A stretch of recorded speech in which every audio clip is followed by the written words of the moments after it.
That's right. That's right. We're going to turn this into a little club. Welcome everyone to the music party. So help me get this party started. I'm going to play some electronic underground beats from my little synths and beat machines. It's called the TR-8S in case you were interested in what it is here that I'm programming live and on the air for you. So just turn it up, pump it up. Let's have some electro live fire in motion, guys. DJ Dub Shine in effect, y'all.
Let's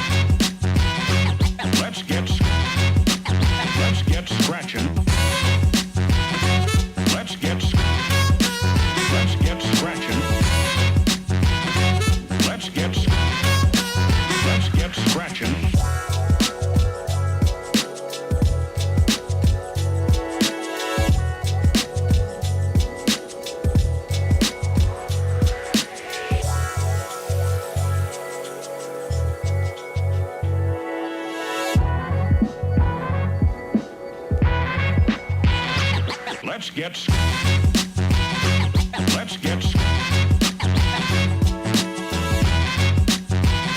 Let's get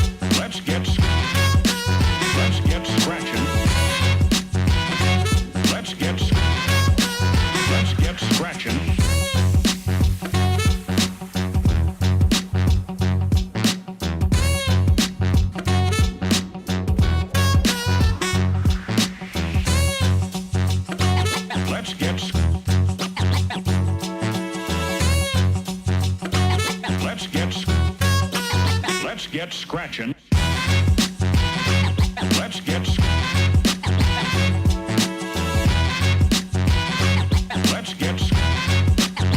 get scratching. Let's get scratching. Let's get scratching. Let's get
Check the mic and make sure it sound right, boys.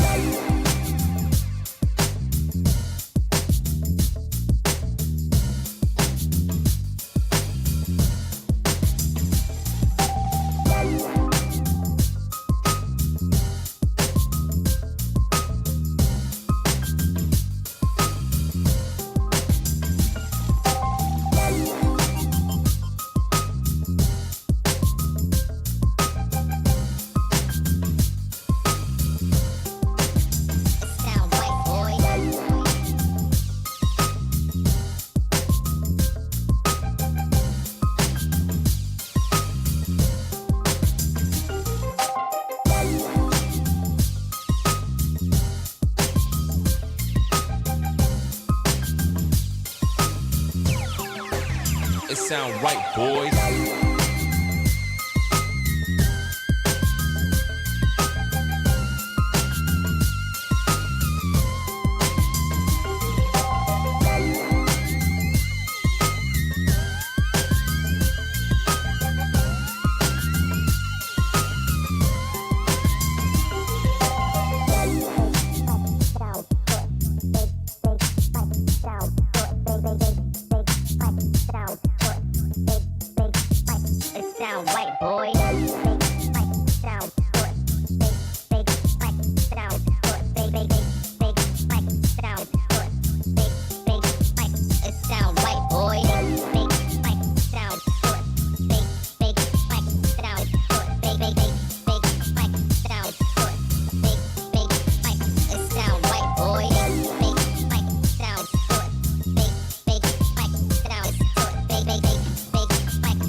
sound right, boy.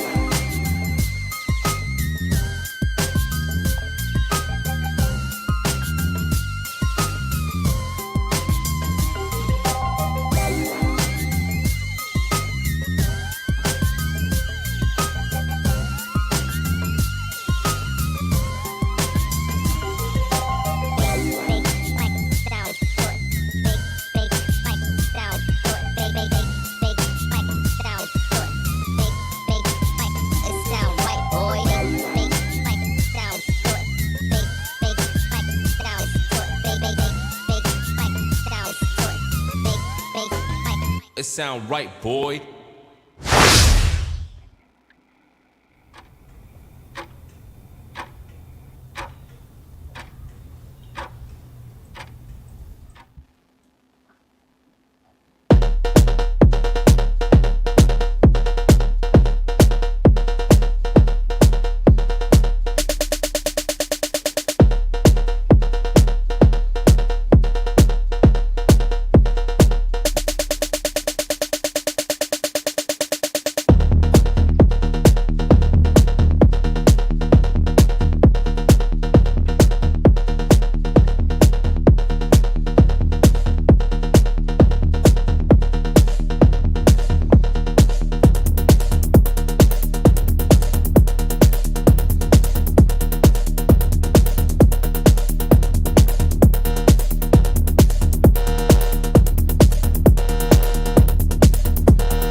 Need flood insurance? We know a guy. Acts of God Protection.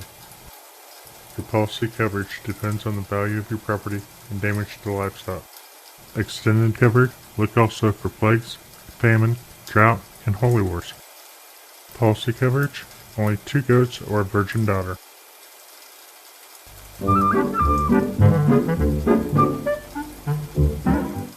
Insurance is designated only for survivors if deceased or reimbursement is void.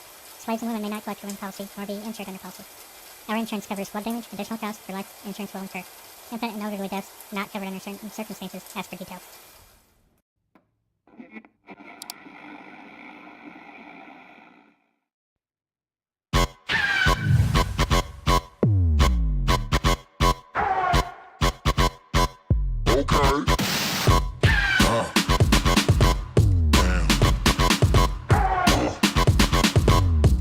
Accelerator.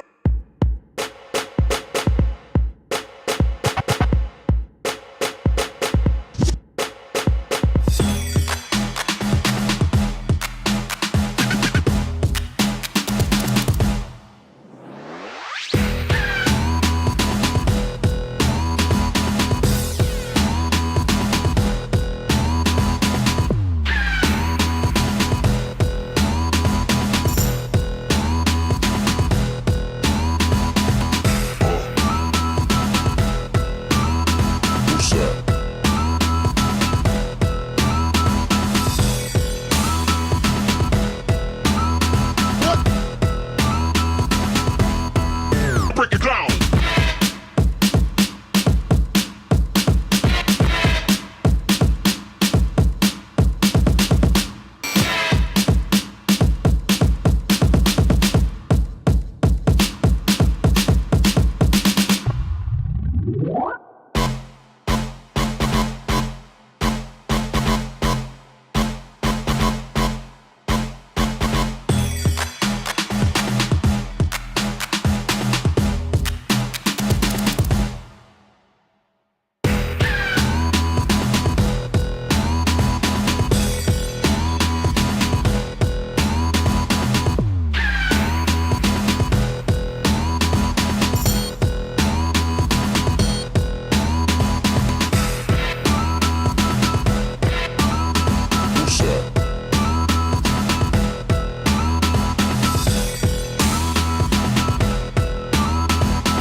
Good evening, everyone.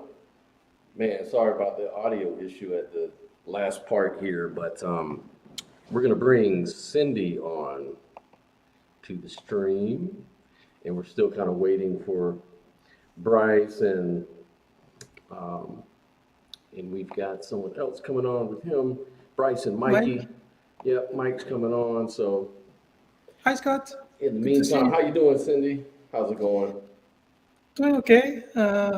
We started a new show in PSF movement, Women Atheist Unload.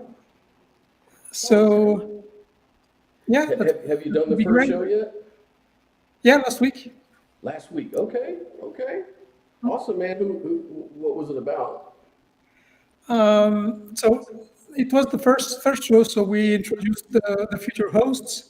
So it's Jenna Mew, Laura McGee, Micheal, and myself. So we'll be rotating hosts depending on the topic and our presence. Right. So what are your generally speaking, what are you guys going to be discussing? Like, what is the major platform for you on this new channel? We don't want to talk about only feminism or atheist. The idea we had was to create a show by women for everyone. So it's not just a show for women, it's a show for everyone. We'll touch on as many topics as we can. We'll have diverse guests. So yeah, we're not limited in the topics we are going to talk about. Oh, okay. Great. Maybe one day I can come on your show and we can discuss some things. I don't know. You know, we had a debate one time and I was acting like a Christian. Remember that? I remember. Of course I do. I can't believe I won that debate according to whoever was judging. It was so stupid, but No, it was fun. It was fun. right. Well, hey, in the meantime, while we're waiting, I want to give everybody a shout out that's out in the audience that decided to join us. So glad you guys are here. Hopefully we'll have fun. It'll be a great time. We've got Linear, Tighten Your Anus. Okay. Doomber, the Northern Aggressor. We have Jenna out there. What's up, Jenna? I saw her show last night, man. That was awesome. Her and Oz. Oz is in the house too. So what's going on with you, man? Cat the Humanist. That's my girl, Tobin. Of course, we want to thank Wes, Phil for all his hard work, Josh, you know, everybody, all of our patron supporters that we have. Hopefully we can encourage people to, you know, to donate and help us out, man. We want to build this channel out, you know, and make it look good, sound good. We want to do all the right things and, you know, keep the content alive and going. Tomorrow, I'm supposed to have T-Jump on my channel to do a debate with Thomas, the friendly neighborhood atheist. Not sure how that's going to work out, though. I think they're going to be arguing about religion. So not sure how atheists are going to disagree with each other on that topic, but we're going to see. But yeah, looking forward to that. And looking forward to tonight's, you know, hosts and guests and everything like that. So what are your plans for the future, Cindy? What do you have going on upcoming? So maybe with your show and stuff like that, if you want to talk about that, that'd be awesome. yes, before we talk about this, the producer wants to show a sponsored commercial. So maybe we should go into this. Yeah. We have a little West. echo.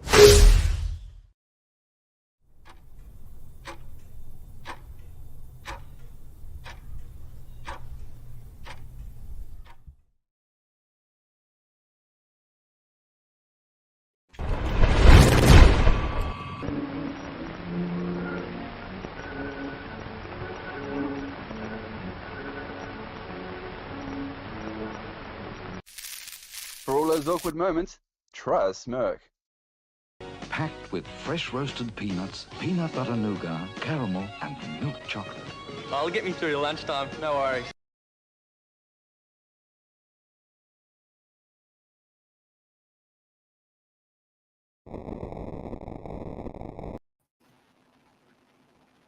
All right. Looks like we have Mikey in the house. What's going on, brother? Hello. What's up, y'all? Hey, Hi, doing Mikey. good, man. What's going on with you, man? Oh, getting time zones wrong. My bad for being late. Tisk, man. You're going to hell for that one.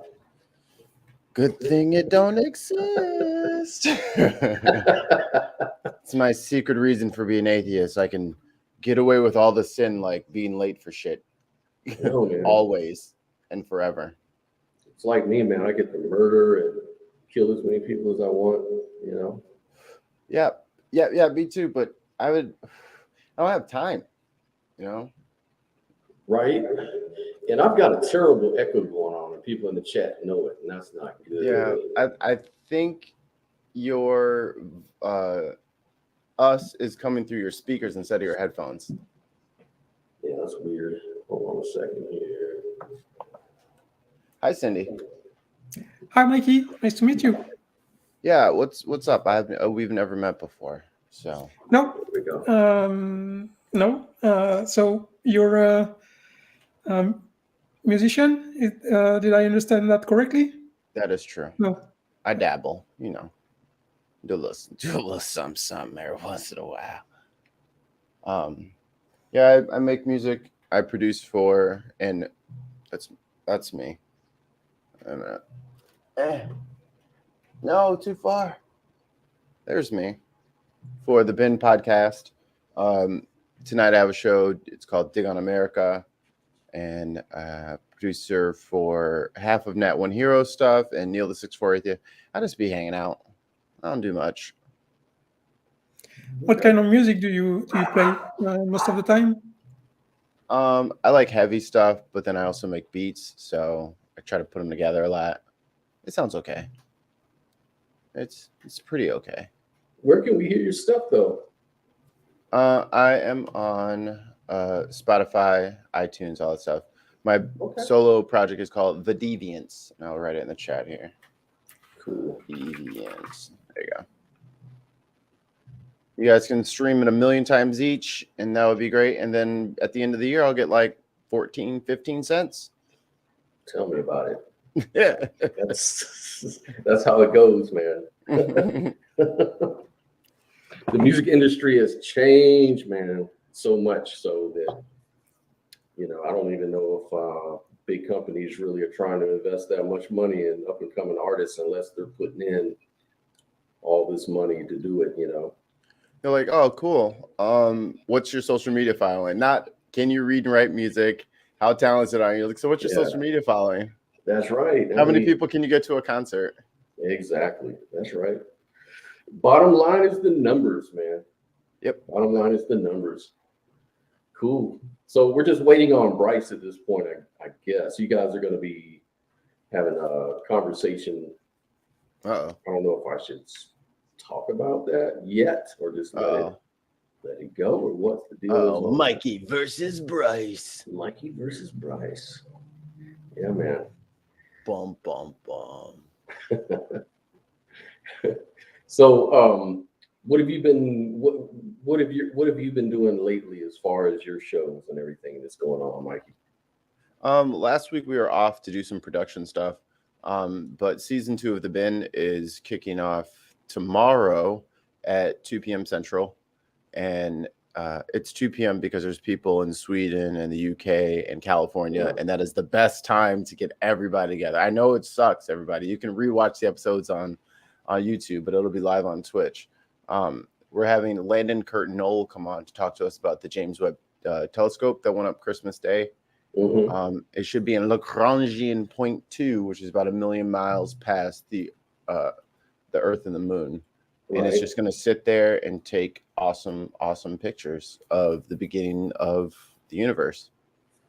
Right. The beginning of the expansion of the universe. Yeah. The singularity. They said it should give us clues on what came before, if anything. Well, I don't know if we'll get all the way back to the very, very beginning, but like at least the first like 250,000 years, which is very, very far back. So, yeah. I was reading something about you may be able to find some certain properties that will kind of point to what may have led to the expansion or what have you. Way out of my pay grade, but still interested in that kind of stuff. But that's the thing. Everybody had a question, so they built a telescope to check what the answer was. Everyone didn't just say, my holy book says this. So I believe that. They literally built the machine to look. Yeah, I mean, it's so obvious that the devil, Devil is alive. Yeah, NASA, NASA is run by the devil. We all know that the earth is flat, and there is no space. Those are little ornaments God put up on the you're wall, saying right? that's not a star, that's a light in the sky. Yeah, that's right. It's there for signs and portents, my friend. Stars caused Jesus to come. I forget who I didn't mean it that way.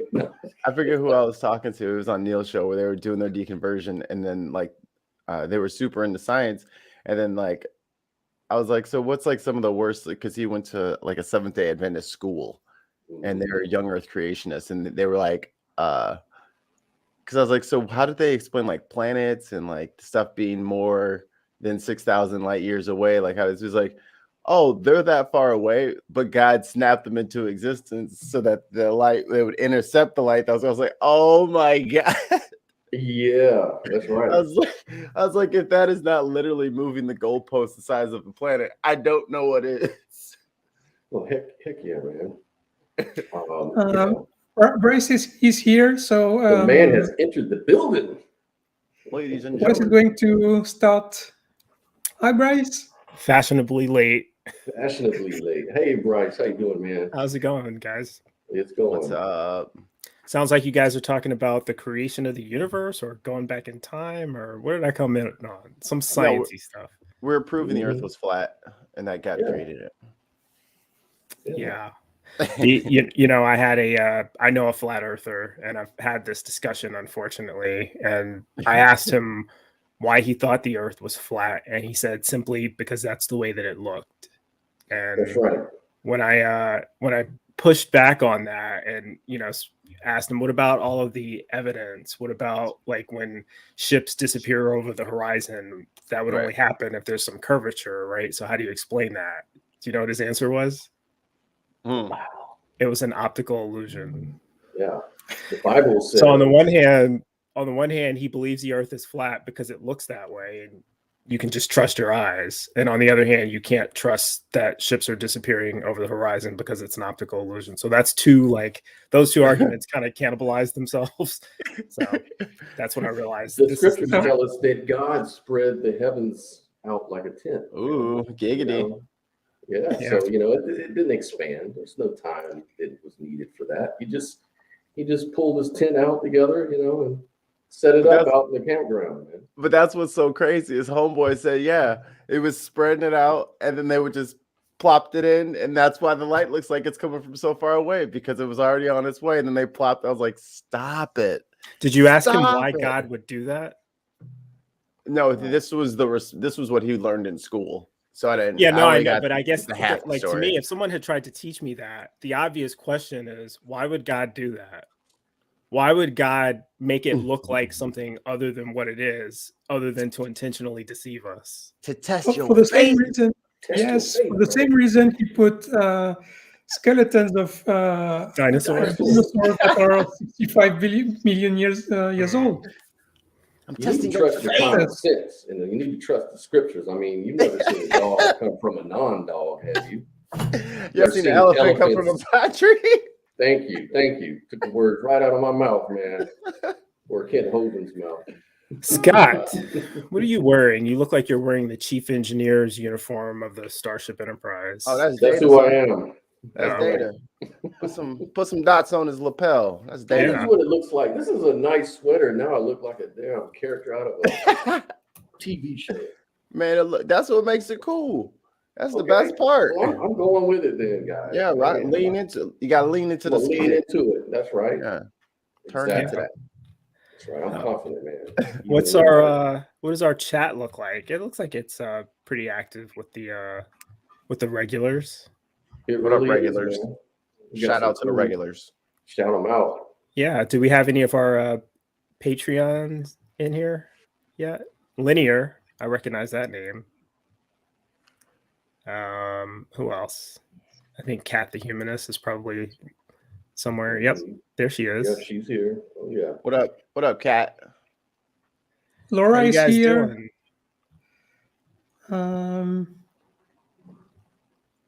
Laura McGee. Jenna. Sweet. Oh, Jenna's here. I gotta go. There we go. I gotta go. I didn't know You she gotta was get gonna out be of in the here. chat. Oh my God. Can one of the moderators take She's care a of her, patron. please? She's a Judging. patron, man. A patron. What's up with your audio, Scott? You sound like you're in an echo chamber. Yeah, Not the there's good something way. really weird going on, and I've got the echo cancellation off. I don't know what's going on. I think it's I'm not being using that mic. sabotaged. Do like this on your mic on your boom arm. Hold on a second. What, do that again? Do like tap on your yeah. It's not using that. It's probably using your camera. Yeah, and it's set for that, but yeah, let me check things out. My computer has been really weird for the last week preparing for this whole thing anyway, so it doesn't surprise me at all. Hey man, Maybe It's it like knew. all of a sudden everything doesn't work. Maybe it knew. Maybe it's become sentient. It's just Jesus. I gotta say, I'm really liking the lights behind you, though. Right? Yeah, man. I had to get this little light thing going on, man, because I moved into this new place, right? And I was like, I want to get something different, man. I was living in a little old-fashioned looking little house, man, and I came out here and set these lights up, and I'm setting my little studio stuff up, and I want to make it look cool, make it fresh and different. But so you jacked Mace Windu for his lightsaber. I went to Kmart and stole all the little lightsaber stuff. I guess it does look like that. I didn't even. Hey, did my echo go away, or what's the case with that? No, it's not using your mic, homie. It's using yeah, your you camera. are too far away from the microphone. Yep. Let me find out why that's happening. Here we go. That should do it. That's much better. Way better. My inputs on my Windows keeps getting flipped around for some reason, man. That's how they get you. That's how they get you, man. That's how Jesus hamstrings atheists, man. So what do you guys want to talk about? Obviously, Jesus. You brought him up like 3 times since I'm a million times. That's all we have to talk about, Jesus. You guys, Mikey and Scott, you're both in the United States. Cindy, you're in Europe somewhere, I believe. Yep.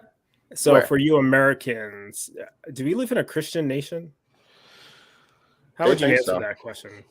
Depends on who you ask. I know. But I think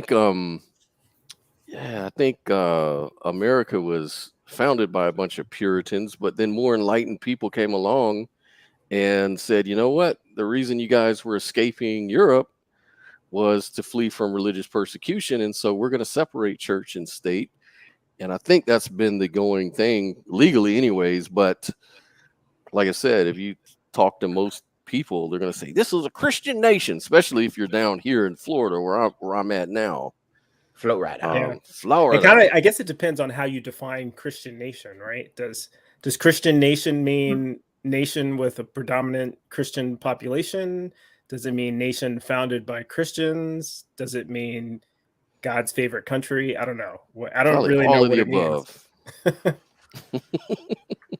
It was interesting how you put that, Scott. You said that it was founded by a bunch of Puritans, but not really, was it though?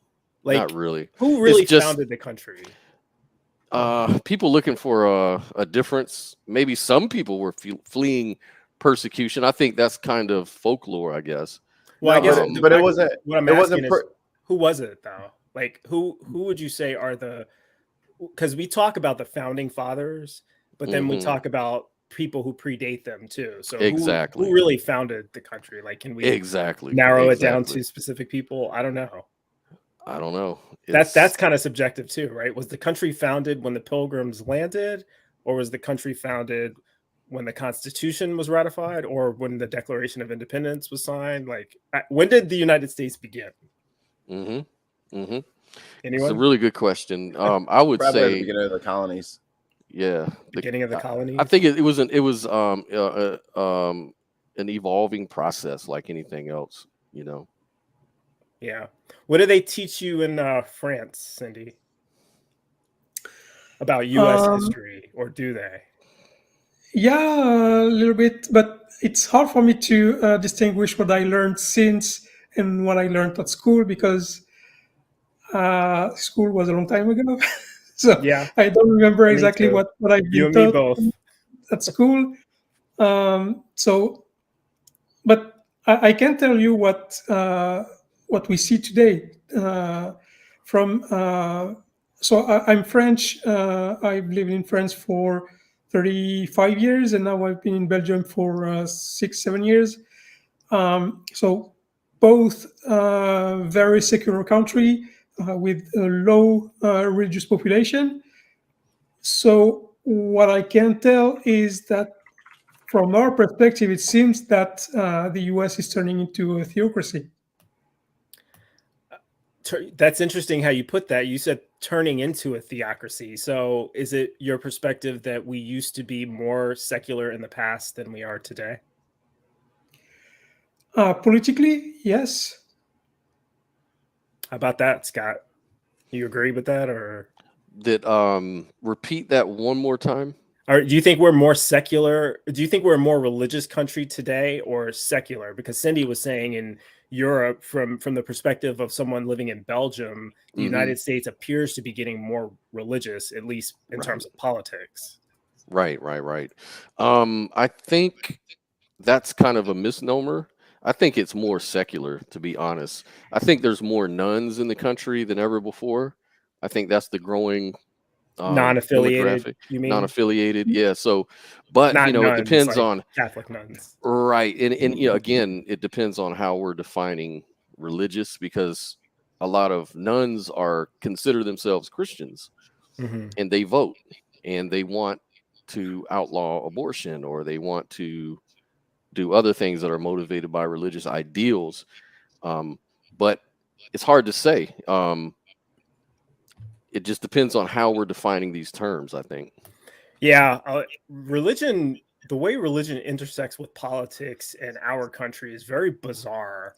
And I think we have what seems to be an inflated number of Christians or even religious people. A lot more people are inclined to say that they are a certain religion, and they vote seemingly along religious ideals, but I don't think it's really religion that they care about. I think there's conservatism and liberalism or progressivism, and I think a lot of conservatives just don't like certain things because they grew up thinking it was wrong, or being taught certain things. How much they really believe it, how faithful they really are, I doubt many of them are, and I look at the Trump pool, the MAGA people, they don't seem like the religious type, most of them. Right.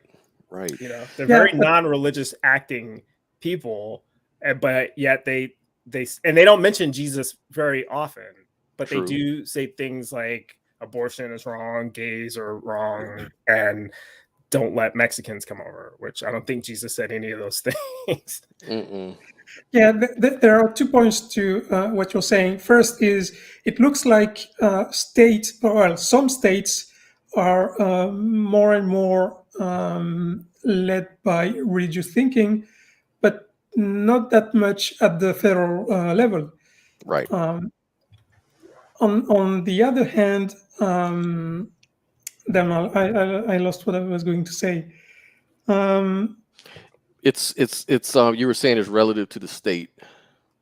Yeah, and Bryce, you were talking about in the last minute, you were What did you say? Yeah, no, I was just saying that a lot of the people who seem to be among the registered voters of the Republican Party in particular Yeah.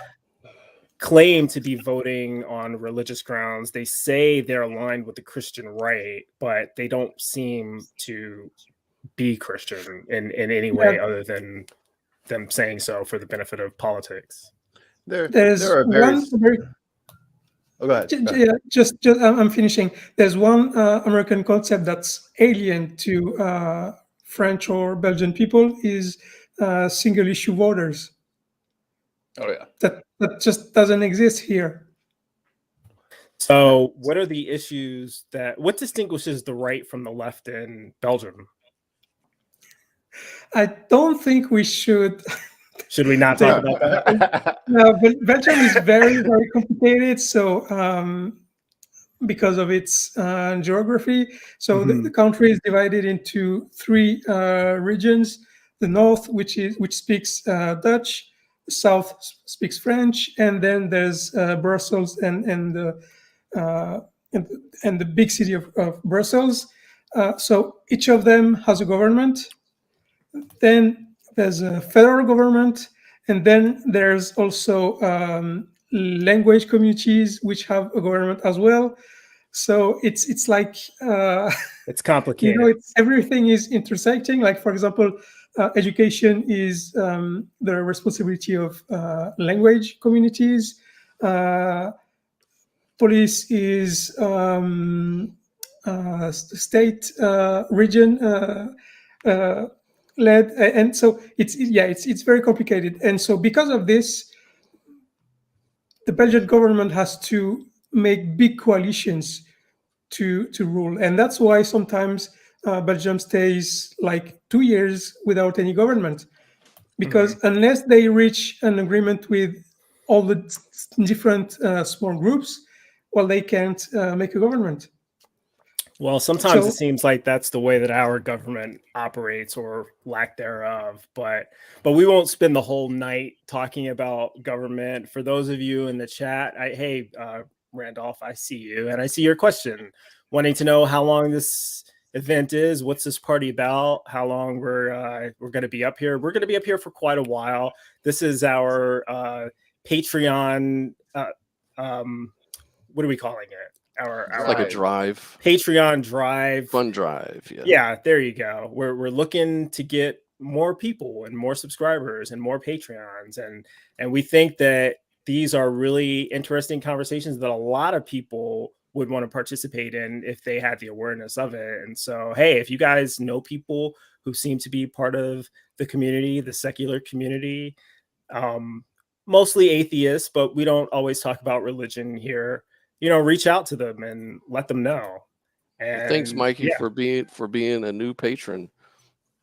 There we go. Gotta flex on them sometimes. That's right. Let them know. And I'm top tier. What's up? Set the example. All the perks. That's right. Top tier. Set the example. So, and there was one other comment though that was worth I think commenting on. I wanted to jump in here on it. You asked a really good question.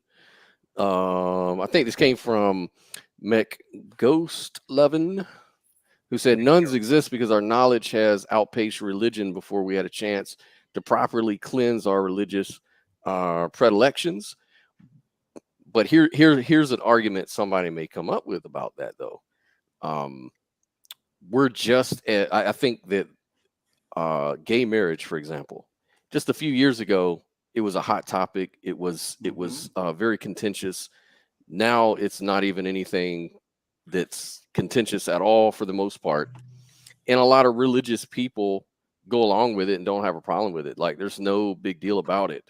So it just shows you there's an argument that can be made that one of the reasons that Christianity is so successful as a religion in growing numbers is that it's so flexible. It's so vague. It's mainly about love and letting God judge, letting Jesus forgive.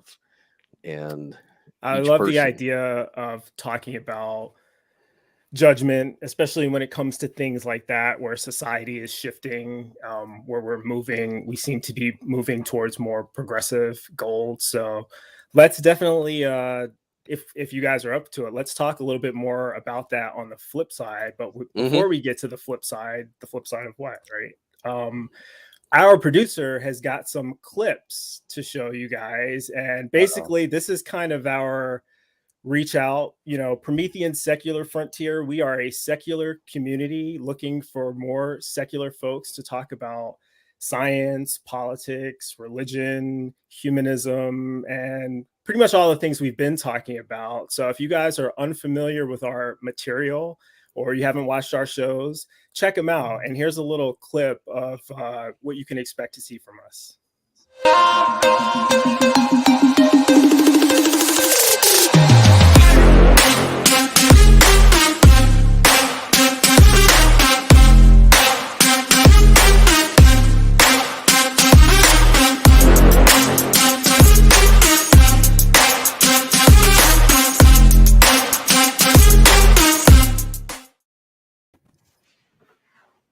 Happy hour. Pat, how's it going?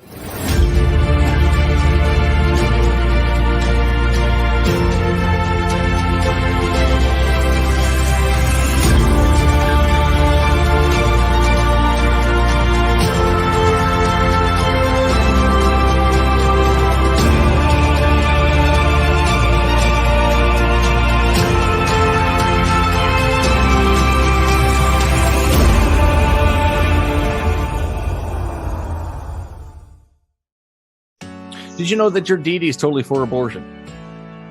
No, he's not. And why do you think he's not? Oh, he told us not to kill. Thou shalt not kill. The loving Christian deity, your loving Christian deity, who's not against abortion, uses abortion in Numbers 5. He aborts pregnancies out of jealousy in Hosea 9. And then there's the flood. That one time when he aborted every single fetus on the planet out of jealousy he's the author of life. He's the author, the creator, the designer of life. He can do what he wants. Well, Yahweh's allowed to according to you, kill babies in the womb. It's cool. It's fine. Well, look, yes, he can, because he's the author of life, and he's ultimately perfectly good. Paul. It's okay for God to do it, but nobody else is allowed to do it. Exactly. That euphemism, right, of they're in a better place. And I had a talk with somebody, a universalist, who was trying to get me on the heaven bus, basically, and saying that even atheists can get to heaven, And I said, well, I guess I don't like that saying that they're in a better place, because you would think that, why are they in a better place without their loved ones, without their family? Exactly. I'll tell you what works for me.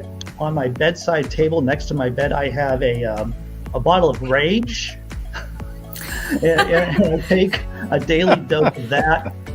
Keeps me going. I'm not going to convince the people who are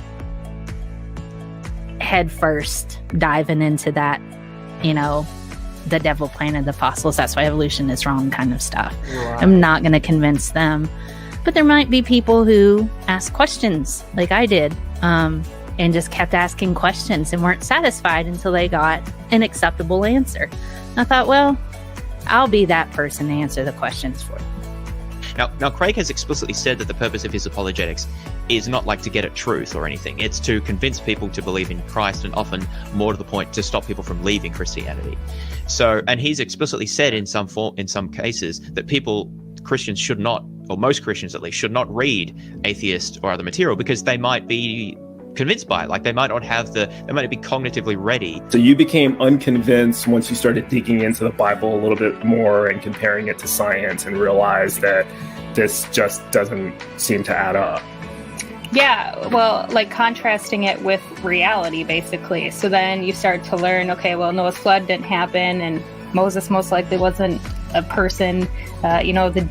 The Hebrews were never enslaved by the Egyptians, and you're just like, oh my God. Like, there's just so much to it that you are kind of sheltered from ever learning. Like, I was not allowed to ask questions, and I was not allowed to get secular answers or listen to secular positions. And it came from listening to a lot of debates between atheists and theists that I was like, that side is making a lot more sense.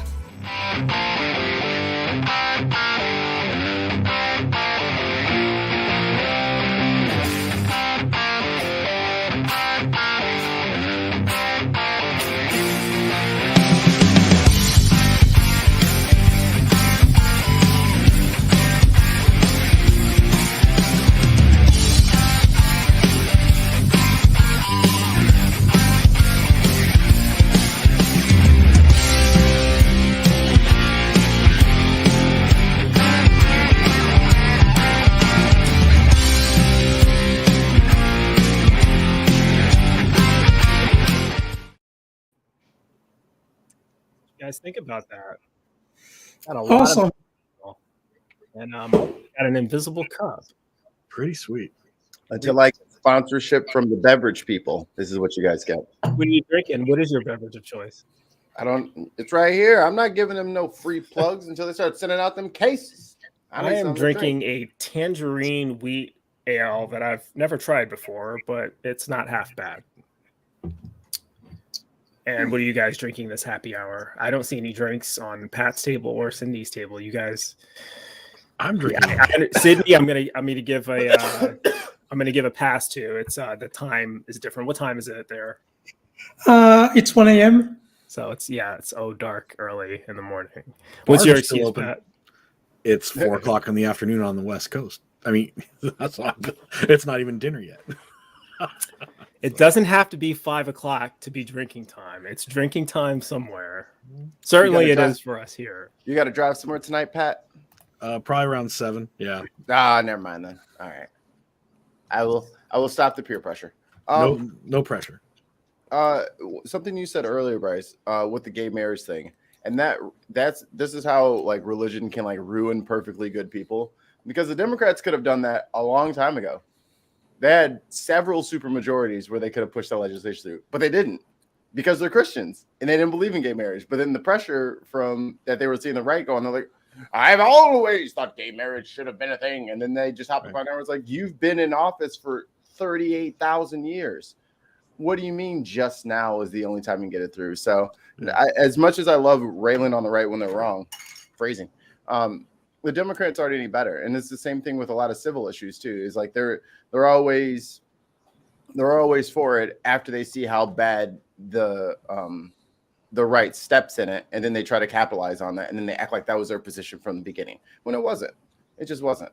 I would love to talk about politics in depth with anybody. It seems like such a taboo. It almost seems like it's more taboo than religion sometimes, you know. And I love this political discussion because I often get accused of being a liberal, and people assume that I'm a Democrat, you know. And I think the Democratic Party in the United States is the most disappointing party. I mean, we only have two, so I guess that's not really saying much. I expect shittiness from the Republicans. Right. I knew that they were bad all along. I know they intend to do harm, but the Democrats present themselves as people who are going to do right by the majority, and really they only end up doing right by their corporate owners, just like the Republicans do, you know.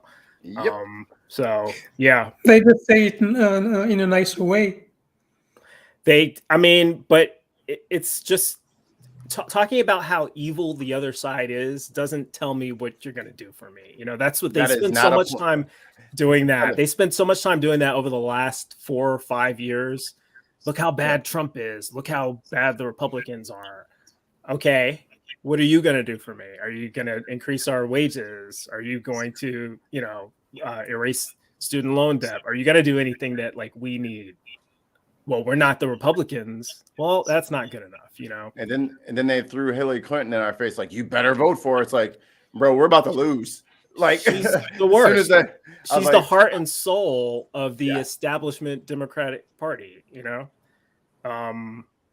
I mean, having said that, Goldwater girl. Would I have voted for her over Trump? Of course, that's kind of a no-brainer. But that doesn't mean she's good, you know. Right. And you talked about the gay marriage thing. Barack Obama, I voted for him. You know, this is bad. I was in the military, and I served under Don't Ask, Don't Tell. And one of the reasons for voting for him is because they were talking about possibly repealing that way back in the day, like when I was a young airman. And so I'm like, cool. Well, the Republicans obviously not. John McCain hates the gays. So Barack Obama, he's the alternative, right? He didn't end it right away. He did eventually, but it was into his second term, almost, when he, I think it was close to his second term when he decided to do that. And then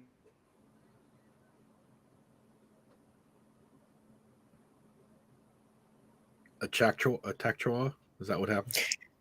I don't know. Mikey left, and at the same time, Bryce got cut off. I actually think what happened is Mikey's dog scared Bryce. So Bryce is just acting really still right now, so he doesn't get bit by Mikey's dog. Bryce is back. No, he's gone. So now that we've just come in, hey everybody, glad to be back. Mikey's dog is no longer killing anyone. Bryce is dead.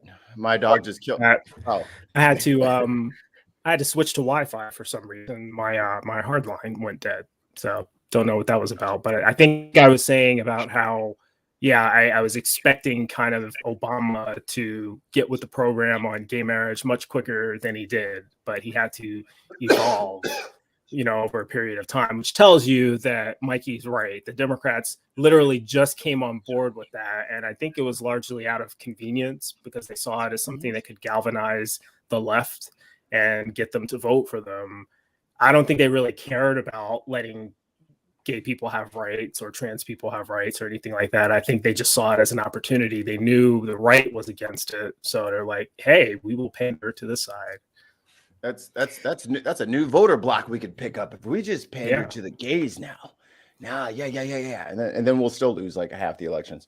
And then the other point that I wrote down was this is an article from the Washington Post. I can post it if you guys want. Is that only 63% of Americans self-identify as Christians this year, and I think this is from December 2021.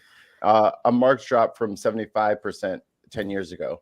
The declining number of Americans who say they are Christians is offset by a growing number of people who call themselves atheist, agnostic, or believe no particular faith. These unaffiliated Americans make up a full 29% of the U.S. population, up from 19% in 2011. So we've jumped 10% in 10 years. Do I have that right? Yeah. And by I mean the nuns. And the Christians dropped 12% in the same 10-year period. Wow. So what do we attribute that to, Pat? You're the resident smart guy here. Yeah, smart guy. I think it's declining religiosity, right? I mean, but I also think those, you really got to get down into that data and look at how people that were remaining religious were identifying themselves as well. We see shifting trends towards more what we'd call hardline religious views. I mean, the religions of Christian religions in the United States that seem to be growing aren't the moderate religions. They're the more what we'd call evangelical and somewhat right, both politically and as far as conservative nature of the religious views. So, I mean, before we start, patting ourselves on the back, pun fully intended, I think it's necessary for us to realize that, we need to realize that it's not. I did that. I'm slow. Right. No, but we need to realize that it's going to be a long journey before we get anywhere near over half the country still really don't want a secular state. It's just how theocratic do they want it? Most people that identify as Christians already have an attitudes of Christian preference. And that in of itself is problematic. So when we start talking about obviously, you ask the average American is the United States a Christian nation? Their answer is yes. And I know we don't say that, but we're the minority. So, you know. And God we trust right there in the money, buddy. Right. In Well, God I we mean, trust. those are the small things we need to do to change the perception, right? Take it out of the Pledge of Allegiance, take it off the money, and those will be the two things we can do to reestablish what used to be a more secularized state, and then push back from there. I mean, it's 2022. Can we just throw away the pledge? Like, why are we still doing the pledge? It's okay for people to be communist. Okay. So we don't need the pledge anymore. That's all that was about, was to make commies during the Red Scare sweat. Like, that's not a regular thing for us to be doing still to this day. That's a really great question. I don't know why that is still, I think that is locally, it's, and somebody can correct me if I'm wrong, but I think school districts are the curriculum is decided locally or either by the state or within the district. So I don't know why they are still doing the pledge. I'm not sure how prevalent it is, if it's everywhere, if it's in every public school district or just in certain regions, but it's certainly something that shouldn't be done. I just don't think enough people have fought against it. Yeah. First of all, I think any government, local government that would get rid of it would be accused of being un-American. Right. Yeah, but and it would give ammunition to the other side. Yeah, I mean, I think that people could be accused of that, but I'm okay with being accused of that. I wish somebody would accuse me of that, because I'll slap them across the face with my expeditionary service medals and my master sergeant stripes and my oath of enlistments and all of those things, if someone were to accuse me of being unpatriotic. But I pledge allegiance to the flag is not something that should be done. That's almost religion to me. I mean, what is that? That's cult talk. Isn't that basically idolatry? You've got Christians pledging allegiance to a flag. Hello, is that not in conflict with your own doctrine? That's worship of an idol. It's not a graven image, though. It's a flag, so it's different. This one is fine. So what about the Catholic crucifix? That is a graven image. Literally a graven image. That's okay. It's like they didn't finish reading the email, and they were just like, no, he's really gonna like this.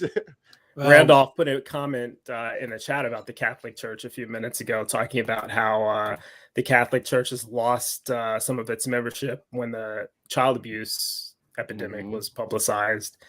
That is I'm sure it is true, and certainly in more of the secular countries, but Catholicism is still the number one, as far as from the last statistics I read, the largest Christian denomination practiced in the United States. So apparently it didn't do enough. If that wasn't going to do it. To make you even more depressed, Catholicism is the largest denomination of Christianity in the world. Yeah. That's right. So I'll say it's big in Africa right now.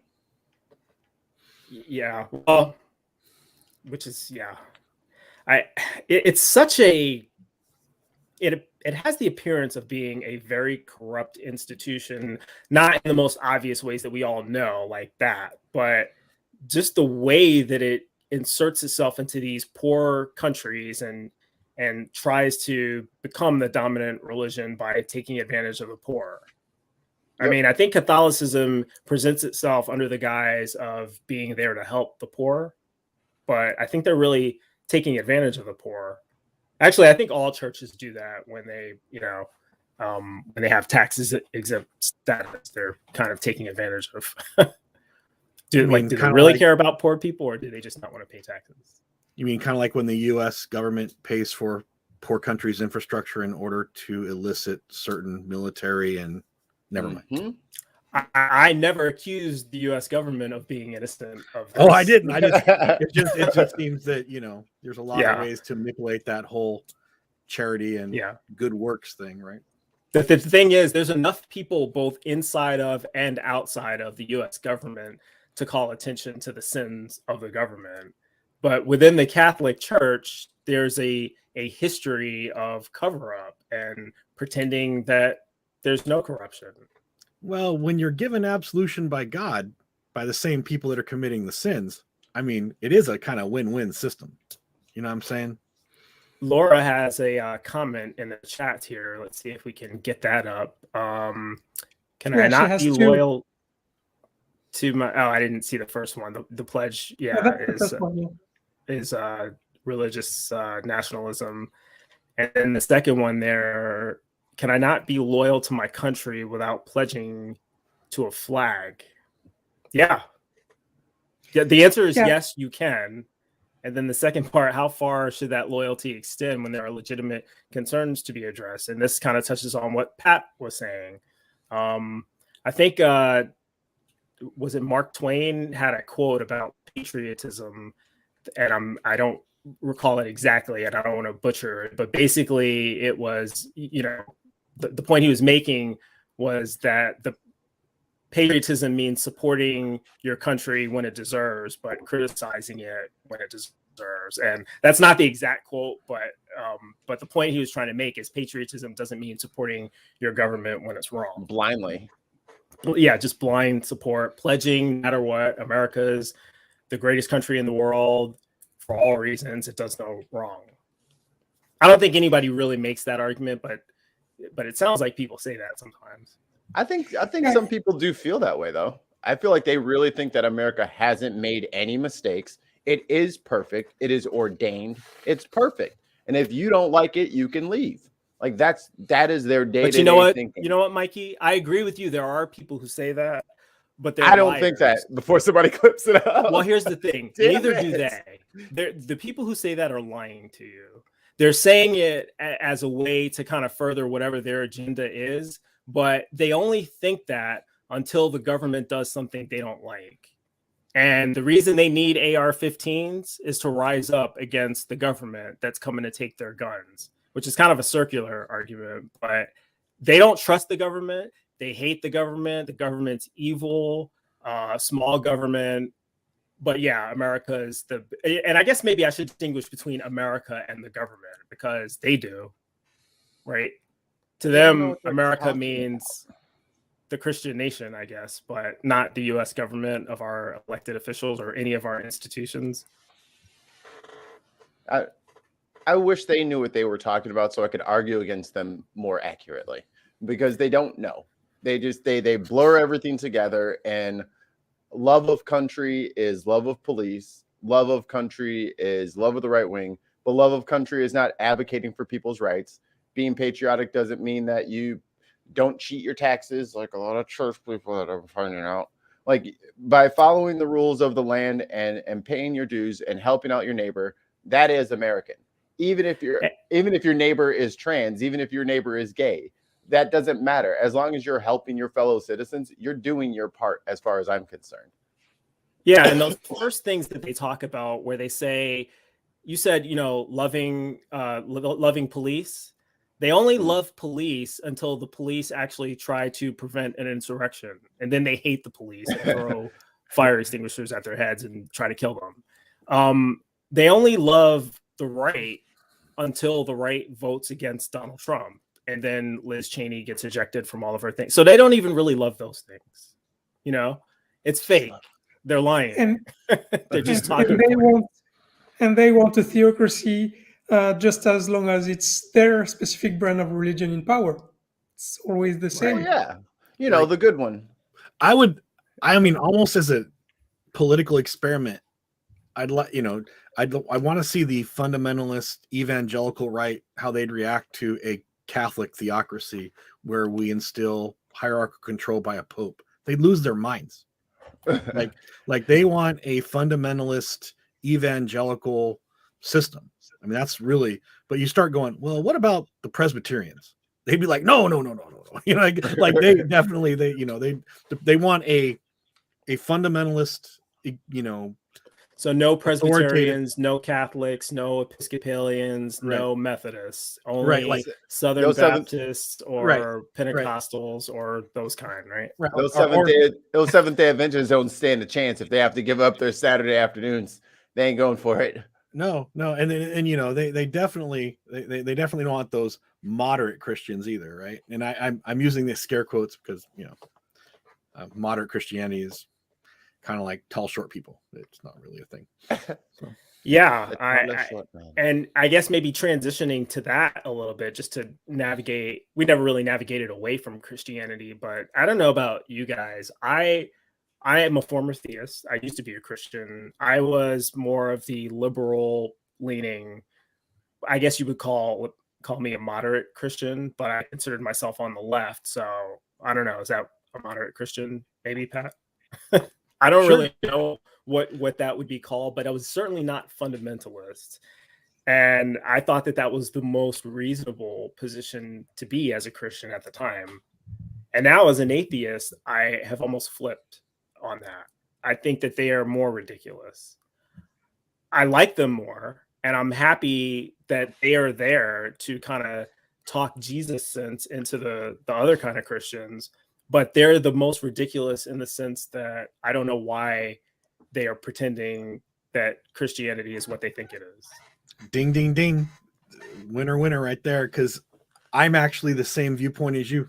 Like I used to wonder, like, if you're pro-gay marriage, you think evolution's an actual thing, you're kind of a loose interpretive version of the Bible that it's more like, well, it's allegorical, the Old Testament's just about, the struggle of the ancient peoples. But yeah, I don't believe Moses existed. I'm like, well, just take 2 more steps towards agnosticism, then another 2 steps to atheism, and we can be on the same page. Because what you do, though, is you frame a worldview that accepts the extremism. Right. Yeah. Like that. And that's the reality. They create a buffer for the more extremist theology. They're like, well, I just interpret the Bible differently than they do. And I think they're wrong. But you're still referencing the same book for your moral You're authority. legitimizing the Bible. Correct. Still, which is the reason they exist, because there's people to call it legitimate. Right. Yeah, it's strange looking at this from the flip side, because again, I was one of these people that we're talking about. I don't know if I would go so far as to say I didn't believe that Moses existed. There were things in the Bible that I took literally, but I just made excuses for them, like especially all the moral failings in the Old Testament and in the New, which I didn't even recognize as immoral at the time, but now I do. The slavery stuff and the misogyny and all of that. It was just excuses. It was, we must be interpreting it wrong, or they There's must slavery be. and misogyny in the Bible. Never mind. Imagine that. Did you know that, Scott? Misogyny in the Bible? No, get out of here. Slavery too. Well, how would you know it was wrong since you don't see God as the grounds of all morality? God is good. Okay. So technically, if God did it, it is good. Yeah. I was just debating with Cindy about this. Though, but before you Cindy, even get remember to we that, had this debate a couple months ago? Yeah. You have to acknowledge that it says what it says, right? And that slavery means slavery and not indentured servitude. And that's hard for a lot of the moderate kind of liberal-ish Christians to wrap their heads around. They don't want to believe, because the moderate liberal Christians, they know slavery is wrong already. They know it's evil. And the ones on the right don't know that, and they think it's perfectly legit and can be excused away. But the ones on the left, because they know it's evil and wrong, then the Bible must be saying something else, and so that's usually the excuse that they go to. It means indentured servitude. I kind of feel like I agree with you, Bryce. And the other thing I would say about that too, though, is I think that liberal Christians are the ones that never convert over to unbelief. I think it's the they can conservative, because they can always find a way. They can always find a loophole. It's the conservative Christians that live and die on the hill, so to speak, on these topics. And when they finally get it debunked, it's like all or nothing, or it's like nothing at all. Generally speaking, I agree with you that it is, and that's why I prefer, when I'm having these kind of theological discussions, I tend to prefer talking to the conservative Christians and the fundamentalists who, because if you can just kind of get them to employ a little bit of critical thinking, if they are successful, it falls apart from there. Whereas on the liberal side, it's a lot harder because they can excuse so many things away, as allegory, metaphor, interpretation. And in my experience, the other thing too, Yeah. The other thing too that I've noticed, and I mean, it's just my opinion. I may be wrong, but I've kind of noticed this when I was a Christian teacher and was really active in, my congregation back when. It seems like most males are really just going along with their wives. I don't think that they really, and we used to talk about this, that, that many of the guys that came to church were really just there because their wives made them go. Where was And they'll this? convert. Yeah, when I was a Jehovah's Witness and when I was with the Church of Christ, in both scenarios, in both situations, it seems like people went along just to appease their loved one, their spouse, like their husband or their wife or whatever the case may be. Now, what part of the country peer were pressure. you in? Were you in Florida at the time or in the South? I was in Virginia at the time, but I've heard this when I lived in California. I heard the same situation. I used to talk to some people and they used to tell me the same thing, that, yeah, I used to be a Christian mainly because of my wife, just to keep the arguments down or whatever.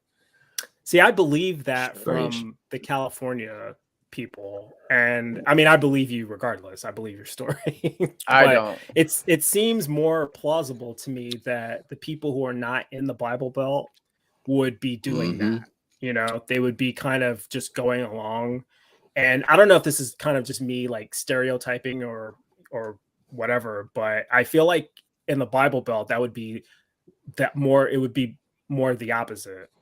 Whereas, because I almost see religion as something where men can exercise control and dominion over women. And I feel like you tend to see that and justification for that more in the more conservative places in the country, which would be like the Bible Belt, right? I will tell you from experience, only from my personal experience, is that when I started losing, like I was like, when I was a Christian, really strong Christian, like I was like really like heading up prayer in my household. I was like the Christian male, whatever that was supposed to be, right? The head of, the church is Christ, the head of each man is the church, and on down the hierarchy, right? So I was there in my household taking that stuff serious. And my wife at the time was all for it, because she was raised into that sort of structure, right? And so I was perfect for that situation. But as soon as I started doubting, man, the peer pressure came on. And I'll admit it, man, like for a long time, I remained a Christian just to keep the arguments from happening and just to kind of avoid that confrontation, because I didn't even know how to argue for my unbelief anyways. So I would end up losing those kind of arguments anyways. And are you saying that you were an unbeliever but still identifying as a Christian? Yes, sir. So it was a progression. Like I think my unbelief, in my mind, it seemed to happen overnight, to be honest, but my fading away out of being active as a Christian was a gradual process, because I had to lose my friends, my family, my in-laws, my wife eventually. It's like it all came to a head only because I opened that gate. When I opened that door and express myself, that's when you get punished. That's when people start, coming down on you for, you're doubting. And first they try to help you and, but then as the more questions you have, the more irritating you become. So, and Scott, you live primarily in an African-American community, right? Correct. You are part of the Black community for all intents. You're a white guy who's all my life, my friend, all my life. So this is the reason I bring that up, is because I feel like you would get that kind of pushback in that community where religion is very, very intrinsic to the nature of family and relationships and just life. Yeah, and I'll be honest with you, it became a racial thing. It became a thing where, you're doubting naturally, probably because you're actually a white person. So as a white person, you're going to lean towards that kind of free thought anyways, just as a open-minded white dude. Black people don't play that. They don't mess around with that kind of open-mindedness type of mentality. And I was always saying, hear that, Scott, as you're saying it, I can hear people I know saying that, and the absurdity of that, just conceptually, the absurdity of that, Mikey, is what? you're only an atheist because you're white. Yeah. And I'm a Christian because I'm black. What is You're the trying to be logical white. error of that statement? Or the irony? It's not our religion. It's the white man's religion. Yeah. What? It's not yours it was never yours in the first place. Jesus wasn't black. Stop it. There was Did you, no black did you hit them with that, Israelites. Scott? Stop it. Did you hit them with that, or was that were you just You trying know, to I diffuse? didn't hit him with that at the time because that was a little too much. I mean, we had already heard about a lot of that as we go door to door and talk to people. You've got a Yeah. lot of we talked to like the Hebrew Israel, like the black Hebrew Israelite people.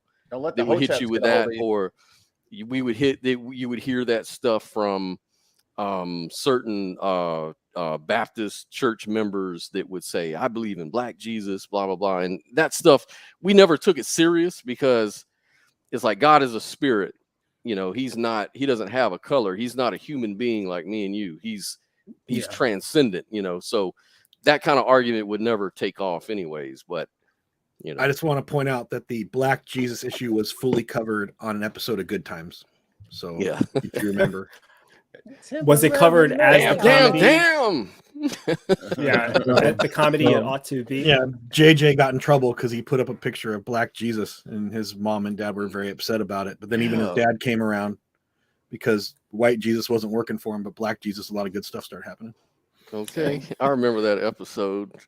Great episode. It's a great episode. You know I'm what? watching I it again remember a tonight. lot of old shows. That one, just a tad before my time for me to be a regular watcher. I've seen a couple of episodes on reruns, but I don't recall the show in that detail. But that's dating. pretty. I feel like that's pretty progressive for that time, though, to have that show. It was. Mm-hmm. And it caught a lot of shit when they filmed it. There was a lot of pushback from even the censors at the time because the whole premise of the show was that, to black people, Jesus is black. And again, this show's in the 70s, and it's like, well, it was white more people had never social heard that issues shit. than that. I Right. think it was the guy that played, I forget his name right now, the guy that played Dad on the show.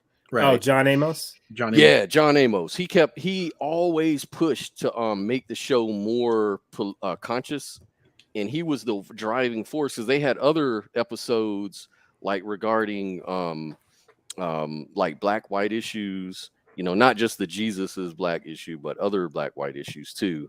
And it used to always and I think that they, at least a lot of historians will say, that was the downfall of the show, because as it got more political and conscious, people started tuning out.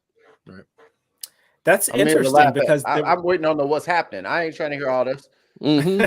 Yeah, that's true. But I think about that show in that era, and you had this trend of shows becoming more political. I mean, All in the Family was groundbreaking when it came to issues of race and religion and politics, and even the Jeffersons. And I mentioned I made a Facebook post one time where the idea of a black person and a white person in an interracial relationship as part of a sitcom was unheard of until Tom and Helen, who were neighbors of George and Wheezy on the Jeffersons, they kind of, I mean, I don't want to say that they normalized the idea, because it was definitely played for laughs, and Tom was the butt of a bunch of jokes just because he was white, but just seeing a black woman with a white man every episode kind of, I think, put the idea into people's heads that it's okay to, Oh, Bryce, you forget they also had an interracial child.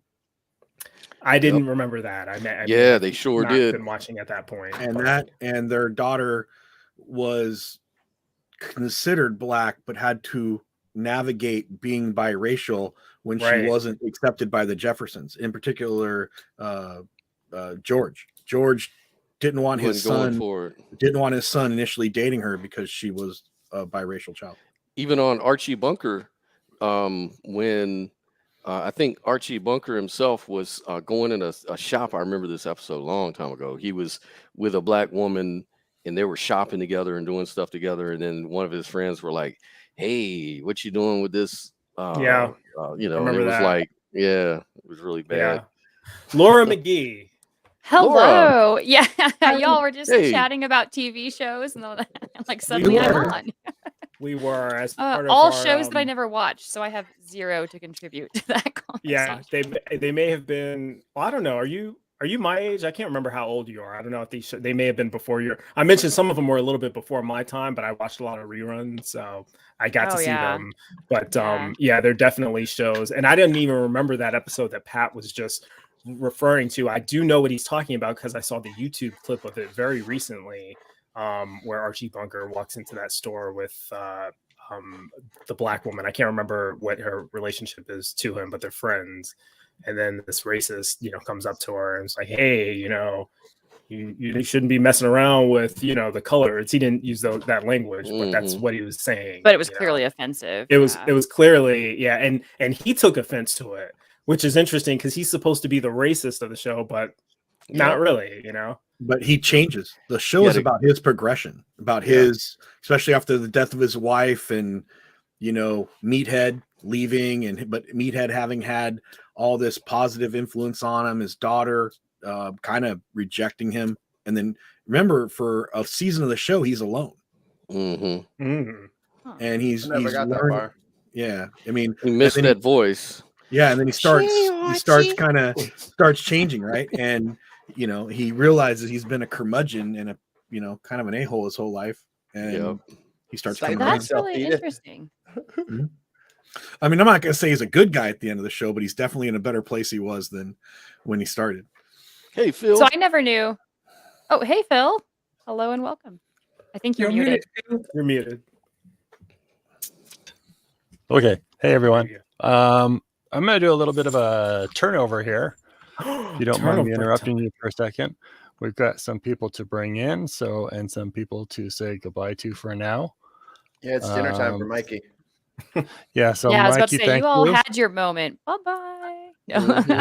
Yeah, Mikey. Let's pick you up first. Better luck next time, Mikey. I'll beat you again in the debate. No, but I'm kind of bummed because I thought I was on with Mikey, but we just barely overlap and then he's gone. So I'm a little bit sad. Well, if you would have just showed up early anyway, what are they going to do? Stop you? Did you not see me in Stop StreamYard? you? Like, you can do whatever you want. But yeah, let me make space for other people. That's right. Thanks for having me, guys. See y'all later. All right, man. Bye. Everybody Take go care, to Mike. Patreon right now. That is a commandment from your Lord above. Go to Yes, sir. Patreon Do right it. now. Go to the highest tier. Do it 10 times on 10 accounts. Amen. Thank you. And I like subscribe it. if you haven't. All right. Let's see. Who have I got here? I am going to bring in. What time is it? 4:30. I'm going to bring in Sunny and Cindy. We're going to drop you out. So It's a pleasure, thank you Cindy, for as now. always. It was good to see you again, guys. Try to get more Um, people check- from check in Belgium later. watching us. Absolutely. Right. Best beer in the Take world. care, is in Cindy. Belgium. Later, Cindy. Bye, Cindy. Bye bye. Germans don't have nothing on the Belgians. And here comes Sunny Shell. Hey, Sunny hello. Shell. Hey, hey, Big hey. hug to everybody. Hi, Sunny. And I've got one more surprise for you guys. No, I'm sorry. I've got two more surprises for you guys. I'm going to bring in Ethan Micheal. Hey, Whoop, whoop. Ethan. What's up, Hey, man? Ethan. How you doing? What's Hey. going on, bud? Not much. Yourself? Pretty good. Pretty good. I missed you. It's been like forever since I talked to you. It has been a long time. I hope you're doing well. I am doing So, okay. Scott, I'm going to drop you out. And then, Bryce, you're going to be next.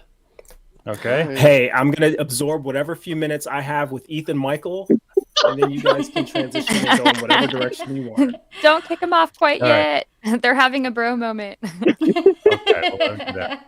All right, Scott. All right, I'll man. check with you in a bit. Take care. Thanks. And I've Yeah. got one more, and then I'm going to drop, and that is student Dr. Ben. Yes! So, Yes, whoa, I am Ben. so excited to be on with him. Yeah.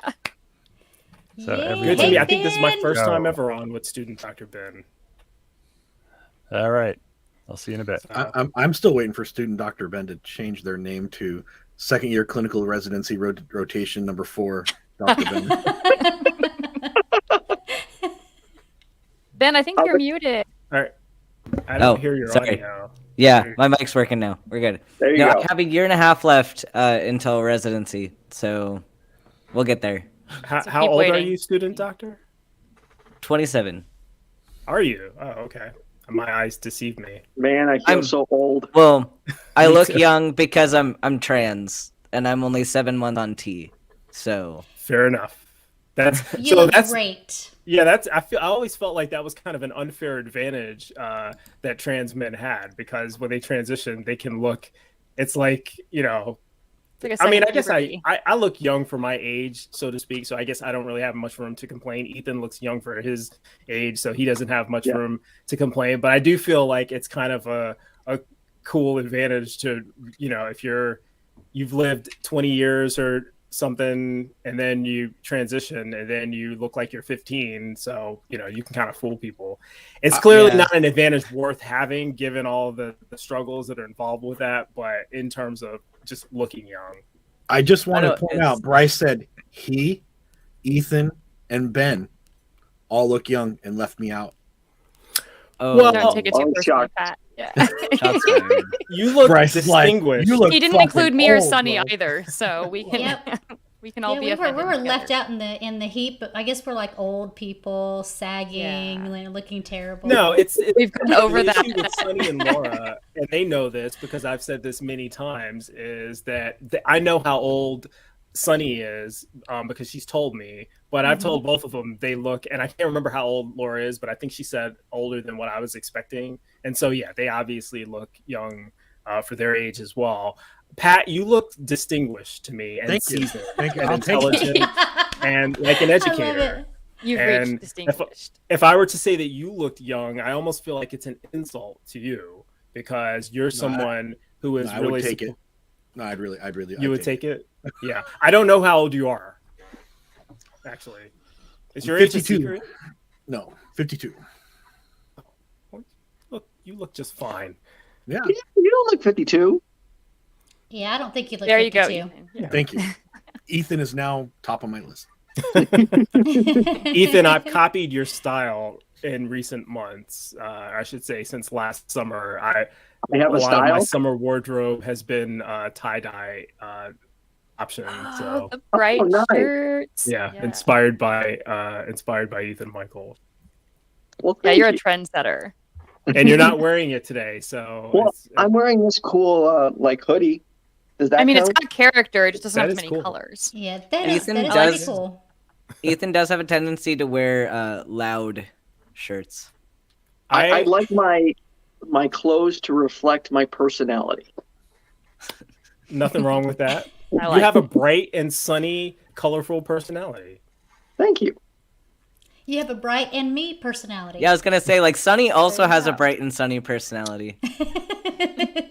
So Sunny, this before is I my first time- transition to getting off of here and letting other people come on, what direction do you think you guys are going to go? What are you guys going to be talking about that I can look forward to? We'll probably talk about you behind your back. That is I a was perfectly actually- acceptable subject. I was What's going that, to say Ethan? we're going to take all of your positions and tear them apart, but I mean, trash talking you works too. I mean, I would love that. I would love that too. You know, the reason I make arguments isn't so that I can hear myself speak or to surround myself in an echo chamber. I actually only want to believe in reasonable things that make sense and hold up under scrutiny. And if no one's there to scrutinize them, well, then that's just verbal masturbation, right? So by all means, tear apart my arguments, figure out where I've gone wrong. Maybe I can learn something. I do think Okay, you'll everybody. discuss your open pandering to the DC Marvel paradigm and the fact that you doubled down on DC for this episode. Whoa, how did he double down on DC? I'm curious. He's wearing a Superman hat and shirt. Oh, well, there's nothing wrong with Superman. Do you I'm a think DC, I'm a Superman- DC fan, so I'm Okay, so on the, his page. the DC cinematic universe falls short of the Marvel cinematic universe, but the DC TV universe is above the Marvel TV universe. Okay. Those are both I would buy correct that. statements. I know, would buy they're facts. And it is a common misconception that because one has a certain favorite superhero that happens to be DC that they're not a fan of the Marvel movies. I actually love the Marvel Cinematic Universe. I have almost all of the films. I'm only missing like 2 or 3 of them. So Superman is my favorite hero, but like I still love Marvel. okay, before I go, Ethan, I have to ask you, why is Superman your favorite? I have my reasons, but I want to see if they could be nostalgia because I grew up on him and he was always like just the goody two shoes hero that always has to do everything right and always protecting the people. Yeah, exactly. And you know what? That's not cool, Ethan. He's not relatable because he doesn't need to be cool or relatable. He's awesome. Yeah. And he does everything he can to protect every single human life. Like he will not let, except of course, if we're talking about Man of Steel and Man of Steel, he doesn't seem to care about human life. But we're talking I was in that movie, right? Superman. It's phenomenal. Every time someone brings up Man of Steel, I always point out I was an extra in that movie. You were? I was one of the military guys in the scene in the desert where General Zod's spaceship comes, and I'm one of the guys that's like sitting there with guns. And, shit, dude, that's so that is cool. awesome. That's awesome. Yeah, I was filmed on Edwards Air Force Base when I was there, and everyone in that scene is a real active duty person. That is so cool. Wow, that is wicked cool. Have you ever heard of the show Prison Break? Yeah, I was an extra on there. Oh, cool, cool. So, that was fun. just funny connection there. The main actor on that show, I can't remember his name, but the guy who was like the guy Prison Break. Micheal. Yeah, right. He was the bad guy or one of the bad guys in the Flash and Supergirl and Legends he was of the Tomorrow. Frost one. Yeah, he's Captain Cold. Yeah. So, which is a DC property. Okay, that's the best connection I've got. I'm gonna let you guys take over and talk about me behind your back or behind my back, I guess. Talk about me behind your back. That'd be kind of hard to do. Like that would be doing that. But I appreciate you guys letting me come on and vent a little bit. And for anybody who's watching, first of all, if you haven't liked and subscribed this show, that's a good first step. Definitely like and subscribe this one. But consider becoming a patron on Patreon and spread the word.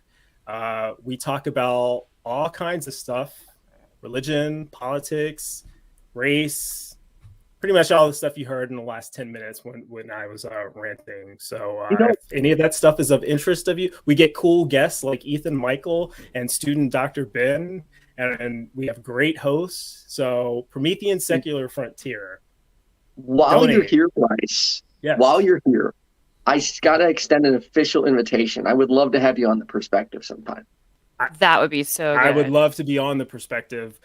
Hit me up, shoot me a DM. You have my contact info. I appreciate the offer. Thank you. Yeah. All right, guys. Whoa, cut him off early. I like it. No goodbye for you. I did also want to say, since he was plugging like the kinds of content that are on this channel, they have talked about science on this channel too. Like people don't like to mention the fact that there's been science, but like there's been science on this channel too. So you can also like science and watch the show. Yeah, that's what my show does. That's what the Crucible is all about. Science, philosophy, Right. That's where you were on. You were on my show. Yeah. And we had a great time, didn't we? Yeah, it was one of the first shows that like I was on, like when my channel started. It was Niels was first, and then it was Bees, and then you were like number 3. So like from the very beginning of when I started, you guys helped me out. So I got the bronze. That's cool. Well, I just didn't know of the channel like back then, and then Wes had reached out to me, and so you guys all helped me get to where I am, and I'm very thankful for that. Well, speaking of that, I want to say a big thank you to all the people behind the scenes, like Wes, Kat, the Humanist, Josh, Phil, Jenna.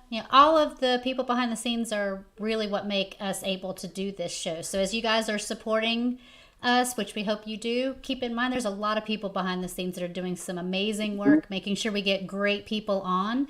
like Ethan, like Dr. Ben, like Pat. I mean, it's really cool. And like Laura, before Laura became one of our hosts on our new show, Atheist Women Unload, she was a frequent flyer guest co-host. And it's all because we have such great people behind the scenes. Absolutely. Yep. But like and subscribe and become a patron. Hit the bell. Hit the bell. So I was thinking of topics to talk about for this half hour, and it's funny that you guys brought up Marvel and DC, because I was just in my Facebook, like a Facebook thread, having a very in-depth conversation about Ant-Man and the physics of Ant-Man. And so I want to get your guys, because man, it was divided actually, like how it actually works and what the physics is behind Ant-Man. So because Wes is in chat and he was one of the biggest contributors to this conversation, I want to see what your guys' thoughts are on that. So go ahead. Do I need to do math? Is this No. a call for me to do math? Because I'm ready. We can make this happen. Hold Then yes, I will find a math problem for we'll you see. somewhere We'll in see this where conversation. Raina's at tonight. I have no clue. We'll see where it takes me. No. So the question being discussed was when Ant-Man shrinks, right? He doesn't lose mass. He maintains his weight and his mass. So wouldn't that kill him for one? Why And would it then kill him? because it doesn't well, that's the question. Like if all of your matter and mass compacts to where you can't like breathe or your blood can't circulate, like how does that all work? It Right? doesn't. None of that works. Well, I think Thank we're you. reading too much into it. But as I understand Hank Pym's science, he is shrinking the distance between atoms. So theoretically, he shouldn't still have a problem breathing, should he? Well, but here's the problem. If you're shrinking the distance between atoms, you're going like from a solid to like more of a solid, and your liquids are going to become solids, and like because that your state of matter is dependent on the distance between molecules and atoms. So there are a lot of problems. Don't ruin Ant-Man for me, please. Don't. We're gonna ruin it. So, because then we got into We're gonna like ruin PIM it. particles and whether or not they're ethical, right? Like if the PIM particles that allow him to grow are pulling mass from another dimension, does it care where it's pulling mass from, or could it potentially be taking that mass from another living being and potentially killing that being just so he can grow big? I mean, never there's thought about that. yeah. There were several lines of conversation that I would love to get your guys' take on. So, what are your thoughts, Ethan? How do the PIM particles work? Are they ethical, or is that? Well, it depends. I mean, I didn't actually know that. Like, if they are pulling mass from other beings, then yeah. But I didn't know they were actually pulling mass from elsewhere. I thought they were just increasing his size and making his mass bigger. So if you grow bigger but maintain the same mass, the particles would be so far apart you wouldn't be able to have any structural integrity. So they had to increase the mass somehow in order to make him bigger, and the solution was to pull particles from another dimension. I don't know any of this. So then, yeah, I guess if it's Well, do you pulling need to do that because there's a lot of mass in this universe that's just not being used. Like we have a lot. So could it just be taken from the pieces that aren't in use for anything else? Yeah, Does but it need isn't to he come from taking another dimension? from the quantum realm? No, just from like there's matter and mass like in this universe. Like, do we need every particle inside this rock to exist as a rock, or can we apply that to something more useful? Like, is every asteroid out there like important? Do we need it? Like, I don't know. All right. Or is it just there? I just want to point out this is the exact same conversation they were having in the 3rd and 4th century CE when they're talking about the Trinity. Is it 3 in 1 shrinking down, or is it getting bigger? And if one breaks off, do we lose mass? Just so you know. So we have not evolved very far since the 3rd and 4th No, but at least we know Ant-Man's a comic book, and it's for kids. We know Ant-Man's not real, or is he? Do you guys know Ant-Man has actually a checkered path? It's not Scott, not the Scott version, but the Hank Pym version has a history of domestic abuse in the comics. No, really? Yes, he used to abuse his wife. Is it Janet? Janet Van Dyne. I'm not sure if I'm getting the name correctly, but whoever it was, yeah, he was an actual total fucking asshole. Wow. Wow. I do know that sometimes the comic book characters are a lot darker and more sinister than the actual like movie characters. They kind of like pretty them up for TV, but no, I didn't know that. That's crazy.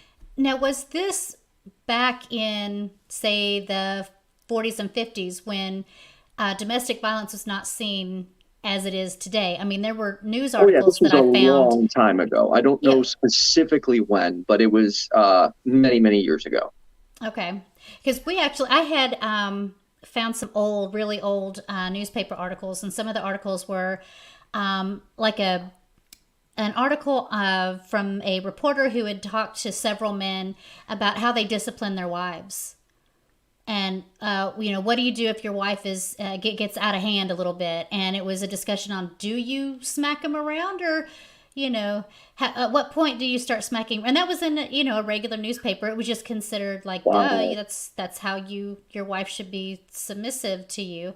So that's why I wondered if that passed. Wasn't necessarily that he was a dark character. He was just reflective of that time. Period.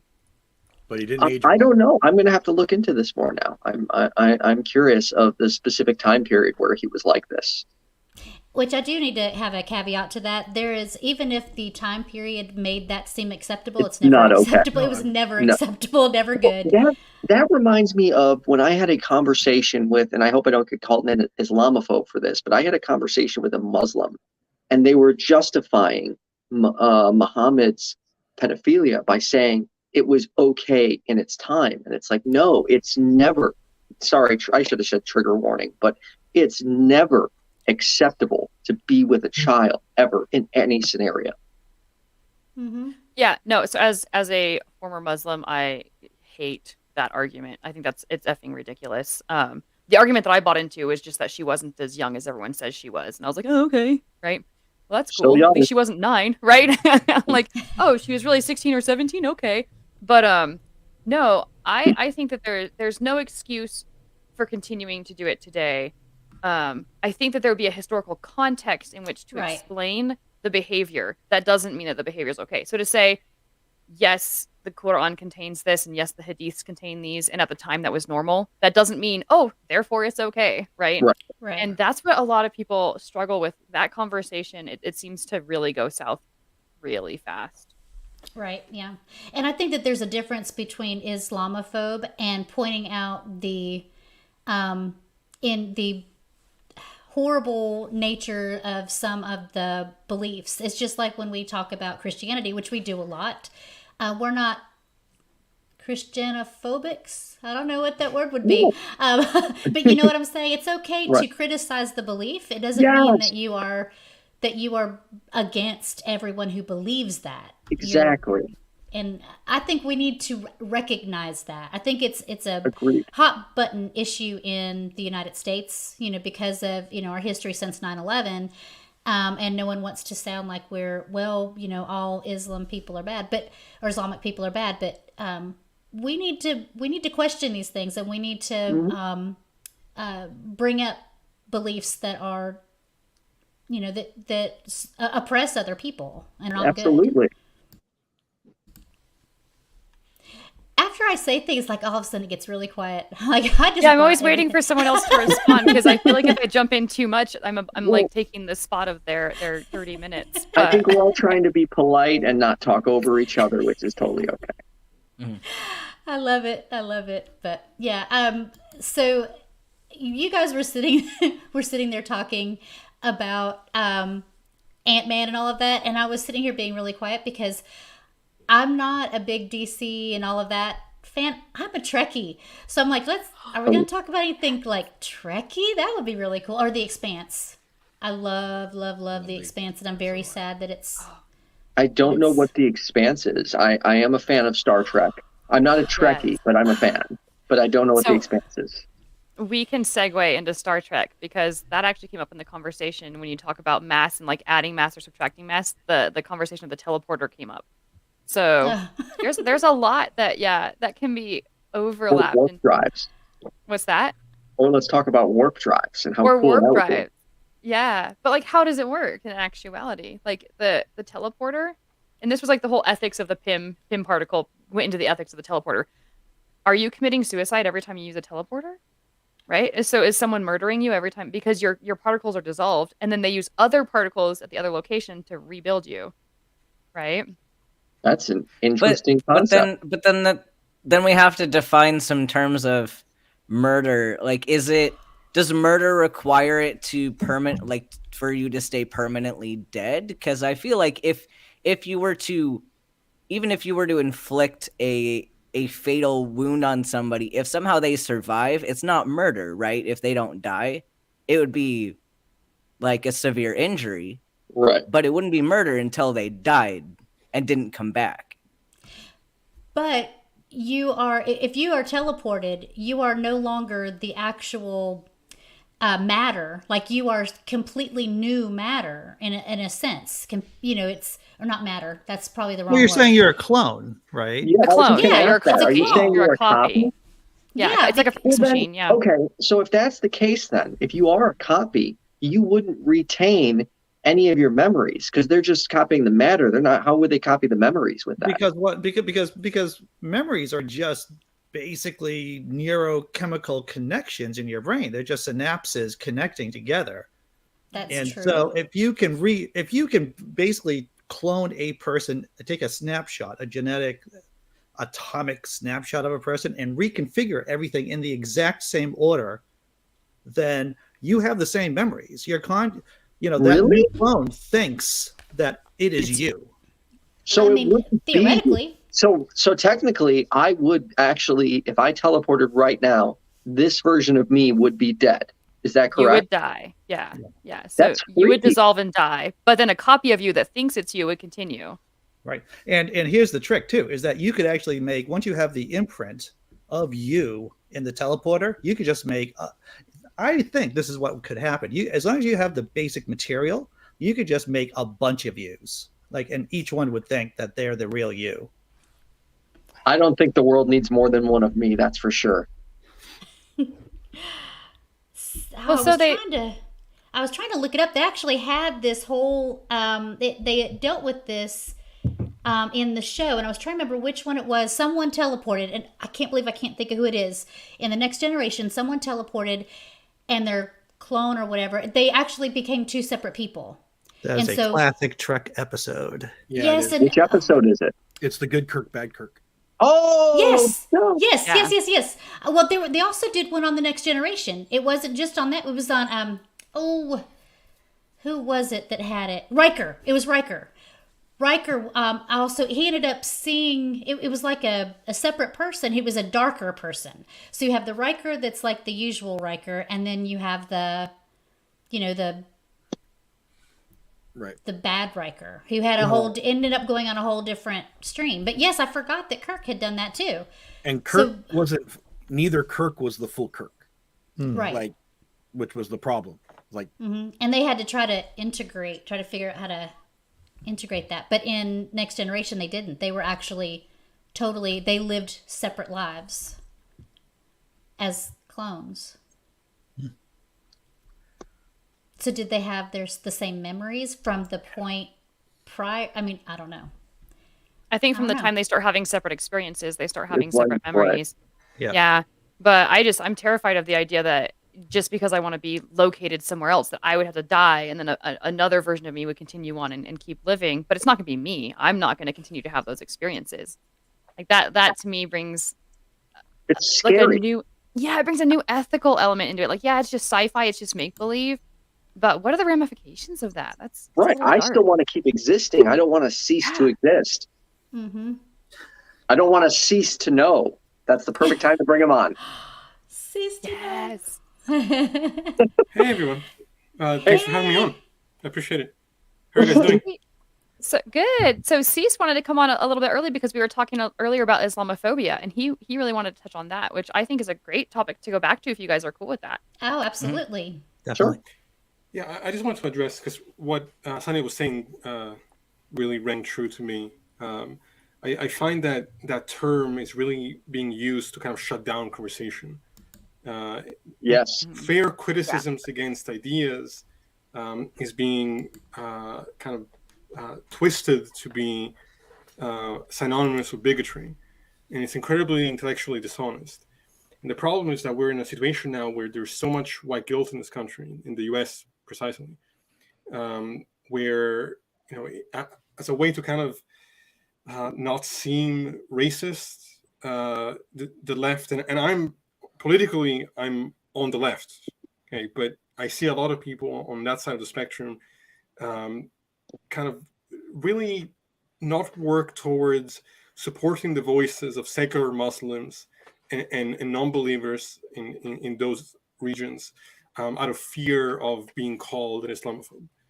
And the same kind of sexism that we're so quick to criticize here, when it comes to those cultural practices, just gets ignored as, well, it's just, we can't criticize it because it's their religion. I've told this story on my show before, but we had a conference at my university that was organized by the Muslim group of where I go to school, and they were talking about the messages in the media that kind of contribute towards bigotry against Muslims. And I was completely supporting what they were saying. Like, I made a comment at the end of the conference saying, look, anywhere that we see bigotry and racism and which those things really exist, no one's pretending they don't, we have to call those out. We have to analyze the role of the media, and we have to fight against those things. But my concern is when just criticism of the religion by people who are not attacking people, who are not generalizing billions of Muslims, but are concerned about the core ideas of the religion, or at least some of the interpretations that we see take place in the world. Even those are being called bigoted. And they were advertising the Muslim club that was open to everybody to even outside of the religion to go and learn about the culture. And so I took them up on that, and I showed up, and I was willing to learn about their culture. And I get woken up a few days later by a phone call that the campus police had been notified, and that I was being described as a threat, all because I made that comment, which was mostly in support of fighting bigotry. And so to me, which was ironic to me, because it really kind of proved my point, which is this kind of open to other perspectives or open to dialogue is all a smokescreen in that context. Really, there's this kind of very victimhood mentality where conversation should be shut down. They don't want to deal with the reality of what their religion entails and the history of their religion. And it's something that at this point I really don't have any patience for, and I try to call out that kind of dishonesty any time that I can, because it really is disturbing to me. So. That is such an important point to make. Before we go on, I do want to say Pat's about to leave us, so I wanted to say, Pat, thank you so much for coming on, and you look Thanks for having me. fabulously young. 35, I'd say, right? Thank you. Beautiful. It was great. Oh, sorry. Make sure you like, subscribe, and join Patreon for PFS.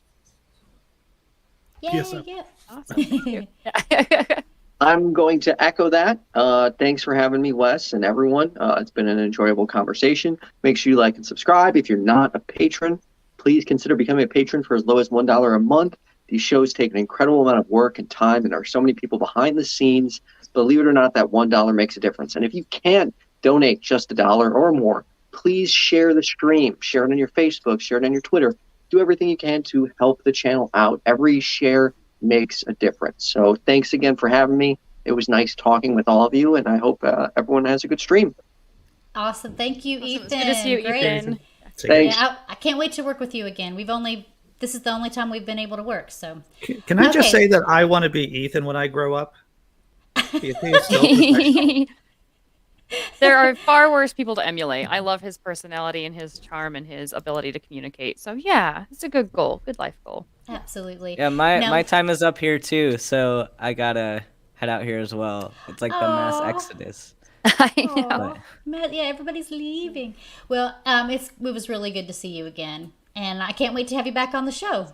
Absolutely. Thanks for having me on, everyone. Again, like this video, subscribe, and go join that Patreon. Have a good night, everyone. I'll see you around. Good night. Bye.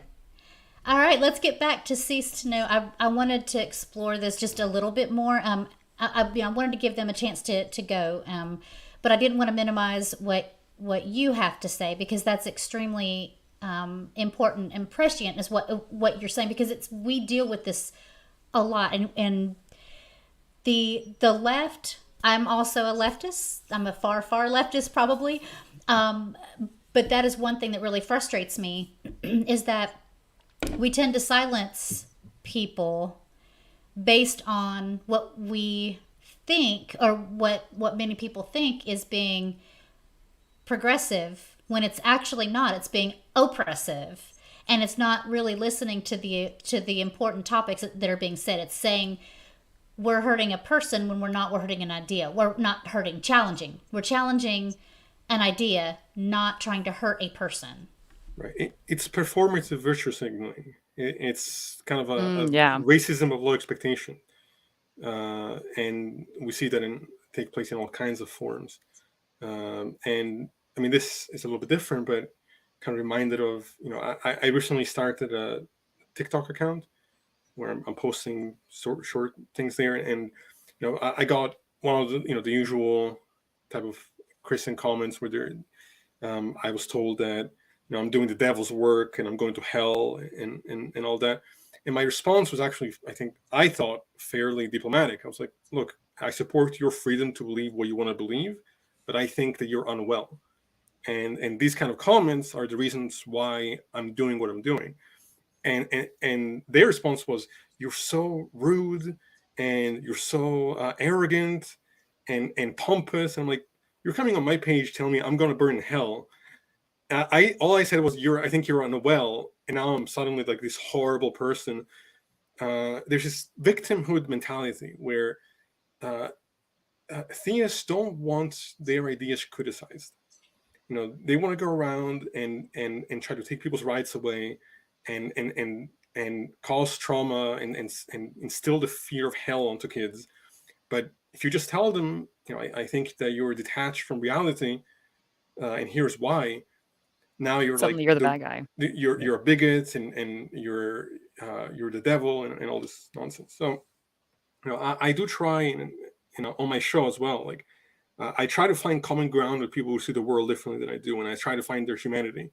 But I think as I get older, I notice my patience wearing more and more thin by that kind of behavior. And I've never been afraid to speak my mind, and it's. Sometimes it gets me, it's going to me in trouble, especially in the setting of a university, where I think now it's becoming harder and harder to be open about those kind of things. But it is what it is.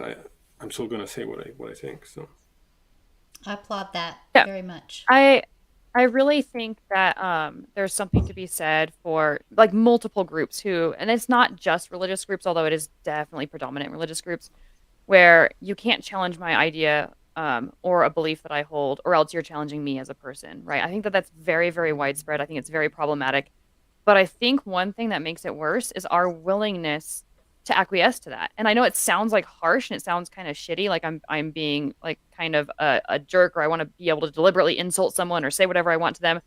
But I think we can be incredibly sensitive to a person and still disagree with them, and still draw a hard line and say, no, like nothing can be taboo. Nothing. There should be no such thing as a taboo topic or something that we can't talk about or discuss or challenge or explore, right? Even if the action itself is taboo, the idea or the ability to talk about it should not be. And I think we've lost that willingness to stand up and say, no, this needs to be talked about. Well, and it also gets to the point where, if somebody's going around telling people they're going to go to hell and that being gay is a sin and that kind of thing, if you get your feelings hurt because I tell you that your ideology is immoral, I don't give a shit. Like, I don't care, because what I think is that they're putting forth something that is so toxic and destructive and traumatizing that I'm not gonna try to hold back from saying what I think about their belief system. And if you take it personally, like, it's not like I'm going there enjoying hurting somebody. Like, I'm not like that kind of person. But if they get offended or they get their feelings hurt, I mean, it is what it is. I've discovered that I can say pretty horrible things as long as I smile, feebly, maybe attempt to smile, or frame things in, that helps. I've gotten very few death threats, a lot of insults, very few death threats. I get death threats on a daily basis, but it doesn't. I mean, it really doesn't affect me. It doesn't. I mean, every time I see something like that, it kind of just proves my point. Yeah. So it doesn't really bother me. I mean, it's sad that that's the situation that the world is in, but I don't take it personally. It doesn't scare me. It doesn't affect me. I think that's important, what you just said about not taking it personally. Yeah, I mean, it is what it is. Like, it's not gonna. Well, we're just about ready to play a PSF promo clip. So we'll take a little break from the conversation, and Phil or Wes, take it away.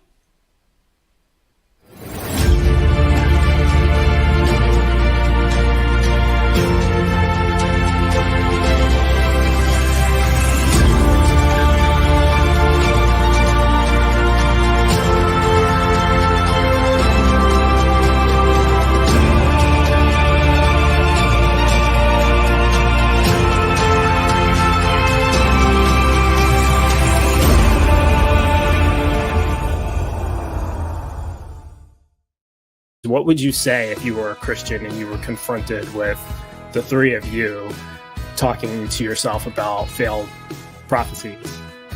I mean, there's always a way, with that's the thing about prophecies, is they have such an ambiguous nature that they can be reapplied to many different situations. And that's what we see. That's why the prophecies are still, quote unquote, relevant today in some circles. So if you teach children that first, and you teach them that the fear of the Lord is the beginning of knowledge, and you teach them all of these things to kind of make them not think, you don't teach them how to think, you just tell them what to believe. If you do that first, then you can give them a whole bunch of nonsense later, and they'll never examine it. They'll see that it seems nonsensical, but they won't care because they've been trained first that fear of the Lord is the beginning of knowledge, and trust in the Lord, and lean not to your own understanding. Which basically is another way of saying use no critical thinking at all and no skepticism. No. That's the first thing that's taught in religion. People were measuring the speed of light in the 1800s. When Einstein was just born, they had already done some of these experiments, I think, or right about that time, 1880s. And they found that regardless of the motion, you always get the speed of light. We put into our public education curriculum more critical thinking skills. It tends to fall under the English language and French language curriculum, which is appropriate. But it doesn't seem that way to some people. It seems like, shouldn't that be in like a math or a logic class? And you can get critical thinking out of those too. But when you're dealing with learning a language, that's really the ideal time to bring in critical thinking aspects, because you're helping people to comprehend what they're reading and try to understand it better. And so critical thinking is a wonderful tool for that. So it's a very important step toward proper skepticism. I think we don't do enough of it. My opinion is that we should be teaching this starting from grade 0 kindergarten, all the way through grade 12 or 13, because Ontario goes 13 grades instead of 12. You can have someone, I think Allison was it, that said that you could have someone who scaled the walls at the resurrection. Oh my gosh. I didn't go back. That was beautiful. I'm sorry, but that should be clipped. That was perfect. At the insurrection. And that was a Freudian slip or something. Jeez.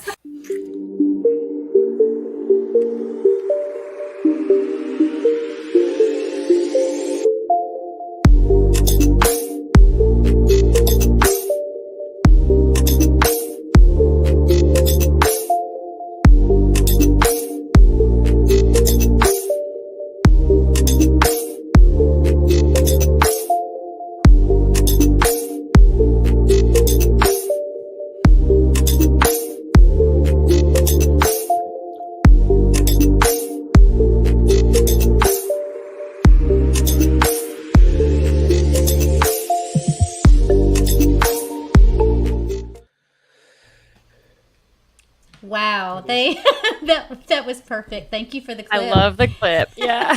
You're like, this should be clipped. Well, it is now. I asked for it, right? By the way, the new Women Unload aspect of the channel I think is awesome. So I'm really excited to see more of that. I think it's really great.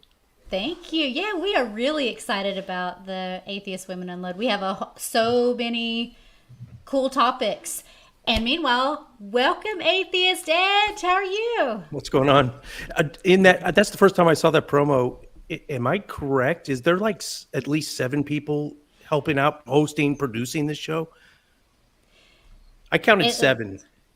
Yeah, there's let's see, 5 behind the sscenes, and gosh, there's a lot of us. Yep. That is we have a lot insane. working. That can be I love, by the way, that can be a huge. There's probably a lot of pros and cons to that with so many people working on it. I guess the big con would be you got to split all the revenue, but the huge boost would be when you're going live, you've got a dedicated person that's just handling soundboard, for instance. So that would be great. Atheist Edge, I'm going to give you a compliment, sir. I love your bright-eyed optimism that there's any money to be made.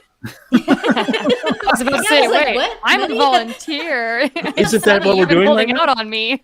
Isn't that what we're doing right now? It's a Exactly. Patreon drive, which is another question I had. Like I've got 8,000. Well, if you include all the social media, it's 8,000 on YouTube. It's 11,000 total, but I've only got like 8 or 9 patrons.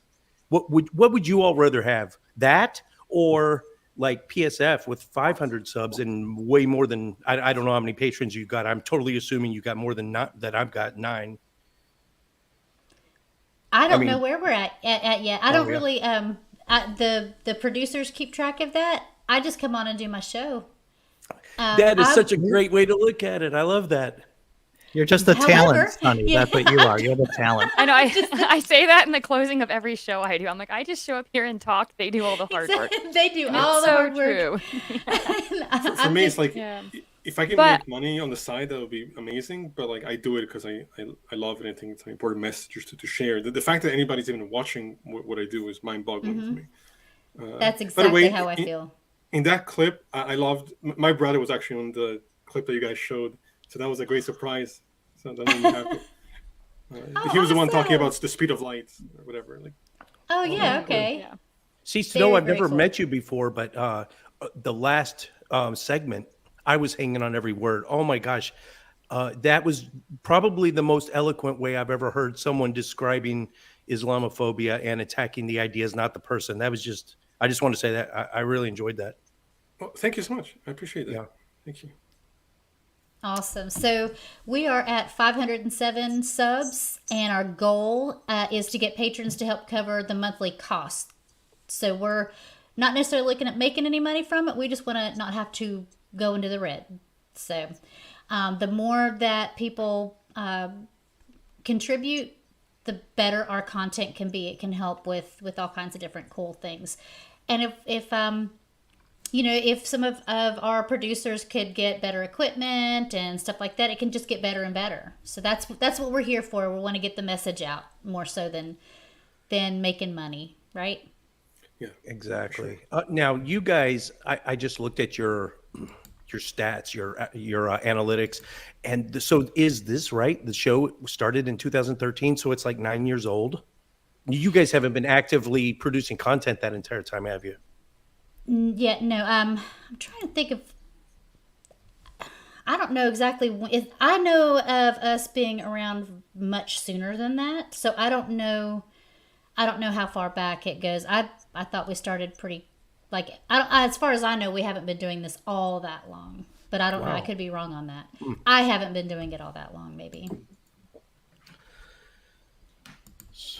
I don't know. I'd like to get some producers in the back. Let me know this. That's a really great question, Atheist Yeah, Edge. I was watching chat to see if they would throw it into chat for us. Yeah, like, That's a come really on, good question. Yeah, help us because out. I've only We're been just the hosting for what talent. about 6 months or so now. So yeah, but Well, in but I fact, do know. I know that it hasn't been that long. It can't be because we had several of us were on a different show that we no longer do. When that kind of dissolved, we went in together and we're like, hey, there was a group of us like Wes and Bryce and some of the others that were like, hey, Josh, let's do something else. And so that's when PSF came out. I think it's, in fact, Yeah, Cat in chat is saying not even a year. So Yeah. Okay. yeah, it's brand spanking new, but we've been pushing things really hard to try and get information out there and get people connected with us. That's still, yeah, that's great. That sounds more like it though. Yeah. I mean, the channel could have been active in 2013 and just created and just sitting there. Yeah. That's where I was kind of guessing. Bryce Well, says that's 7 great. months. So Now, even if you know, for my channel, I like to try to give, the goal is 10% of all my revenue back to the community. So even if you're, you know, like I'm all, you know, probably too much asking for Patreon donations or other forms of donation, financial support, just for equipment. But at the same time, I try very hard to make sure that I'm at that 10% give back. You know, right now, Neil the 604 Atheist is we're patronizing him at the moment, but you know, in a year we might break off and go and help somebody else out. But I think that's kind of the the model that I try to do.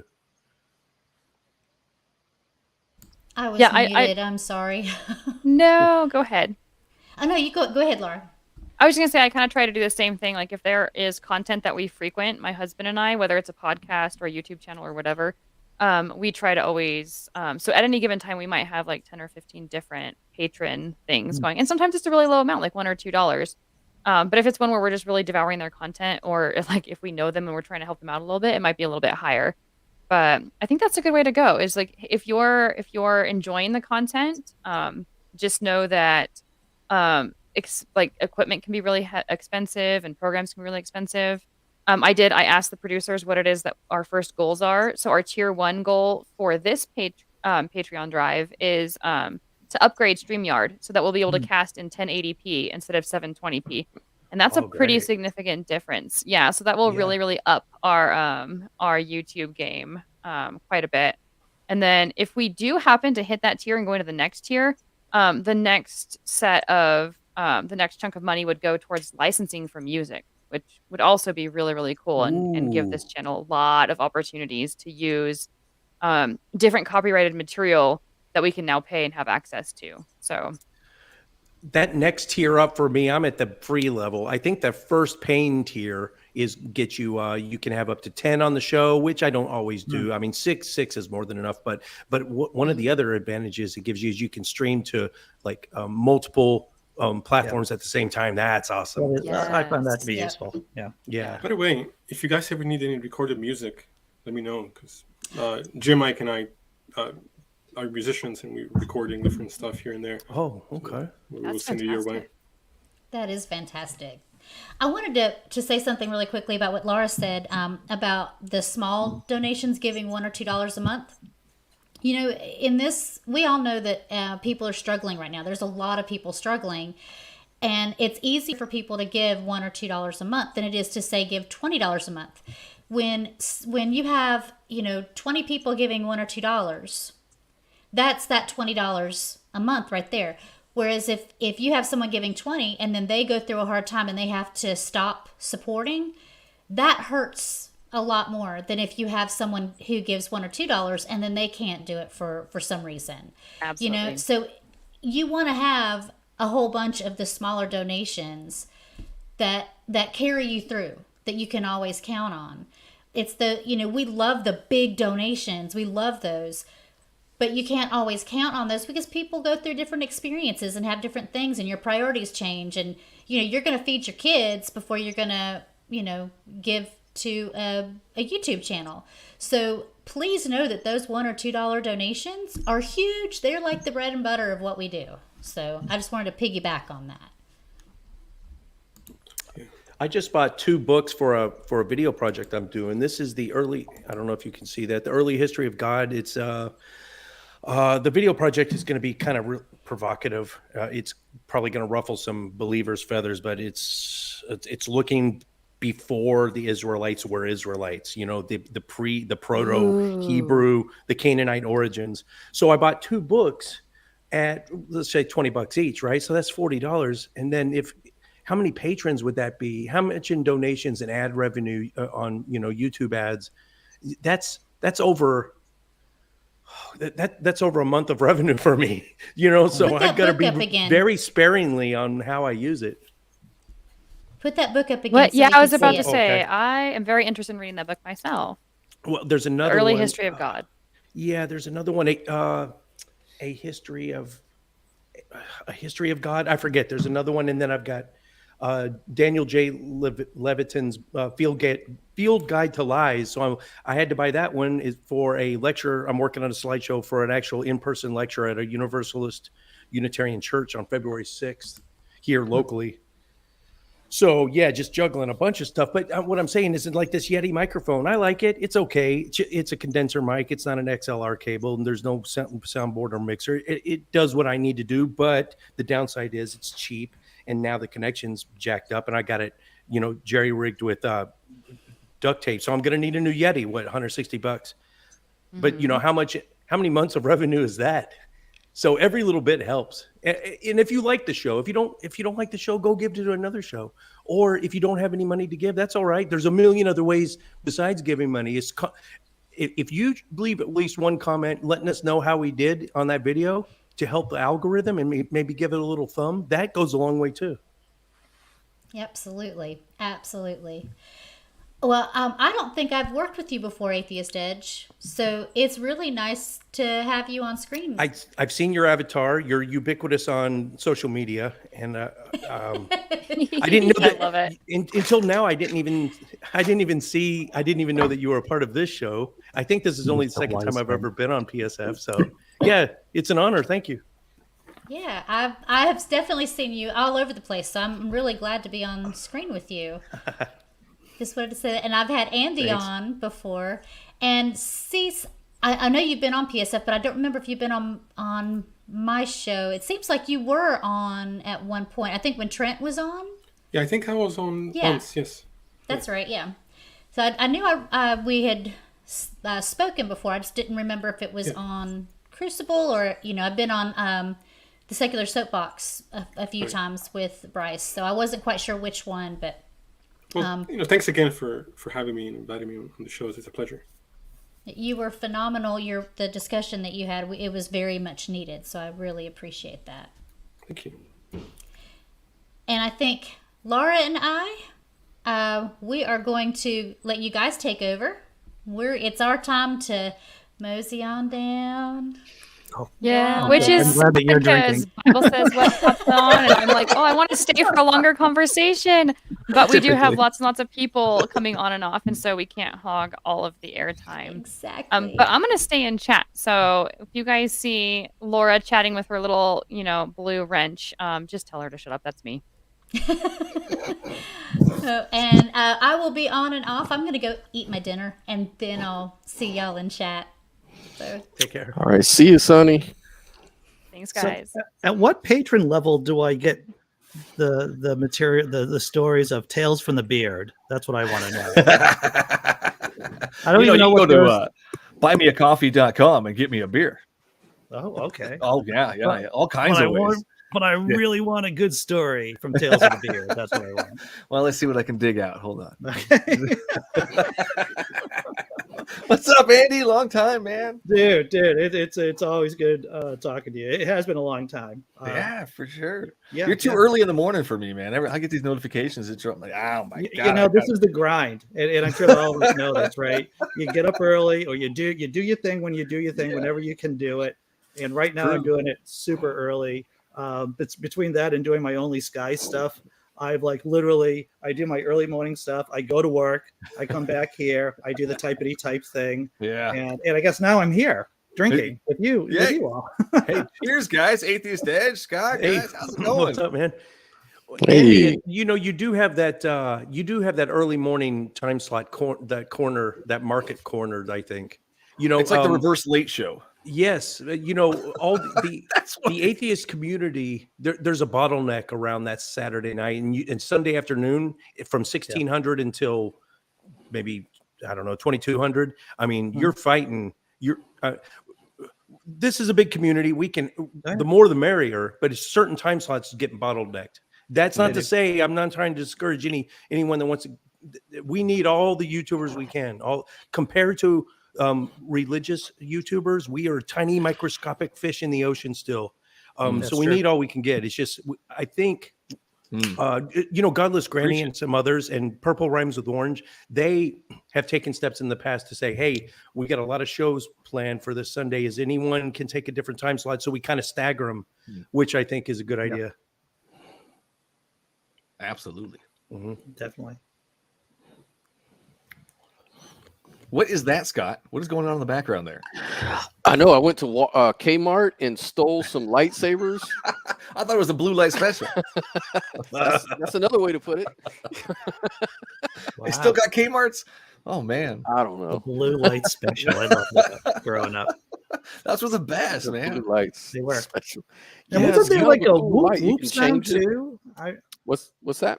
Wasn't there a whoop whoop sound to the blue light special? No, it was just a spinning blue siren light. Well, you that's guys why are that probably was too this young.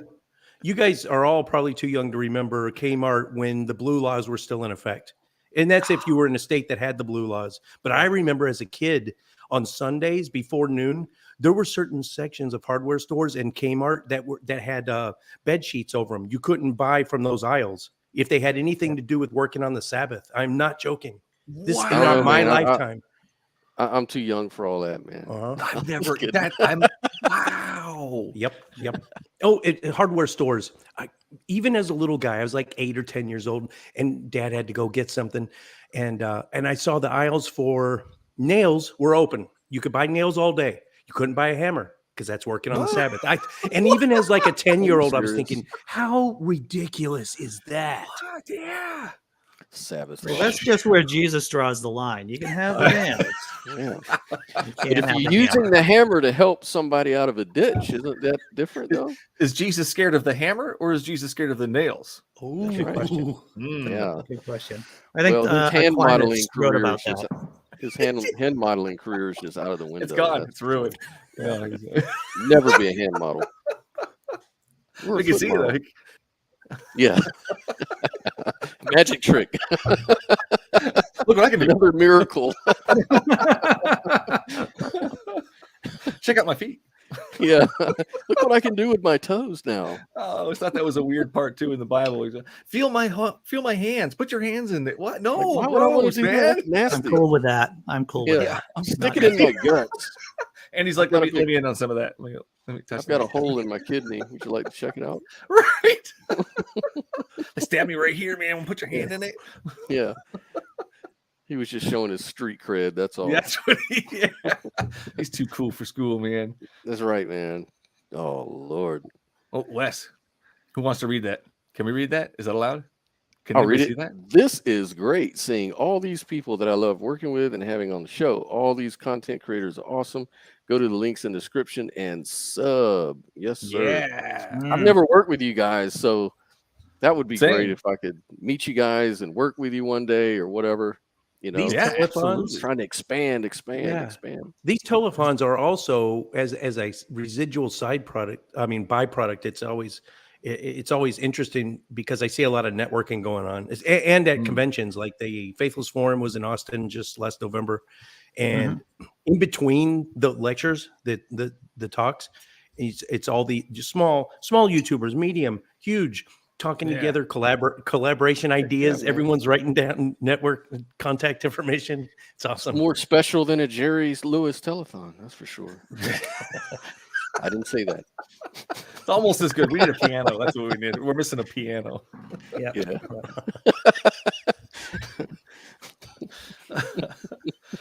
here's Don Rickles to do some humor. Yeah. Oh God. Hey Jenna, I see you in there. Jenna. Yeah, man. We gotta definitely figure something out, man. I'm enjoying. I'm kind of new to the YouTube hosting and debating forum. I've only been doing it, I guess, for about a year now. I started doing this stuff back in February, March, something like that. Just debating and stuff like that. Just and it's just kind of just debating. That is like the number one hottest draw in atheism YouTubing right now. I mean, I've seen any channel that totally dedicates to debates just explodes. They just go crazy. The modern day debate back when they were called modern day hysteria, and they start. I saw them go from zero to hero now, and then they got their own in-person convention here in Dallas. Just it was this month. I just missed it. It was a couple weeks ago. I'm always on the search for my newest dumpster fire I can jump into. The trick to debate channels though is getting the right people talking about the right topic. So there's an art form to it. But if you do it right, the potential is unlimited. What do you think is the trick to that? Well, Winston Churchill said, see, I'm a dumb Marine and I live by this motto. Winston Churchill said, I use all my brains and all I can borrow. So I'm asking around. I'm in every chat group, atheist collaborator, atheist YouTuber chat groups, secret chat groups, private chat groups on Twitter or whatever. And I'm in there saying, hey, I've got this Muslim apologist that wants to say that that has a list of 26 fulfilled scientific prophecies in the Quran and the Hadiths. Who could I get to counter that? Who would be the best person? Who would be that subject matter expert? And so I get ideas from them, and then I start beating the bushes. Right. Yeah, just in other words, just be resourceful and join groups and see what's kind of trending as far as topics and stuff like that, I guess, right? Well, I think being successful is I think the equation is pretty much the same no matter what job you're in, whether you're on YouTube, podcasting, or just in the real world. It's just about networking and just talking with people and connecting with folks. Folks. That's right. Some folks with wisdom there. I had a show earlier last year called Exploring Epistemology. And it really wasn't a debate show, but it was more like a conversation and, interviewing people like Anthony Magnabosco and Reed Nicewonder and a lot of different YouTube street epistemologists and stuff like that. It was pretty good, but I think people really respond to these heated debates. I think the brain just kind of is like a magnet to some old negative stuff. You know what I mean? Like anything heated and debate worthy, but in this sort of conversation though, I see a value in making it more about a discussion. Absolutely. And really trying to evolve in that area. I think it's going to get burned out of. I think people are going to get burned out of these, dark. You think you would think that, but conflict always sells. Conflict. I'm 100% sells burnt out tickets.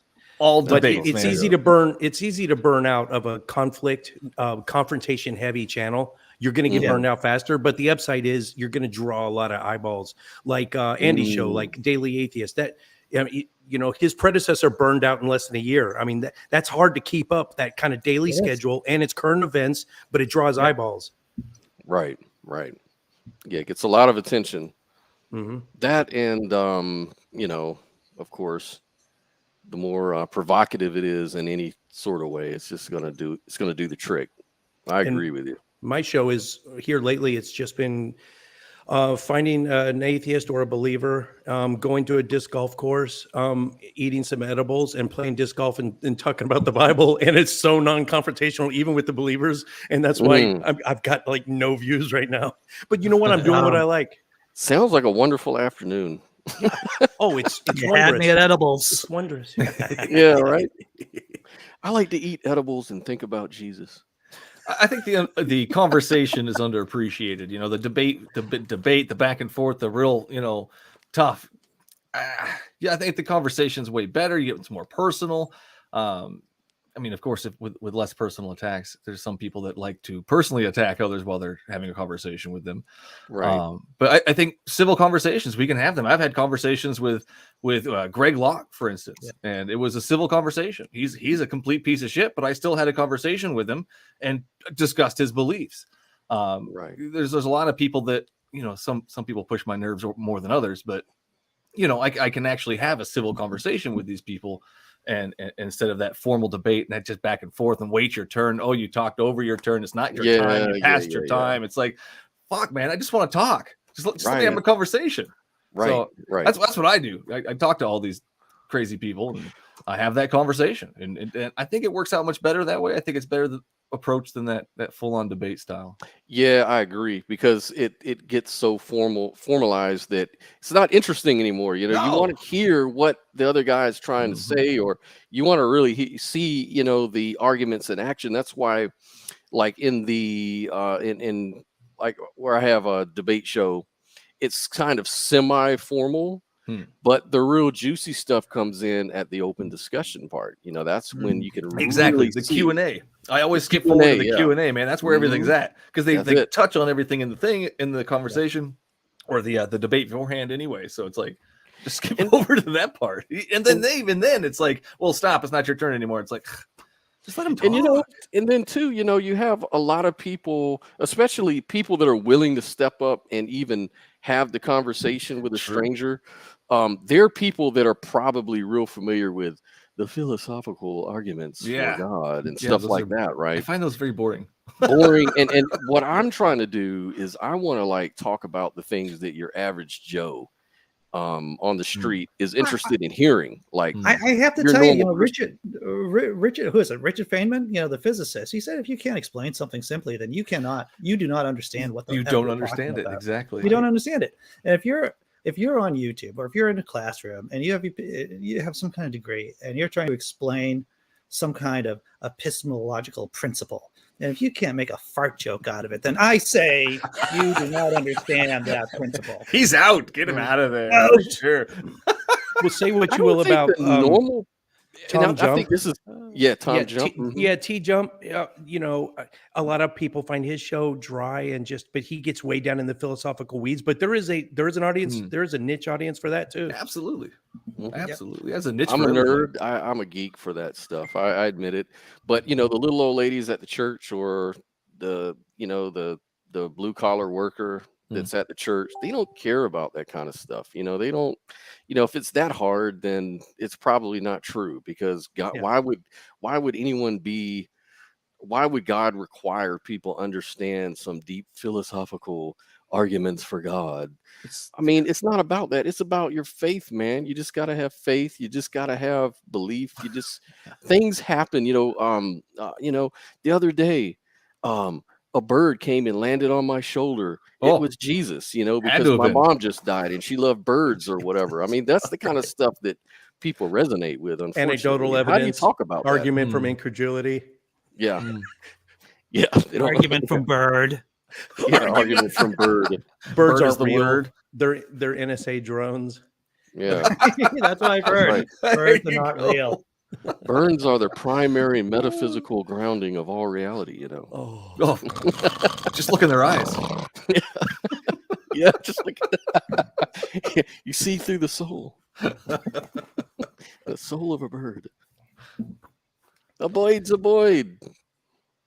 Before I came on, when I was in the green room, someone was talking about how can we objectively quantify your open-mindedness, your intellectual honesty. And I was thinking, and it just kind of hit me like a epiphany, and I started writing them down. I got 1, 2, 3, 4, 5, 6, 7 things just in the last, say, maybe, I don't know, a year and a half, maybe 2 calendar years, issues that I've completely done either done a complete 180 on, or made some major rethinks on some issues of mine. And so I think that's a good litmus test, is if you are able, if you can demonstrate that you've changed your mind on a major issue that you found major, That's a good way of letting people know that you're intellectually honest. So A believer. Yeah, go ahead. I wanted to ask you a question, Atheist Edge, now that you said that, because, I know that you have a military background and I've seen you, host debates. I've seen your shows and stuff like that and hear you talk. And you do talk about like sound epistemology and different things. But I was just wondering personally for you, because you used to be a Marine, right? Still And am. this sounds kind of odd.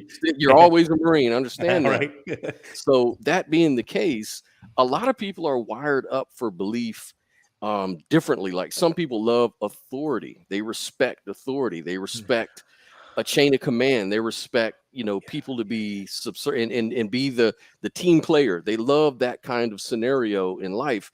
And so maybe I've met a lot of people and they happen to be military minded people that are like into like really the more fundamentalist authoritarian sort of religions, and they love it. They love that sort of, you don't question things, blah blah blah. So how did you get how was your journey based on that? Did that play any part?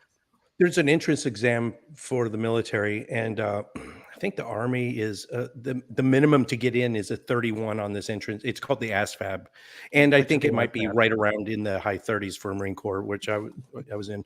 But your average soldier and Marine, maybe not airman and sailor, their average IQ is probably quite a bit higher, but they're not rocket science. We are not rocket scientists. I scored a 96 on it, and I got my pick of any job occupation that I wanted. So I went signals intelligence and code breaking in languages, but I'm an anomaly. You are absolutely correct. The vast majority of people that go into protective, the warrior type class of society, and that's just not military. It's police, firefighters, anything where you run into danger when everyone is running away. I'm not saying it takes a lower IQ. I'm just saying with respect to IQ don't mean anything. No to me, respect. That was my only authority. job available. So after my I test, have been accused of you just did that as a last resort. No, it was I don't believe in fate or destiny, but I believe it to some extent, but almost biological. It was a calling. I think there's a certain maybe 1 to 2% of the population that just has to do it. But as far as respect for authority, I don't like. No one likes a strict authoritarian over them. But at the same token, in order for the Marine Corps in particular to seize and defend advanced naval bases, which is our mission. Among other things, for that machine to be well oiled and execute properly, everyone has to be thinking exactly like this. That's why we march around in formation. And it's not just everyone thinks that's a time waste marching in formation, but getting everyone doing the exact same thing, thinking the exact same way. And that's not to say we're an automaton. If you're given an order, first off, you're expected to evaluate it. Is it a lawful order? And if it's not, you don't follow it. And then you you go up the chain of command, and you make it happen. Well, there's definitely a logic to that. Yeah, there is a logical way of thinking behind it. Like for me, my whole family for generations were Marines too. I was going to join the Marines, but I got swept away by Jehovah's Witnesses at that time. I was going to join the Marines, and then I became a pacifist because I became a witness.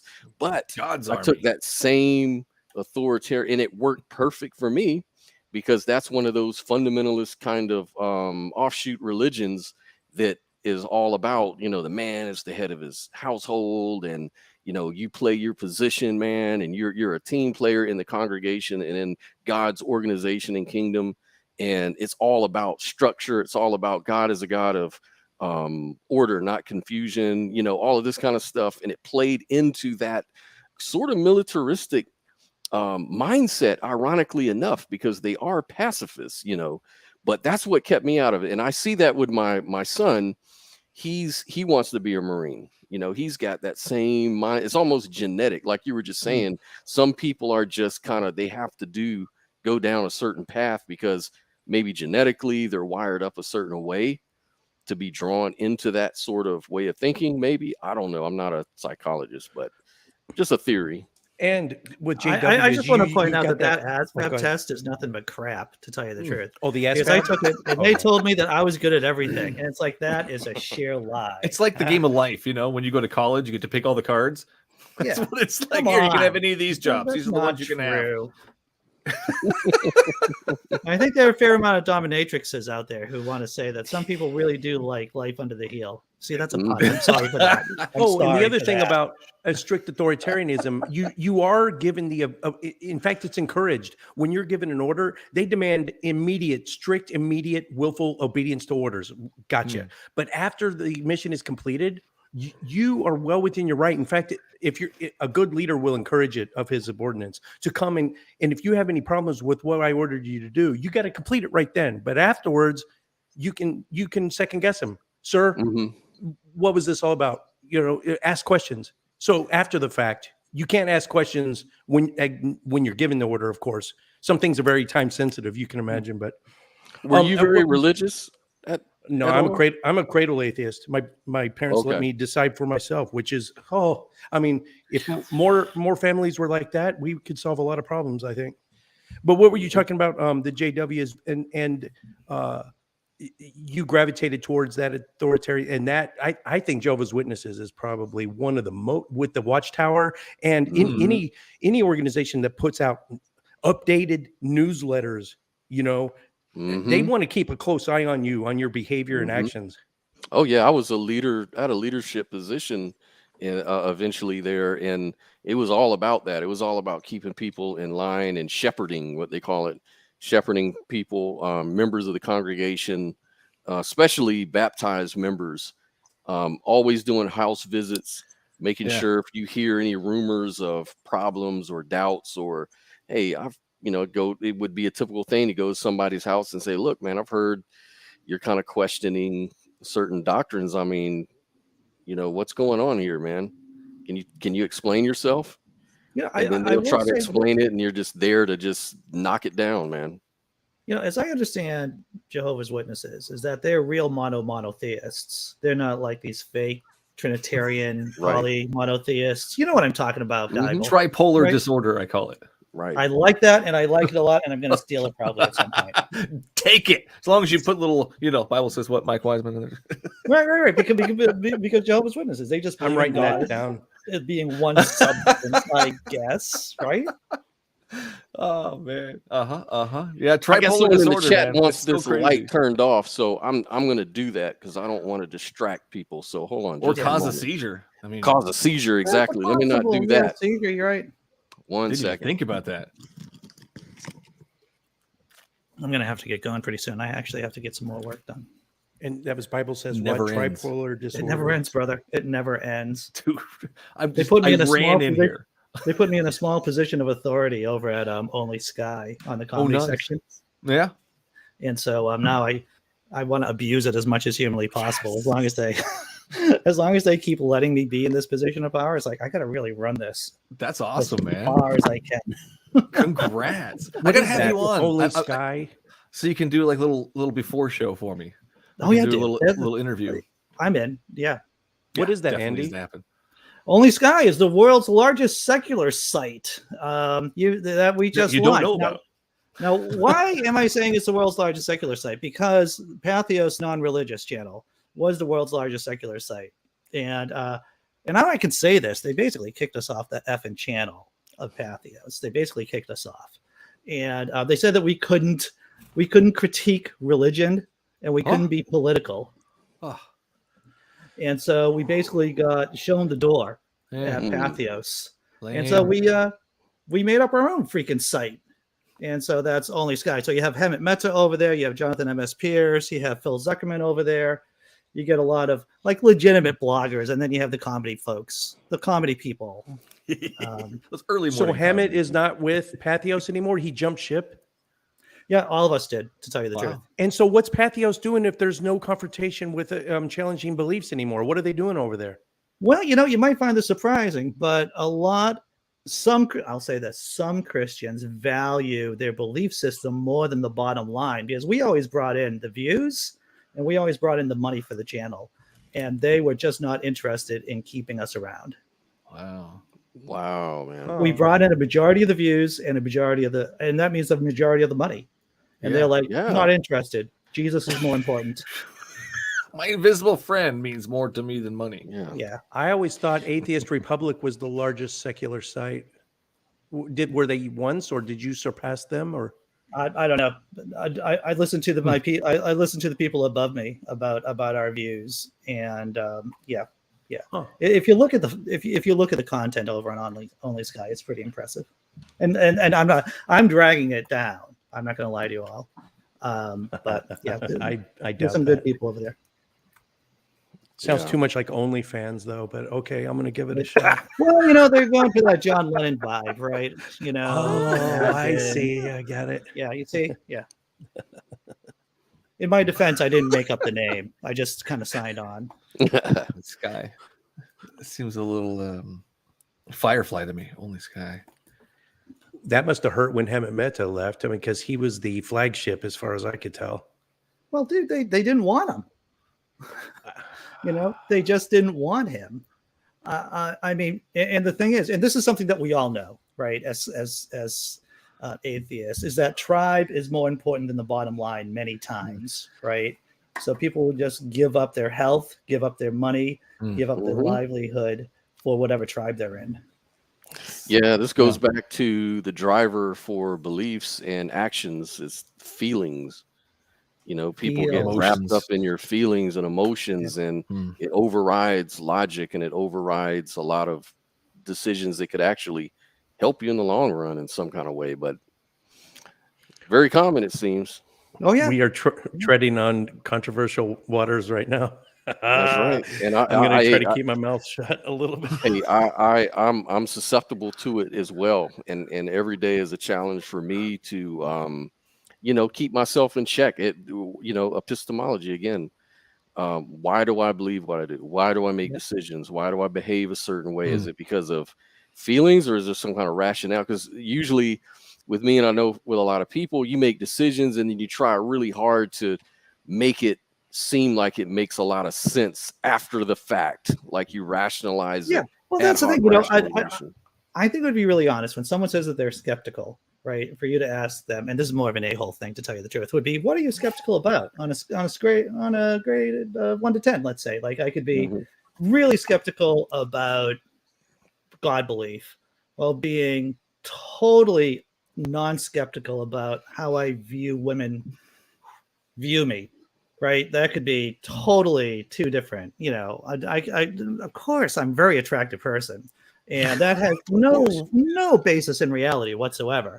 It's the full head of hair. That's what it is. Andy, you just described the first step in street epistemology. Whenever Anthony or any of them, when they first approach their interlocutor, is that right? Interlocutor. Sorry, interlocutor. Yeah. When they first approached that person, that's the first thing they say. Once they establish a topic, and then theirs is a scale of 1 to 100. But yeah, how sure do you think you are? I mean, that's the very first question they ask, right? And I hate that word. Like, I hate that words like interlocutor and stuff like that. I hate it because it's like, it's pointless. Let's be real, man. We're having a real conversation with real people right now. Have you guys have you ever dealt with an apologist that tries to overwhelm you with their little inside words like hermeneutics and exegesis? Can't you just say interpretation? Come on. I got to tell a story, though. This is my hermeneutics are on point. I'm just letting you know right now. Always. Speaking of hermeneutics, I think one of my first debates that I had on this channel, on a different channel, I'm sorry. I was debating somebody, and the Christian asked me, but you're not using hermeneutics to interpret the Bible a certain kind of way that would make it all gel together for you. Do you know anything about hermeneutics? And I basically said, well, the point of this topic isn't hermeneutics. And anyways, I kind of avoided that whole thing because it was kind of off topic. And then, man, the group where I was in, like this debate group, where they're like, this guy doesn't even know what Dude, I was about to say that, to quote the Princess He Bride. called it pharmaceuticals. He's like, he doesn't know pharmaceutics. And I don't think he knows pharmaceutics. I haven't taken drugs in a few years. My new Princess Bride pop. Just saying. Oh, that's great. That's great. it's just such a it's just I think a lot of people and it's goes on both sides. Wow. It's more about ego, and trying to up the next man, trying to look smarter or wiser than the other guy. It's all egos. If you're debating because you like a boxing match and you want to be the winner, you're in it for the wrong reasons. Wrong. If you're not trying to arrive at a truth, that's why I hate formal debates, because you can't admit you're wrong or you're going to lose in front of a lot of people. I would like a guided discussion where at the end I could potentially become a Christian. I like that kind of danger. But I got to tell you, personally, though, I do find a little pleasure, though. I'm not even going to lie. I find a little pleasure, though, in making the theists cringe a little bit. Like the silence, man. Yeah. It's when you make a pause. I love it. Yeah, I love it, man. And favorite part of my show, man. And I love to be challenged. I love somebody to do the same thing to me as well, because that's how I'm going to learn. But true. It gives me purpose and meaning in life to have these sort of debates and conversations, and it's like a dopamine rush, like maybe Pine Creek would say, to put these people on edge. Hey, Oz, what's going on, man? Chilling. What's up with y'all? I love that shirt. That's awesome. He was just at our comedy club last month. Oh yeah. Is he like? Can you see that? He and the other guy, they're even more popular. I think there's some after effects of like permanent, what do they call it? TBI, traumatic brain injury. Traumatic brain injury. Yeah. Have you noticed that when you met him? I'll tell you when meeting him. Uh-oh. Is that me? Or was just me? Cut out? Glad it wasn't me. Cut out. Okay. That was Jesus. I think Oz was going to get in the comments. Versus what I saw. Oh. Sorry, this is wife. Funny already. It's hilarious. He acted and talked like he was healthy. He was sharp. It was very good to and encouraging to see, because he shared in his stand-up routine that at one point he was like at an 8.5 a day, and that was just to get by. Yeah, just to get by. Oh, Johnny Knoxville's the other one, and he's already admitted that he's got bad days where his speech is slurred. I mean, those jackass guys have been through an NFL pro career, and then they're doing another movie. There's one more coming. Yeah, there's a new one. Yeah. Oh, I don't know how they do it. That's what Steve-O. He's touring to promote the movie. Oh, he's done. He survived. Good. He survived. Wow, you did it, man. That's it. They should stop. They I can't take it anymore. I do have to say a funny part when he was there, the very first show he did at our club, the two young ladies that are working at like the host, the greeting stand when the customers come in, they're probably like early 20s. So jackass isn't like a thing to them, right? No idea. And what I loved about Steve-O is he just walked in the front door, like he had his tour bus, but he just walked in the front door like just a normal person, coming in the building. And the one girl was like, first and last name, please. And he was like, Steve-O. Steve-O. No, sir. Be real. What is your name? Yeah, what's your real name, sir? What's your real name. You're a grown man, sir. Be giving me hey, names guys. Like Wes in the background is saying they want to play a clip. I think they want to play a commercial break. Is that right? Sure. Can you guys see in the private chat? Oh, I don't know there who's you go. supposed to announce that.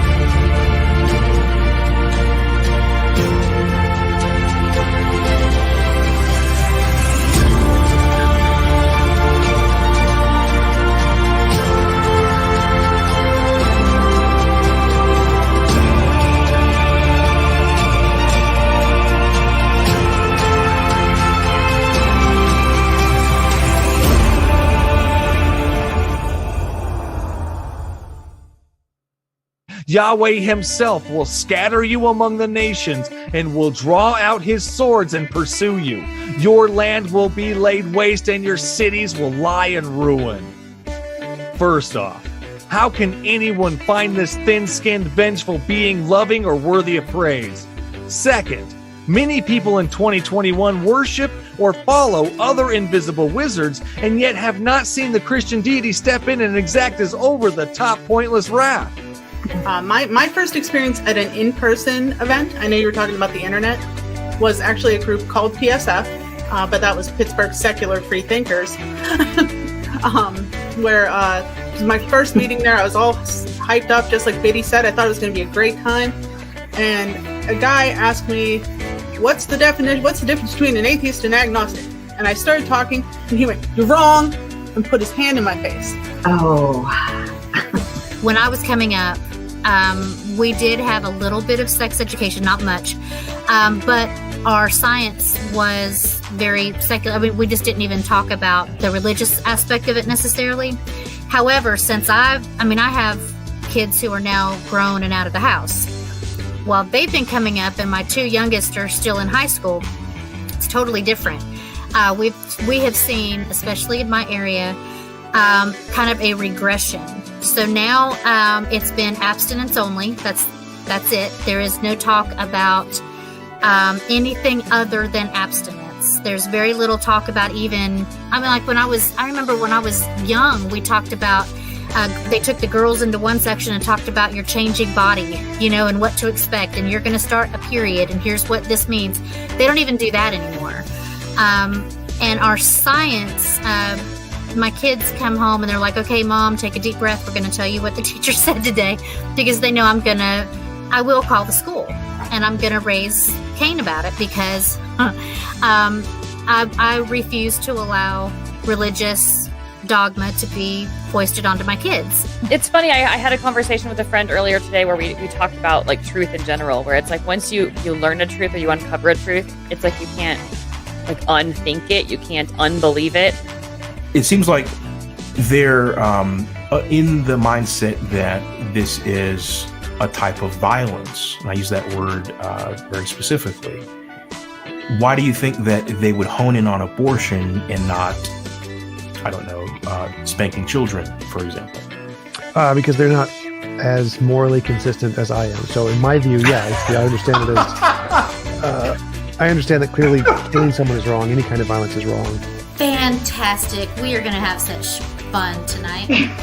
Right. So we have some wonderful guests on, and the first one I want to introduce is Mr. Aaron Ra. Hello, Aaron. How are you tonight? Doing well, I think. You think. That's better than not knowing, so we're good. Next up is Seth Andrews, or as we affectionately call him, The Voice. Hi, everybody.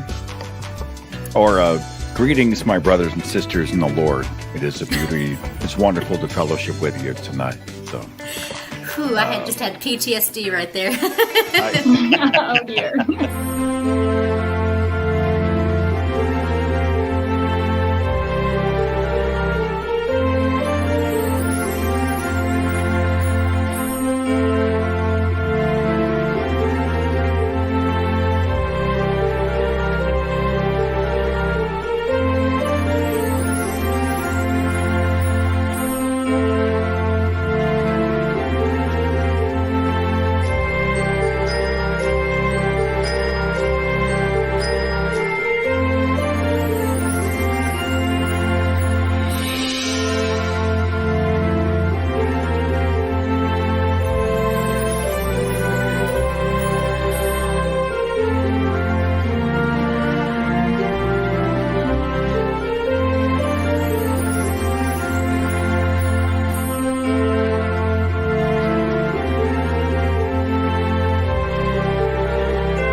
Is it Christmas again? What? Yes, sir. It was a good reminder to take down my Christmas lights, though. And my tree. Yeah. That's a great nightlight, Hey, those are some good intros, man.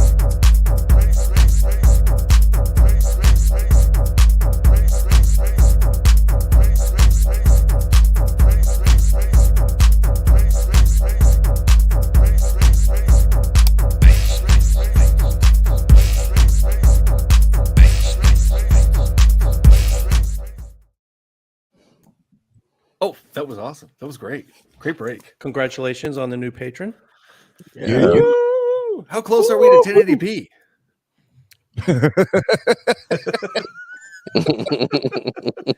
Excited for 1080p. I Make was me look on a little better. I was on Matt Dillahunty's show, the call-in No show. shit. What was it? A week and a half or so Don't ago? hang up. What's it And the hang up, or what? Yeah, the line. hang up. Oh, the hang up. Oh gosh, that's fun. That was so fun, and he had me rolling. He had me in stitches the whole time. Matt did, but it was the first time I tried to go 720 because my camera. I tried to lowball it, like 480, right? And so I just attempted 720, and I was so laggy. So next time I go on a big show like that, I have to hardline in with an Ethernet cable just to avoid all the crap. Yeah, you have to. Yep. I mean, even just the download is the 480 is really nice because it's just really fast. Or the upload, sorry, the upload's a lot faster with the 480. You go that 1080p, man. I don't know you guys, but my internet, man, it's like 2 days worth of upload right there. It's just but live, I mean, there is no luxury. I mean, you're gonna hit the lag and the jumpiness, and also they always say. Thomas Westbrook told me this my first year I started the channel, and he told me two things: a rising tide raises all boats. There is no competition between atheist content creators. Help each other out. That was, and I still take that one to heart. The second one is, and normalize your audio to a +3. That, if for those of you that know what I'm talking about, when you're pre-recording, you normalize to a 3, and you normalize that audio so you don't blow someone's eardrums out in the preview. And the other thing is, the main one is audio is, content is king, of course, content. But between audio and video, make sure your audio is good. And your video can suffer as long as because a huge chunk of the population of the viewers, like this telethon, a lot of people are going to be watching it pre-recorded after it's not live anymore. And they're going to be thumb driving it in their car on their commute to and from work, right? And they're only a lot of people are only going to listen to it anyway. Yeah. 100%. My first 10 episodes, it took me a long time to get that transition of, from intro music to here's the conversation, and then it was definitely it's a journey. So audio is definitely important.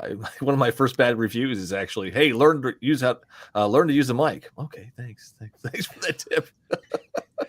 I mean, it's important. It really is. Yeah, it Who is. was that in that last cut there we watched? And someone that was just on, was it Cease to Know or Cease to Exist? Who was that? He had that. Yeah, that was a cool looking mic. I've never seen that before. It was all lit up red. Oh, that's not Cease. Oh, that's you. Oh, yeah. That's me. I love that. Oh, thing. wow. That's this guy. That's cool. It's man. a HyperX.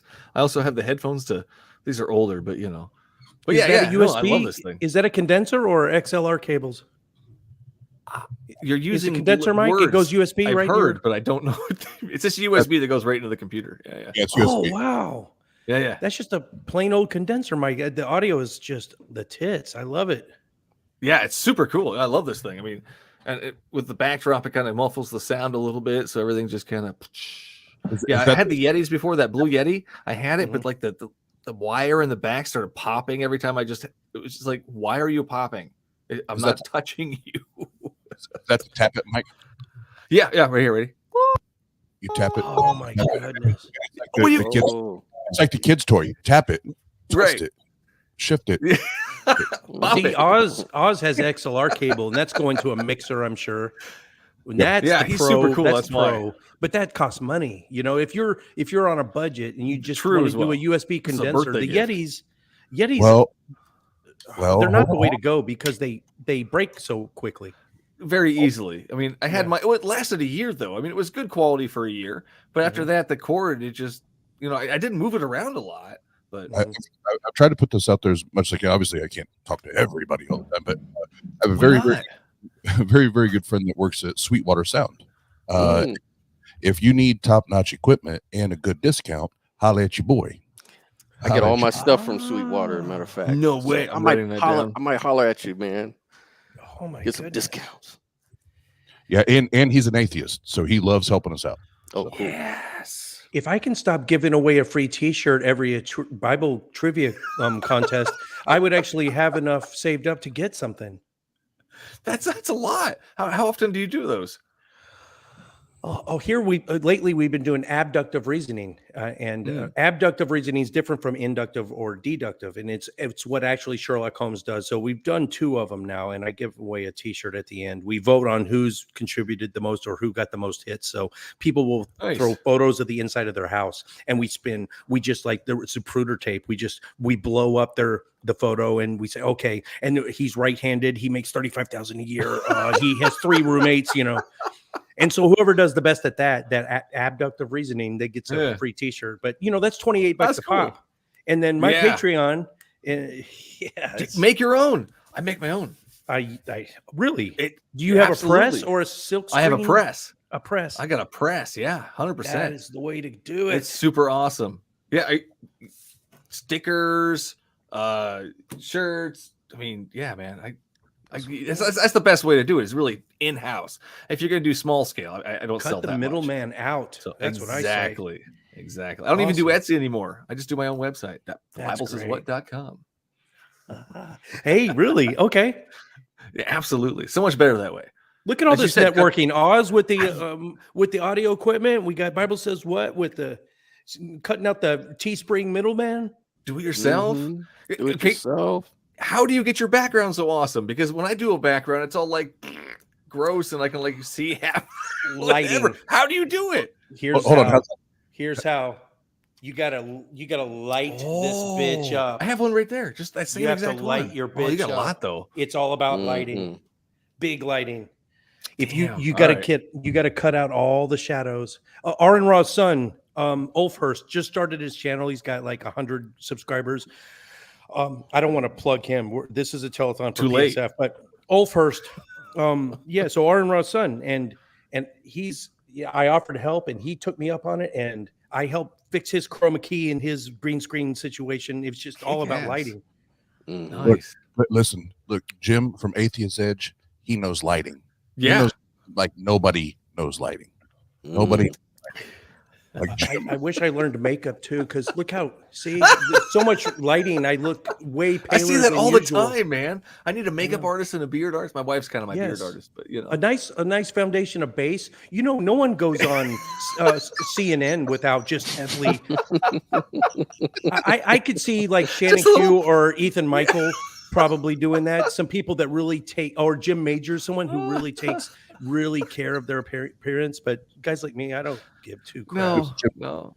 Jim Majors. Who's got time for that? Anyway, Jim Majors.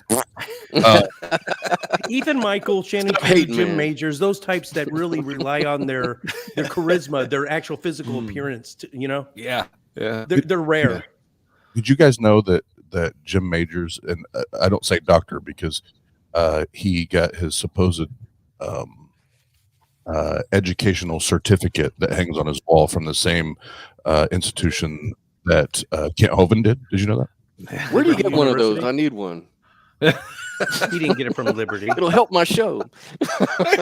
Dr. Williamson is in there. You go. What's the easy doctorate to get? I want one of those. That's right. I'm gonna hang that thing right up on my wall.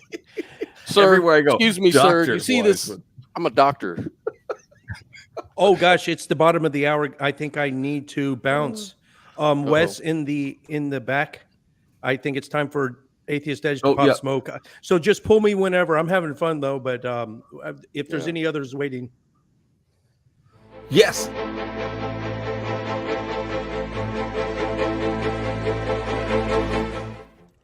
Ladies and gentlemen, there's been an epidemic of diarrhea attacking this country.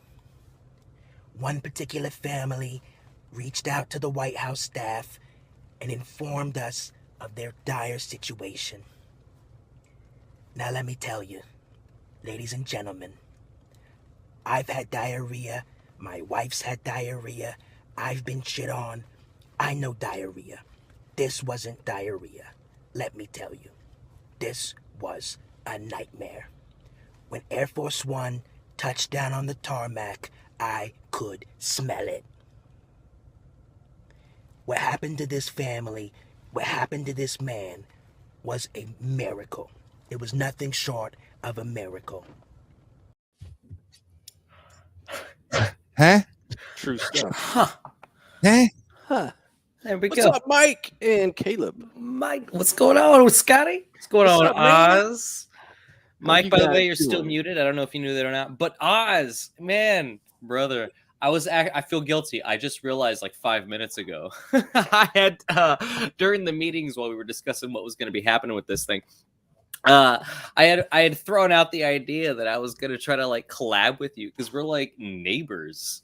You live in the same hometown that this guy does. And I was like, man, maybe I could like knock on his door and we could like hug on camera at least or some shit. Like fucking something. Because everybody loves a collab where you get together and you don't have to have the split screen thing. It's like, fuck, that'd be great. And I feel like a dick because I completely, I'm sorry. I don't know how PG this is. I feel like a butthole because I just now remembered. And we talked about this on, man, it might have been a week or two ago.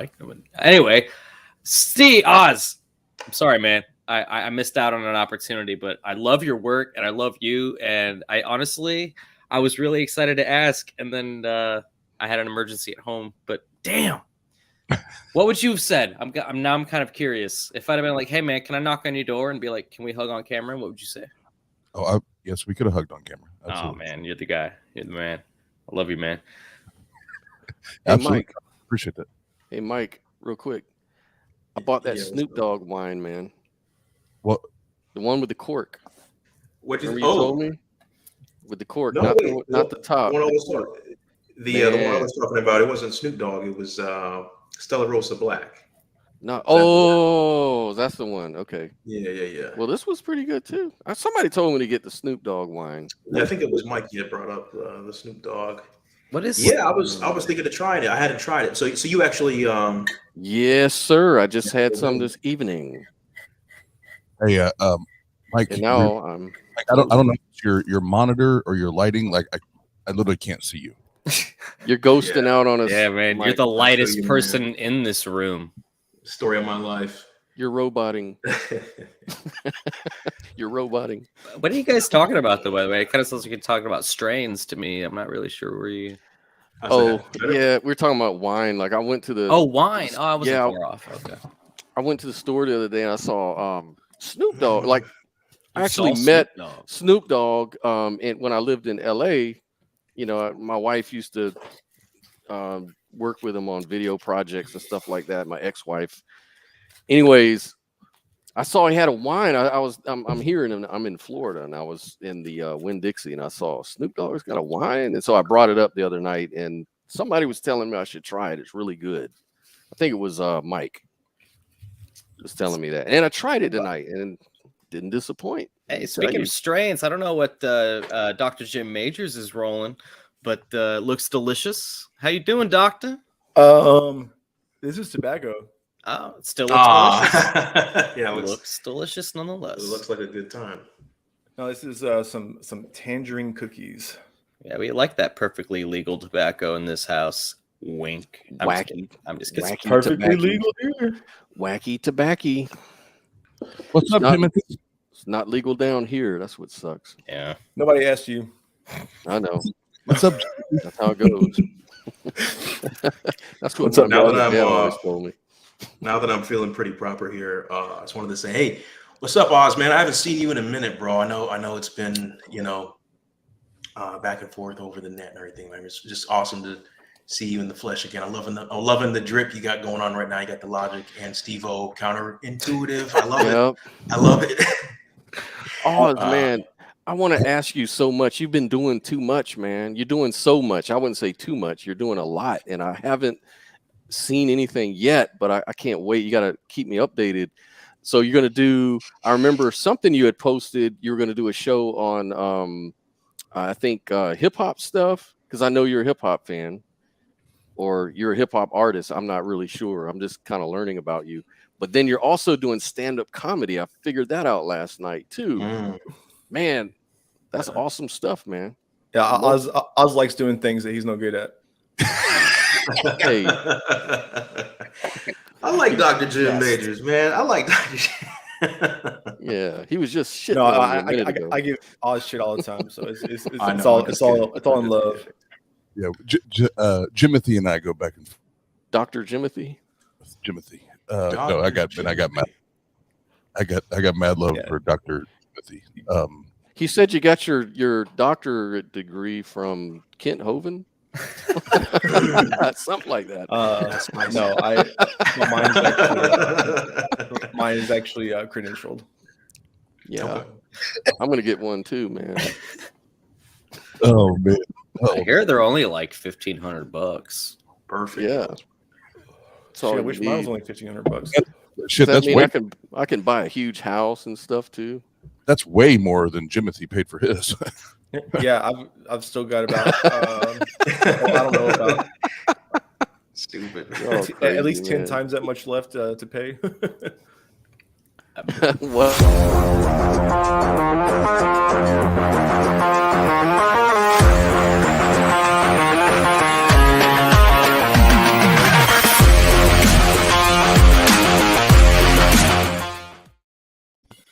Well, all right. All right. Was that you, Oz? It said New Patriot Oz. That was you, yeah. There you go. Way Much to go, love, brother. bro. Appreciate it. I Thank really you. appreciate it. Thank you for coming on the show, man. I Big wanted things to. dropping. I wanted It's to got throw a flex. something out here. Somebody's got extra $2 a month. Ooh. Not this guy. Hey, that's 8 quarters. No, but Oz, I wanted to throw something out there. I wanted to throw something out there. Here in Florida, right, we had some shit that just came to my attention, right? They passed a bill called, well, it's basically the AKA is Don't Say Gay bill. It's the Don't Say Gay bill. That's the AKA on the You street. said it 3 times. Mm-hmm. Yeah. You're going to jail, buddy. I'm gonna report you. Basically, the idea is that they're trying to ban the education of like anything LGBTQ plus related in school. Some arguments have come up that, you know, I'm sure all of us here when we were in school, we had some kind of a sex ed, maybe even like in junior high. That might have included a condom on a banana, right? Or a video or something like this. They're trying to just do away with any discussion about that whatsoever that would cater towards anyone who's not basically heterosexual. Well, unlike you, Mike, I don't have a problem with gay people. I mean, it's kind of gay. I mean, it's kind of gay, but I know you. I got the concept of like sex and reproduction and reproductive organs and how it works and stuff like that pretty early on, but unfortunately, horses don't wear condoms. So Adam and Steve, baby. What are they? I'll do my best here to entertain the other side. What are they possibly saying is the thing that is being objected to? What are they objecting to?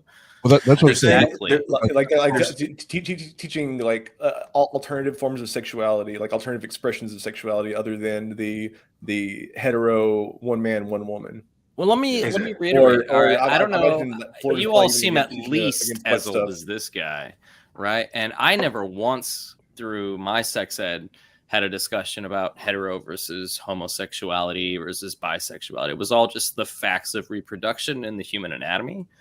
And I'm kind of curious, like, what else are we supposed to be teaching these kids on top of that? I think there's a distinction to be made between biology and sex ed, or there should be a distinction.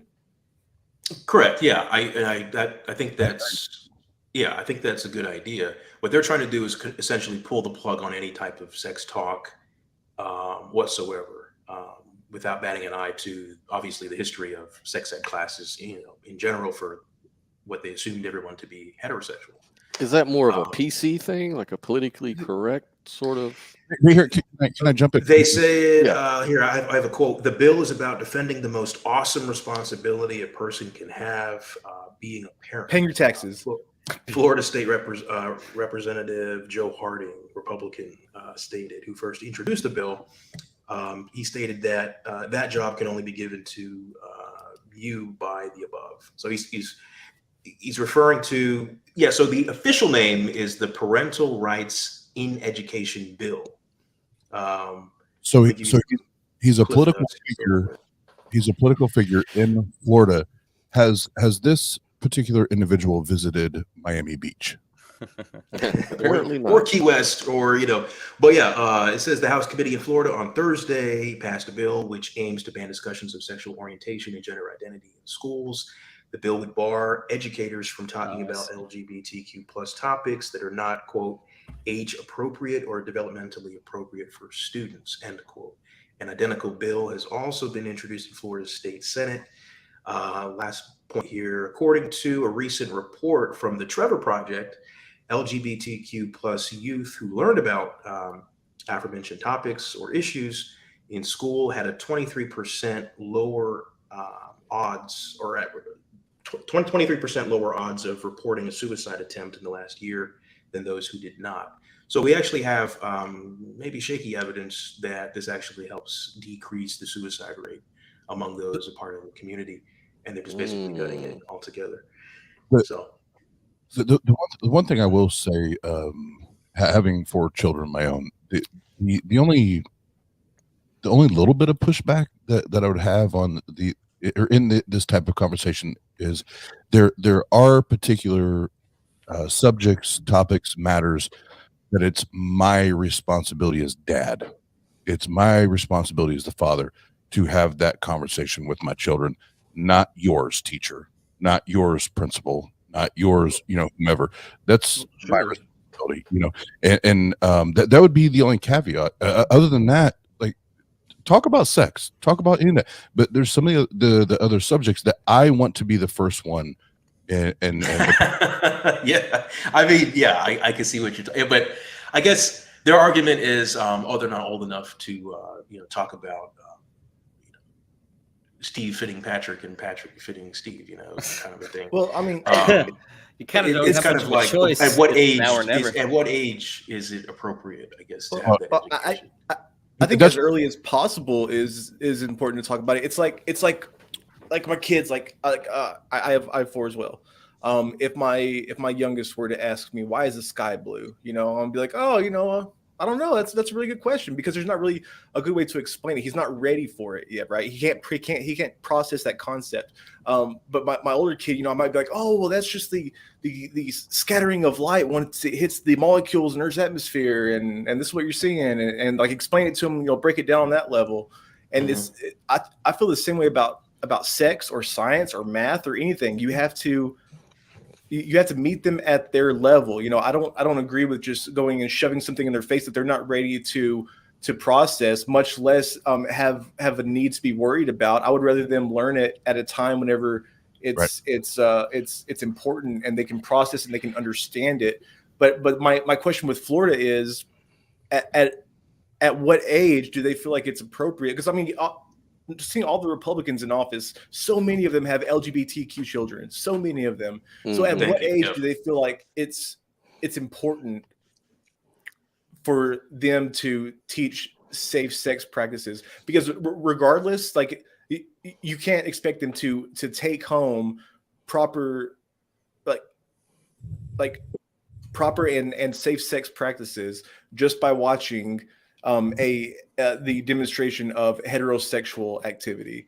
It's if they're lesbian, if they're gay, if they're trans, depending on whatever it is, poly, whatever, they have to be ready to meet every situation. And Florida doing this just tells me that they don't give a shit about their children. That's the thing I just want to say real quick, is that it hadn't been a problem up until recently, when obviously this shit happened. I have a good friend who's gay and had multiple suicide attempts because of that fact, and clashing with his religion at the time. He's no longer religious, but again, not only are they talking about the Kama Sutra of gay life or whatever it is, right? They're not just getting into positions and safety and things like that. They're also kind of normalizing that for the children, if that's how you're feeling. So if you're gay, who do you call daddy? Like, yeah, right. So, or if you have 2 daddies or stuff like that. But it's kind of like if they're gonna gut this and say that not only can we not teach about it in school because it's not age appropriate, the idea is just based on my reading, it's kind of like you have to wait till you're an adult to have any type of discussion about sex, because otherwise you're a sex child. period. Exactly. So the argument right now is like, well, what about sex ed that was leading, obviously the biggest thing going on. And then now it's like, well, now that we're including this, I guess, albeit minority, right? Now it's just kind of all dead. Well, it kind of seems like they're trying to say, we're going to teach what heterosexual, but we don't want our children exposed to teachings about homosexual sex or anything other transgender, than religiously motivated, vanilla shit. Yeah. Mm-hmm. Okay, so I must have lost that in translation, like many Christians do their Bible. Anyway. Oh, it's because you only heard it once, just like the Christians. Fuck you. But I didn't equate the two, that it's because we don't want to hear about homosexual or transsexual relationships or what that may or may not look like. Therefore, we're going to dismiss the entire education of sex in general. That's fucked up. It's just like the Ten Commandments situation, right? The Ten Commandment monuments and things like that. When people putting up Baphomet and a goat man with his balls out or whatever it is, they say you can't do that. It's like, well, we got to take down your shit, and nobody can do anything, or everyone's going to do a statue of Hitler or whatever they want, right? So they had to take down everything. So they bit that bullet and said, we're just not going to fucking teach sex and let people, I don't know, get STDs. It's so childish, like that they're having to do it with pregnancies adults. and all of that. Why do they have to do it with adults? Like the last time that's happened to anybody was whenever we were playing with the same toy that our siblings wanted to play with, and we didn't want to share, and said, well, fine, nobody's getting it, and it go on top of the refrigerator. Like I was like 7, right? Like that was the last time that happened. We have grown ass adults that are being so fucking petty, and they're sacrificing their children's education over just petty bullshit. Well, they take this stuff reality. very, very serious, man. Like, I was talking, and I eventually banned the guy or blocked him from my social media, but he was going on and on about, it's not that I hate, trans people, I even send money to their, different causes and stuff like that, but I will never support a person trying to change into a fish, or a person trying to, all this. It's like so stupid. I mean, that's more of an ethics issue. Yeah, it's like they turn it into this moral thing. I already know you have to be talking about that piece of shit, Isaiah. You know who I'm talking about. Yeah, that piece of crap. I mean, anyway, we have pieces of shit all over the land. Do we really need it in the ocean? You're right. Do we need it in Twitter? Right. That guy, man. But yeah, I mean, I just wanted to put that out there. I don't know if anyone's aware of that. Like, again, this didn't make like major news. I know a lot of the shit going on right now with like Trump and obviously COVID. This was just kind of like a little blip. But yeah, it popped up in the shit that I usually circle around in, and I was just kind of like, wow. So where are we going, do you think, Mike? Where do you think we're going with all this stuff? Like, what is the trend? It's like, over time, it seems like it's fits and starts. A few years ago, gay marriage was so controversial.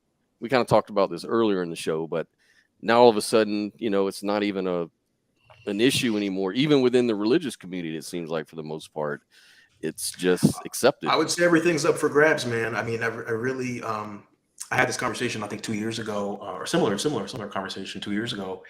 And somebody said, it's kind of like the idea of morality itself, right? Is it always going in one direction?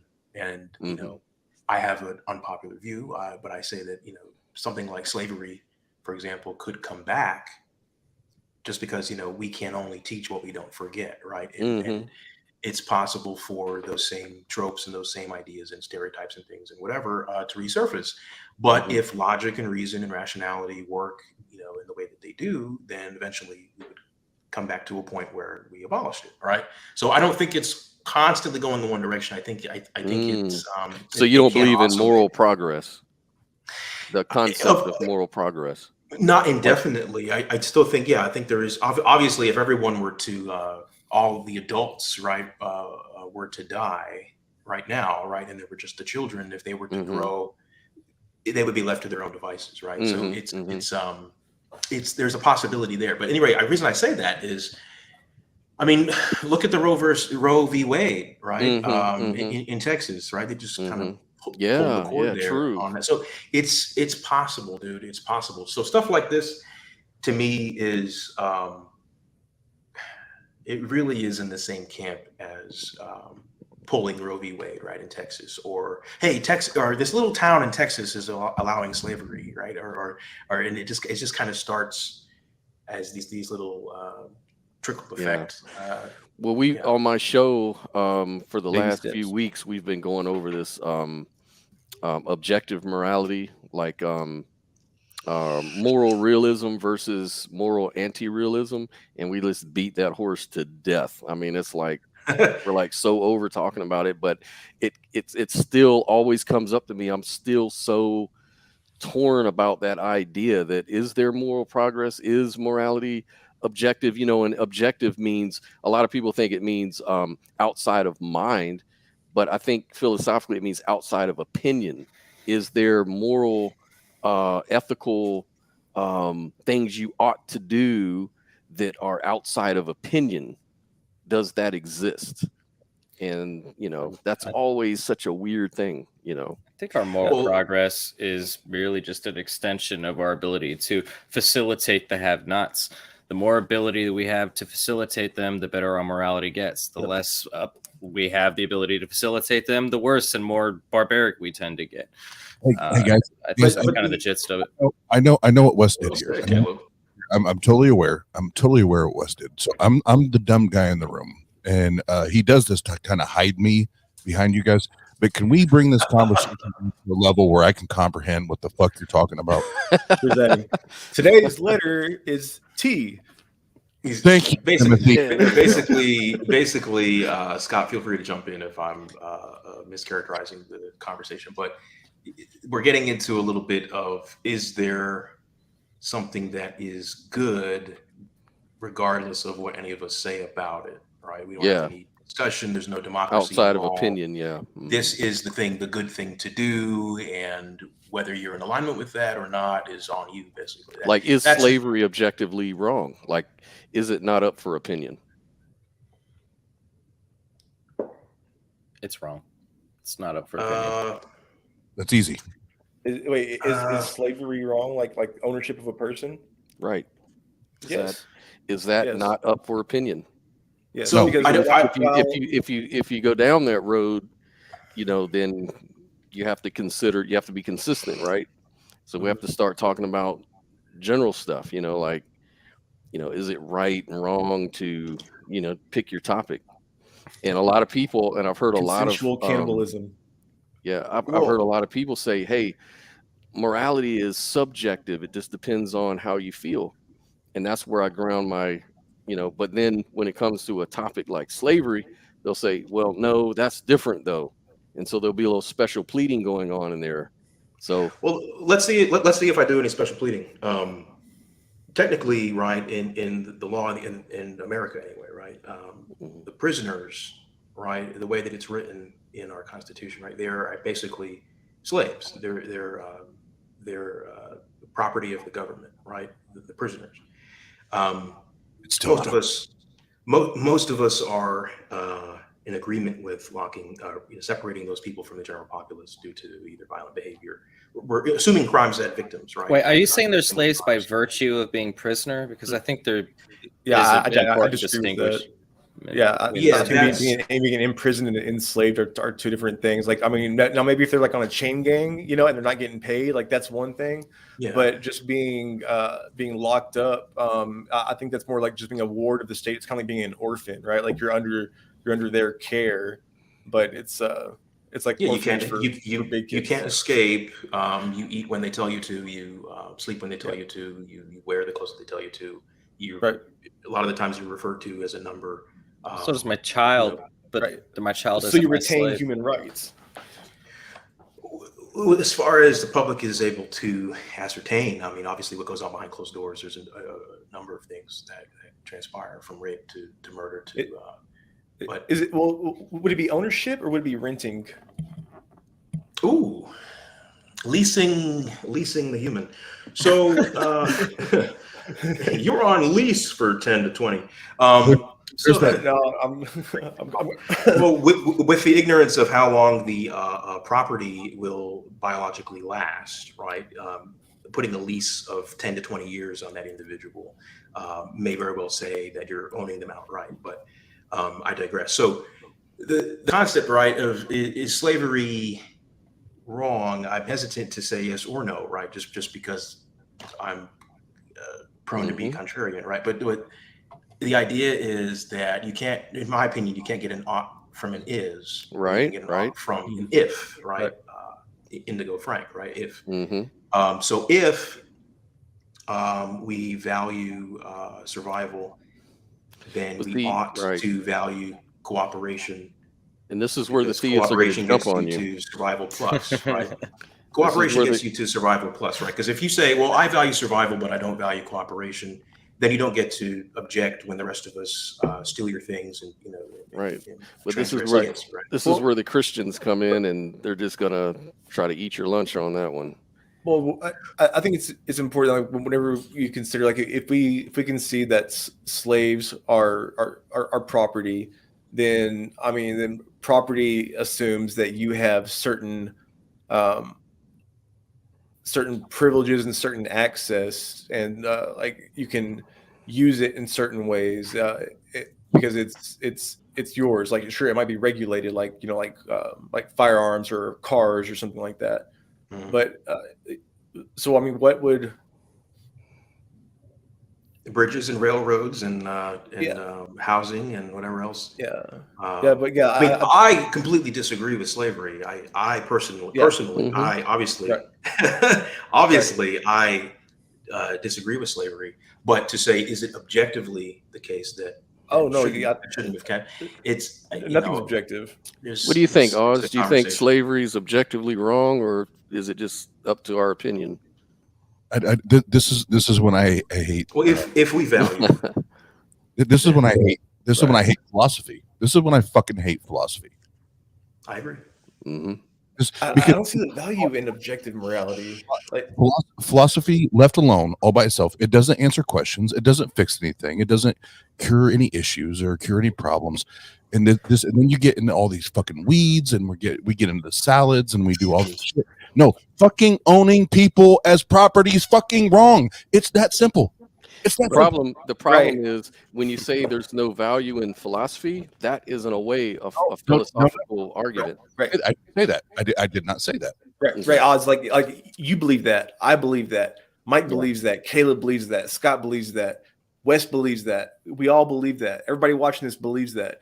But the thing is that you can't say, like, okay, for it to be objective, or we can even say universal. You know, we need something that can apply to everyone in every scenario, everywhere, across time. And there's nothing in our society that doesn't shift. I mean, whether or not we're worse off now than we were then, or vice versa. You know, I mean, objectively, I don't think that there is an objectivity to it, because that would assume that we were ever somewhere, or that we have a goal that we're going to, because it's.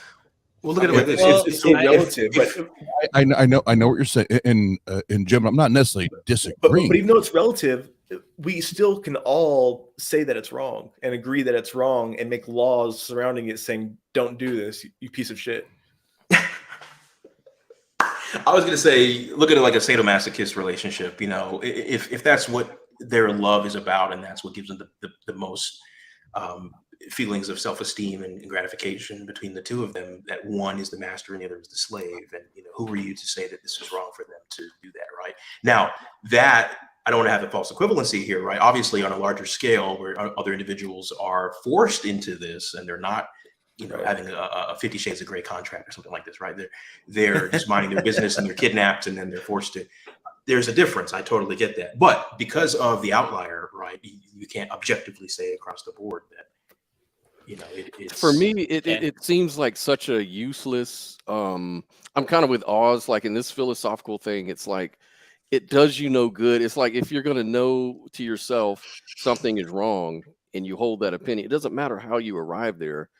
The problem is, I guess, that it kind of goes back. It's kind of like the free will argument. It's like, does it really matter if we have free will or not? I mean, we're gonna free will's a whole other conversation. But when we're just talking about slavery, and I know, and Dr. Jim and I go back and forth, but I do actually respect and admire his education, what he brings to the table. He can speak to this more than I can. But at the end of the fucking day, brass tacks, and that's I don't have the education. I just have, you put this in front of me, I read it, I study it, and I base my opinion on the facts. And all I know is when we own people as property, that's fucked up. Good things don't come from that, right? And as humans, and I don't care whether you're a Christian, a Muslim, an atheist, whatever, our goal should be, how do we lessen pain and endorse and push forward the human's ability to flourish and grow and become better.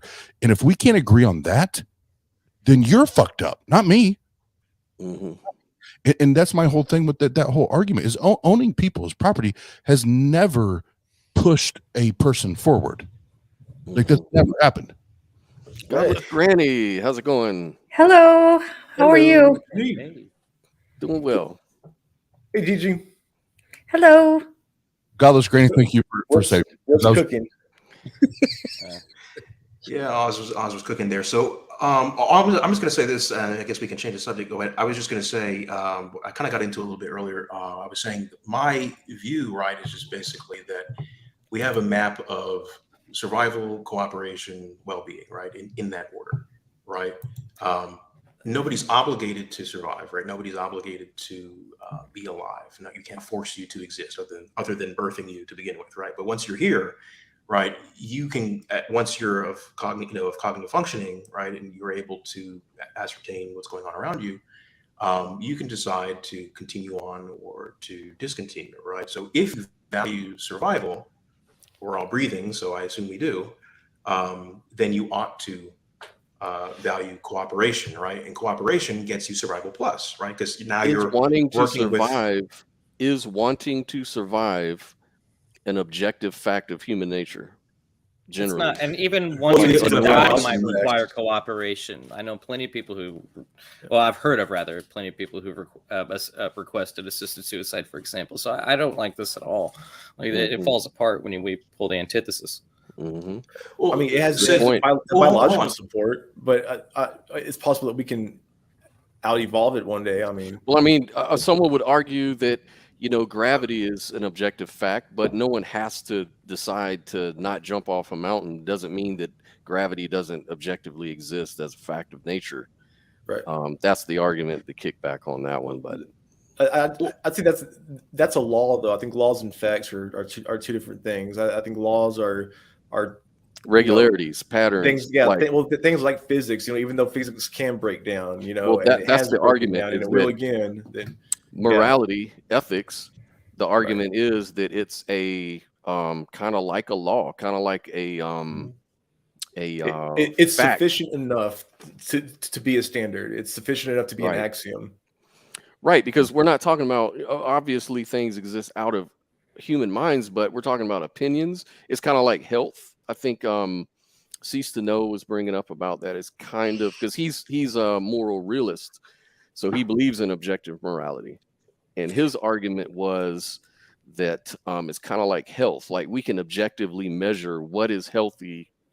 Some people can disagree all they want, and they can have their own subjective idea about it. But we do have a fact about what is healthy. And so he's saying that that's the same thing with ethics and morality, I guess. Yeah, I mean, like, butter's been good and bad back and forth like 10 times just in my lifetime. Yeah. I actually think I hold an unpopular opinion here because I think I might be the only one in this room that was be willing to say that I actually think it's objective. I think there's a fact of the matter to be said that slavery is wrong, and I think we can prove it.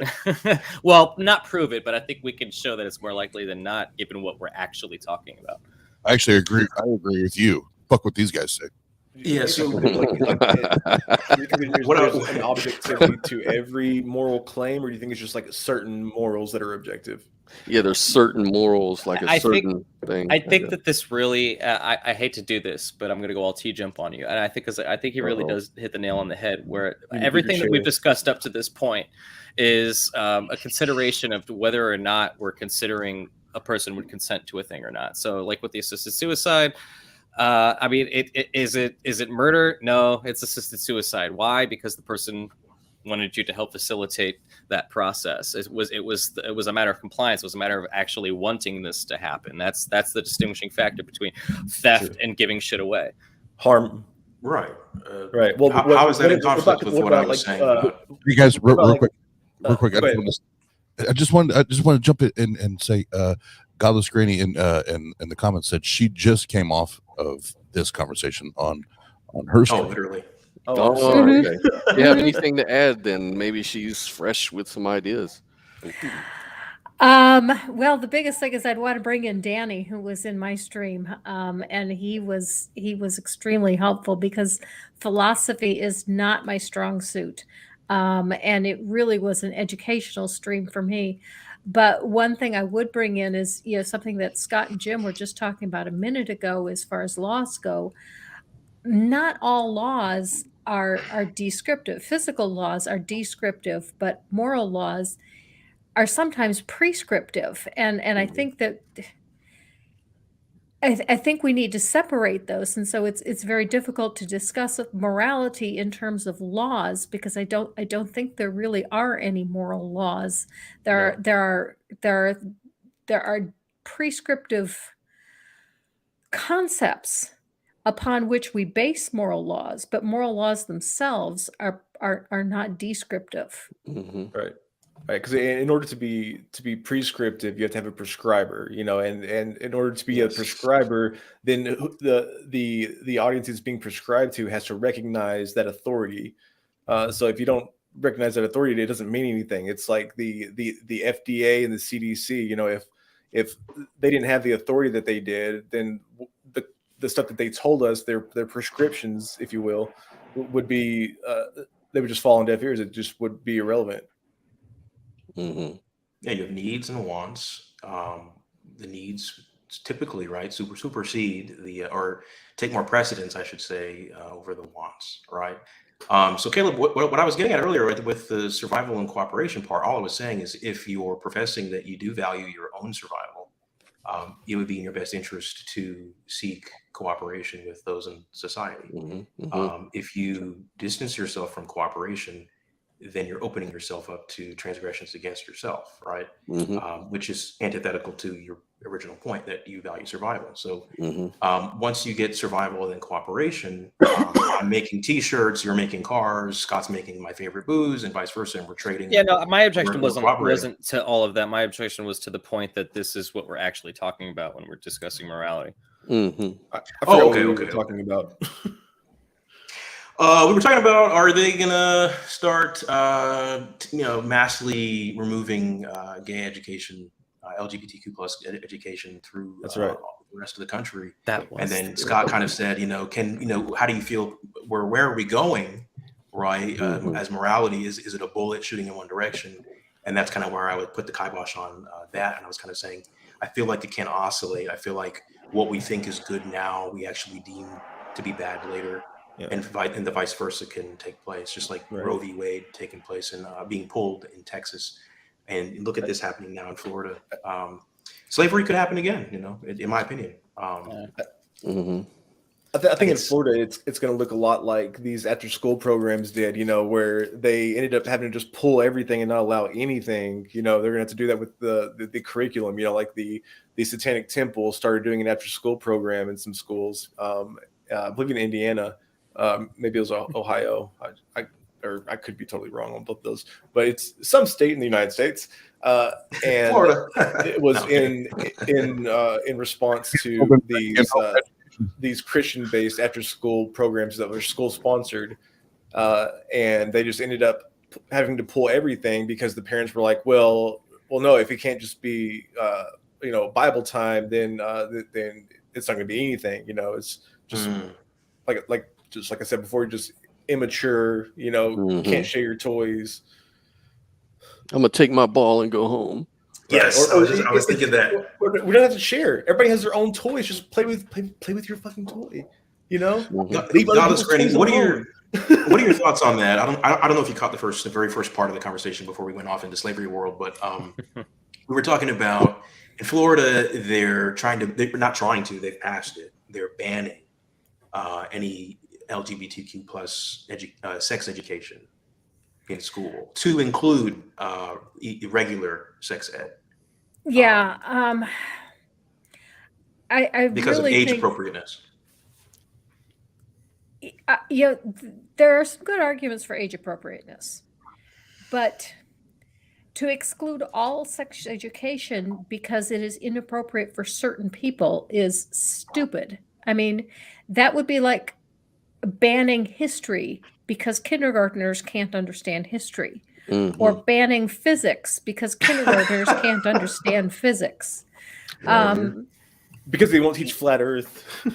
Right. We do teach geometry in kindergarten. It's just that all we teach in geometry in kindergarten is this is a triangle, this is a square.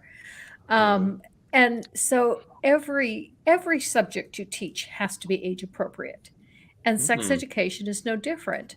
Right. And the harm that is caused to teenagers if they do not learn sex ed in school is well documented. And so to say no child can have any sex ed because it's inappropriate for an elementary school child to have sex ed is just as ridiculous as banning any other subject. Well, I mean, look at the rise in teen pregnancy. It's not for a lack of trying. It's not for a lack of of fundamentalism at home. And being told these things at home. Don't be around boys and blah blah blah. And that's just about as far as it goes, just because sex is so taboo, because religion has just made it this thing that's it's like the holy of holies, and you only walk in it once a month, and then you got to watch yourself. And I never understood the logic. Quick, I'm sorry, I'm going to interrupt real quick because I just want to mention we're pressing on some time here. We got to move on to other sections. And before we go, before Oz goes, I just wanted to say thank you, Oz, for showing up, brother. It's nice to see a hometown hero in these courts. For real, I appreciate you. I love you lots, man. And I realize that you got to go, but I wanted to give you an opportunity real quick before the next section to say whatever you'd like to say or plug whatever you'd like to plug, man. The other, I'm sorry, go ahead. You're good. I'll be quick. Just hit the like and subscribe, and obviously the push is for the Patreon. Go be a Patreon, and I can tell you to do that because I did it, motherfuckers. And then subscribe to Oz. Tang, baby. Tang gang. I like the lights, bro. And thank you. And just remember, especially you, Timothy, when you lay your head on your pillow tonight, just remember that hashtag Jesus is a myth. Just remember that. I've got a pillowcase with your face screen printed on it. Always good to have Oz in the house, man. But, Godless Granny, I know you had a point on that. Yeah, what I wanted to mention was that, I think it is absolutely necessary that you teach something about LGBTQ to very young children. Because when children come to school for the first time, especially in kindergarten, you ask children to draw a picture of their family, and one child draws two dads, and another child draws, a traditional family, mom, dad, and a sibling.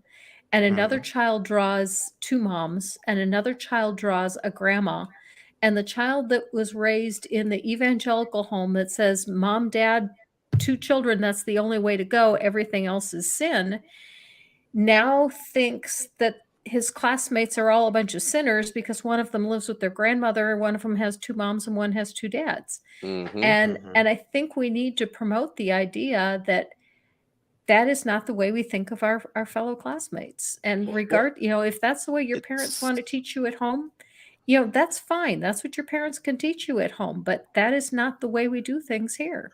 Unfortunately, it's not just about how they perceive other people's drawings. It's about how the children will perceive their own drawings once they get that kind of response to it, and they'll end up thinking that maybe that their family isn't as loving as another family, or that they're not as complete, or that it's missing something, or that I'm gonna grow up weird, or my so and so didn't love me. It's so damaging.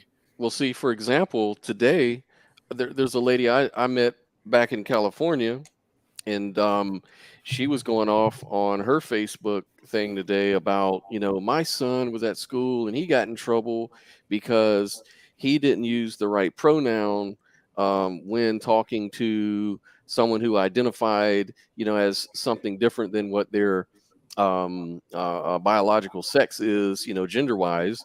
And he got in trouble, and she was just ranting, going on and on about, I'm a parent. We have every right to raise our kids to be normal, and we have every right, it's like this language they use that indicates so much hate or so much ignorance about things. And it's like, that's when I start really, wondering, what is this really about? It's like, this is almost, it's about people feel infringed on their rights. It has nothing to do with, like, you could make a logical argument to this person, and you could even apply it to other topics, and they would agree with you 100%. But because this situation happened to them and in a different context, all of a sudden it's a problem because it infringes on my right. I want the right to do this or that, or say this or that, or raise my kid a certain kind of way. So it seems like in order to have this conversation and progress things along, well, first we have to understand that's just the fact about humanity. We value freedom. We don't like being told what to do, what we should think, even if it makes sense. How do we navigate those waters? Well, the Christians think they have. I'm sorry. Go ahead. I'm talking too much. I would question, first of all, what the person means by got in trouble. Does got in trouble mean someone corrected you? Corrected. That's all. Right. It was. Right. That's all it was. It was a correction. Honestly. And Hi, suppose the person wasn't trans. Suppose it was just a girl that looks boyish or a boy that looks girlish, and you correct them on a pronoun. Is that getting in trouble? Right. I mean, it's like somebody saying your name wrong, and right, and you correct them. Yeah, that's not getting and if they in trouble. continue to do it, it's like, well, that's the case. That's the thing, is that he made a mistake. He didn't mean to disrespect the person, but the consequences of it was he got hauled in front of the principal, and their letter was written. Oh, okay. And, then he all did this get kind in of trouble. stuff. It wasn't just being corrected. Yeah, but he was corrected, but it comes with, some official documentation for the correction, right? So in her mind, he got in trouble, which maybe she has a point. I don't know. But it's just that, I don't know. It seems to me this situation, it wasn't about, respect at all. It was about you tried to tell my kid something contrary to what I taught my kid about sex or about what girls should be. You know what I mean? But it doesn't have to be an issue. It doesn't even affect their kid. It's like saying my favorite color is green. They're saying, no, your favorite color is pink. And it's like, no, my favorite color is green. My favorite color doesn't affect you in any way at all. Yeah, but the problem is they think we're talking about the fact that, okay, let's just be realistic. Like Christians say this is a Christian country, quote unquote. We all know that's bullshit for reasons. But let's be realistic. A good chunk of this country has and always has been Christian. So we're going to come up against this fucking wall that we're not going to be able to pass, because here's what we want to teach. We want to teach, okay, as Godless Granny mentioned, okay, kids, Billy here drew 2 daddies. Joe drew a mommy daddy, and Anna has a grandma that's been raising her. And these are all okay. Now that's what we'd like to teach. But we have this wall of Christian indoctrination, of Christian doctrine that says no, it's not okay. Not that we disagree, right? It's No, just right. wrong. There you go. And That's this is what I'm just saying. a Right. huge portion of this country that's just berated with this from birth, and That's that's the the wall problem with Right. dogmatic thinking. I mean, when you have dogmatic ideas that they absolutely cannot change, you that you cannot be wrong about, just presupposing that it's right out the gate, that's when you run into problems. Like, yes, even in science, like people who have these theories that have been right for a long time, whenever they get contested, a lot of people get their panties in a wad, But the good thing is that eventually we accept it based on reason. We look at the evidence. Finally, we're like, oh, God, we're again, wrong. We this hate goes to be back wrong, right? to We the hate being subjective, wrong. objective But problem that we were the only talking thing that we about. hate being wrong, the only thing worse than being wrong about something that you can change on is being wrong about something that you can't change on. Right.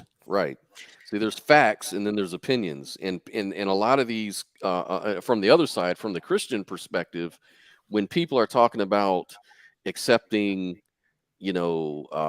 people's identifying as a boy when their biology would say that they're female or male, they would say, well, you're not actually going along with the facts. You're not actually going along with the objective biological facts. You're going along with an opinion, with your intuition. You feel like you're a girl when you're actually biologically a male.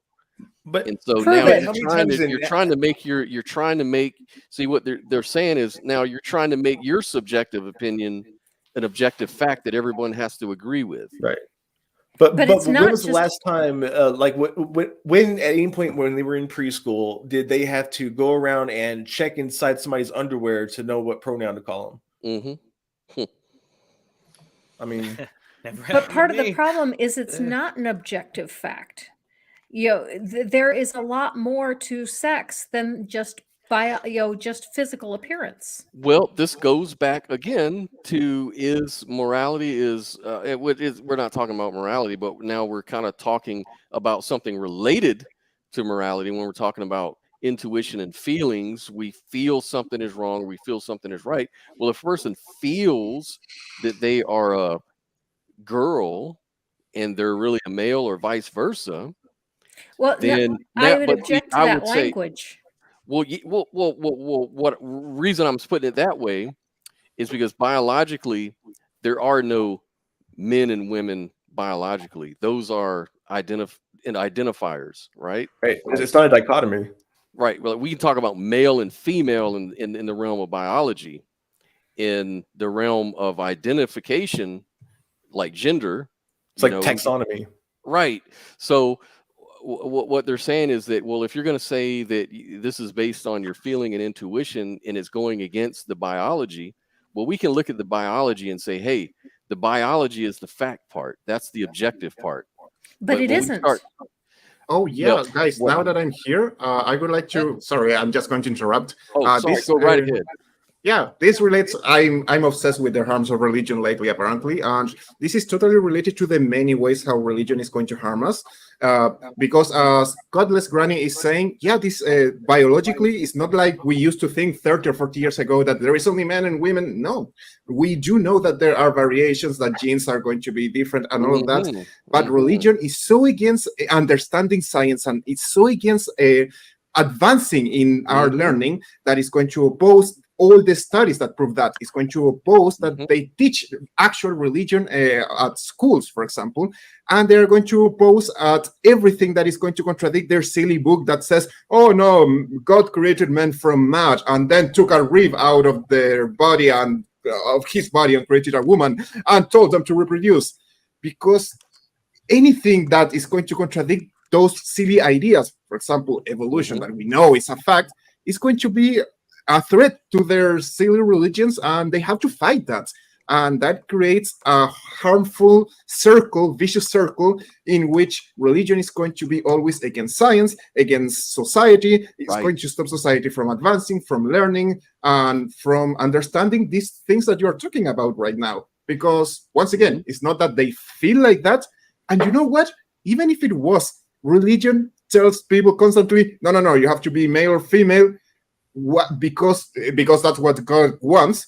Why don't you just call people whatever they feel like, and you make people happy? Why do you have to impose your harmful religious ideas over everybody else? Well, the argument on that is, if they really feel like this is based only in feeling, and if everyone was to grant that, okay, my gender dysphoria is based on a mental feeling I have, there's nothing genetic about it, there's nothing natural about it, it's just, or there is natural, but it's all, a feeling, an intuition. Me and you could say, well, why not just honor people's feelings and opinions about them, about their identification? And they're saying, well, that's fine for them, but you're trying to make me use pronouns or use descriptors that I don't agree with.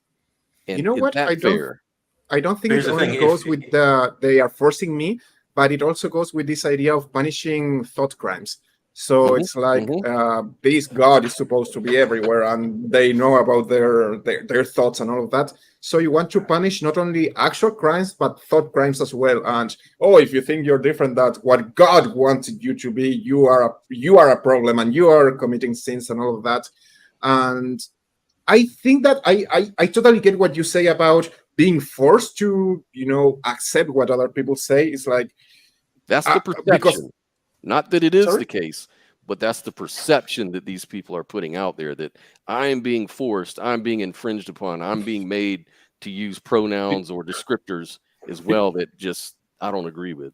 You're also made to cover up your genitalia when you go into public. Yep. So what's the problem? You don't have a problem doing that. You don't have a problem being socially acceptable. I'm a nudist. I just want to add this in the mix. Is there any difference in letting it be known that it's not publicly acceptable to drop an N-bomb?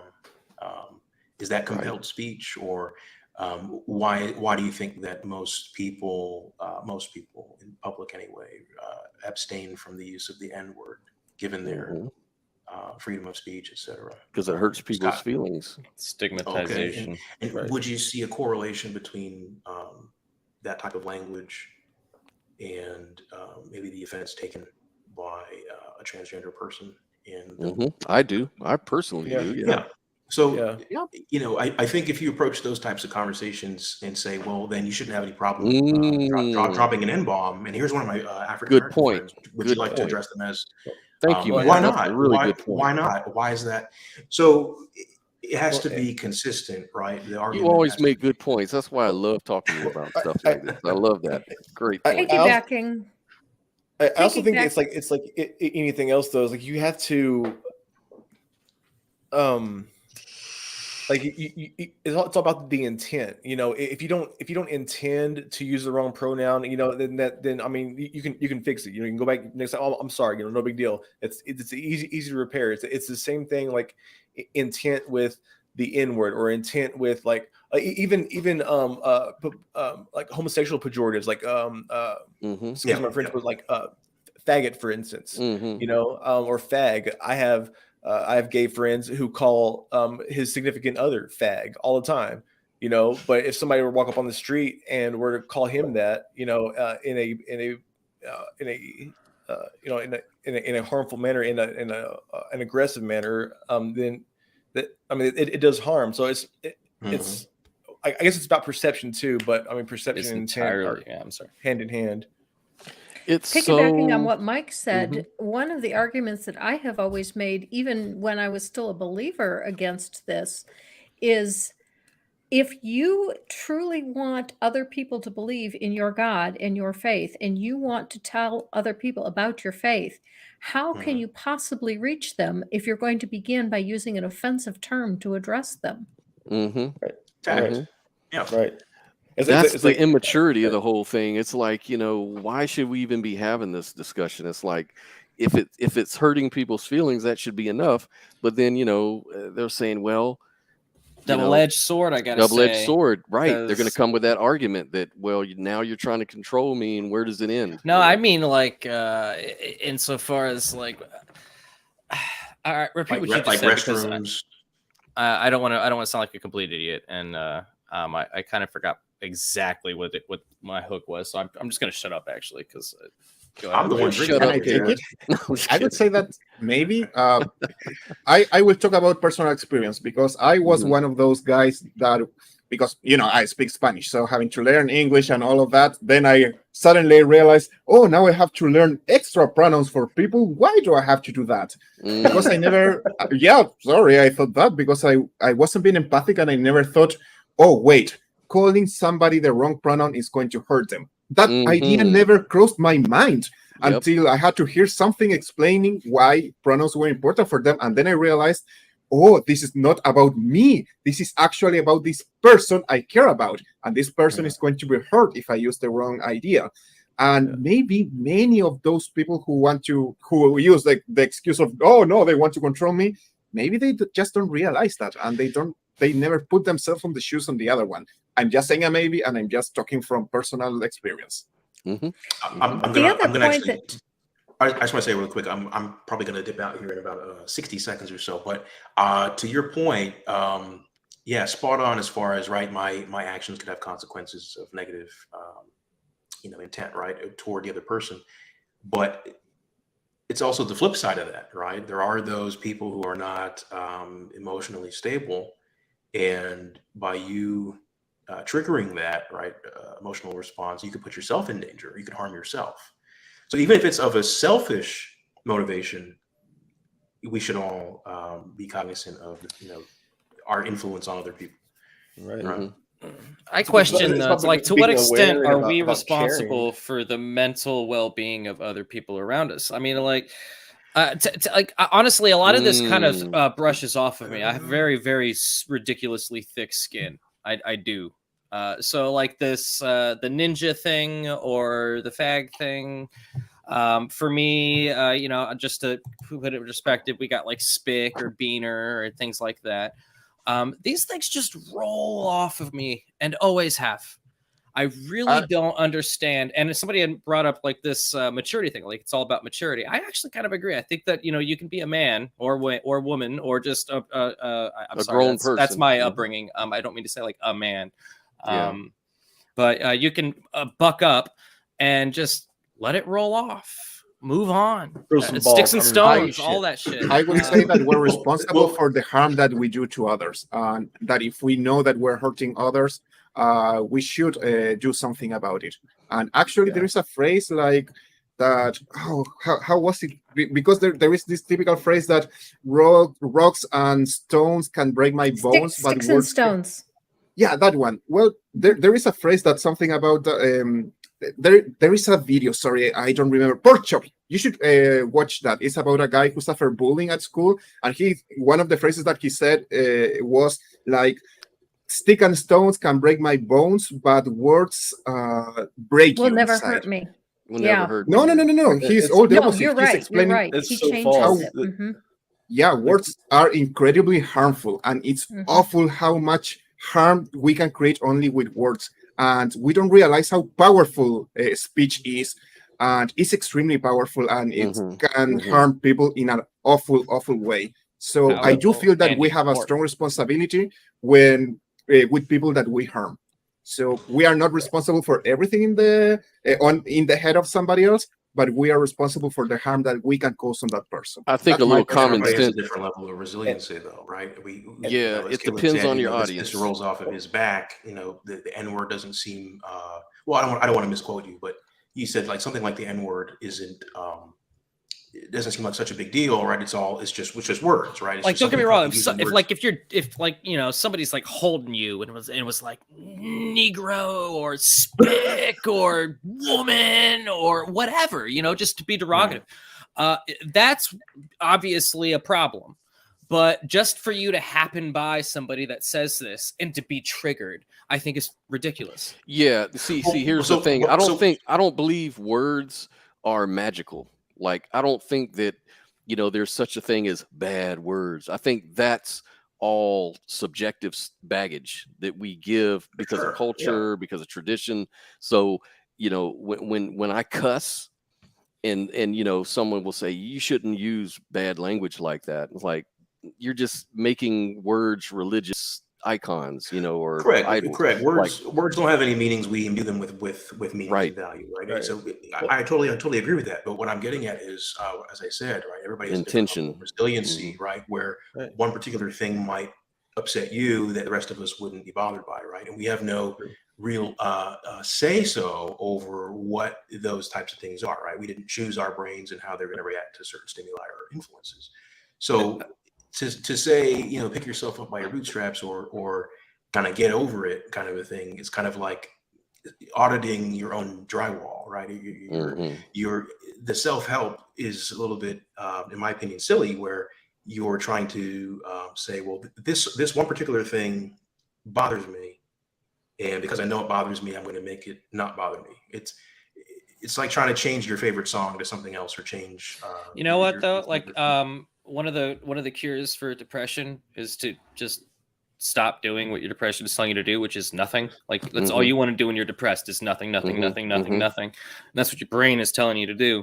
What do you got to do to fight that? You just stop. You have to fight your own instinct. You got to fight your urges on this. I get it. Like, but at the same time, like, it's just, you're putting yourself in these cycles. Right. If you're going to get triggered because somebody calls you a bad name, even if, like, I mean, don't get me wrong. Like I said, there's a time and a place. Like, if somebody's clearly trying to just piss you off or to be an ass or whatever, there's a problem. But I mean, beyond that, I don't know what else we're talking about, because like mandating that people shouldn't say X, Y, and Z. That's fine in certain contexts. We have the work context. We have, don't say fire in a, crowded building or whatever, these sorts of things. But saying that we ought or legally need to say certain things is also another conversation to be had here. And I think that what we have here is this weird point in history that we find ourselves in, where this particular subject, I feel, has come up more than it probably has ever. I think this isn't I don't think this is absolutely a brand new novel topic, but I think that like the sheer number of things that we have butting heads on this level here, like just by virtue of just saying something, you can put yourself, you can stigmatize yourself. Yeah, I catch myself doing this all the time. Like I just said earlier in this episode, I caught myself doing this because of how I was raised. Like, I don't mean to say to like man up. I'm sorry to all you women out there. That's not to say you can't be tough. That's just how I speak, and I work on that. But at the same time, like I don't think that should necessarily be a triggering thing for women per se. Like maybe it is, but like if I was to say like you just need to man up, and I'm talking to a general broad group, at like a they group. I don't think that like women in the audience should be offended per se. I was like, you just need to man up, because we all know what I'm talking about. It's the context that matters, right? But I'm not sure about. But there might be a woman in the audience who has, who was raised saying that she couldn't do what a man does, or that she's not good enough, and it might affect her more than it would affect somebody else. Another good example is if you were in the like in the middle of intercourse and your significant other called you by the wrong name, that wouldn't matter to anybody else. That's good. I like that. I mean, but to you, you're like 3 days later, you're still sitting there just like, what happened? Like, that would be a mind fuck. Yeah, no, I'm sorry. By the way, let me tell you, not PG. I'm in a weird situation at work. Like I'm in a weird situation at work. Like where I work in an office with a bunch of guys. Black guys, Asian guy, and me, white guy, and another white dude, 2 other white dudes, and everybody, we love each other. Like literally, we just really like each other's company. We're cool. We go out after work for drinks every Friday night. We're really cool. We work great as a team. Well, guess what? Everybody drops words, and I'm not one of them because I just feel funny doing it because of the way I am. But white guys drop the N-bomb around the black guys, and they don't care. They think it's funny. and Well- the same Are you thing sure? goes. Yeah, no, Actually, I want to Or are 100 they covering? 100%. Let me tell you what, 100%.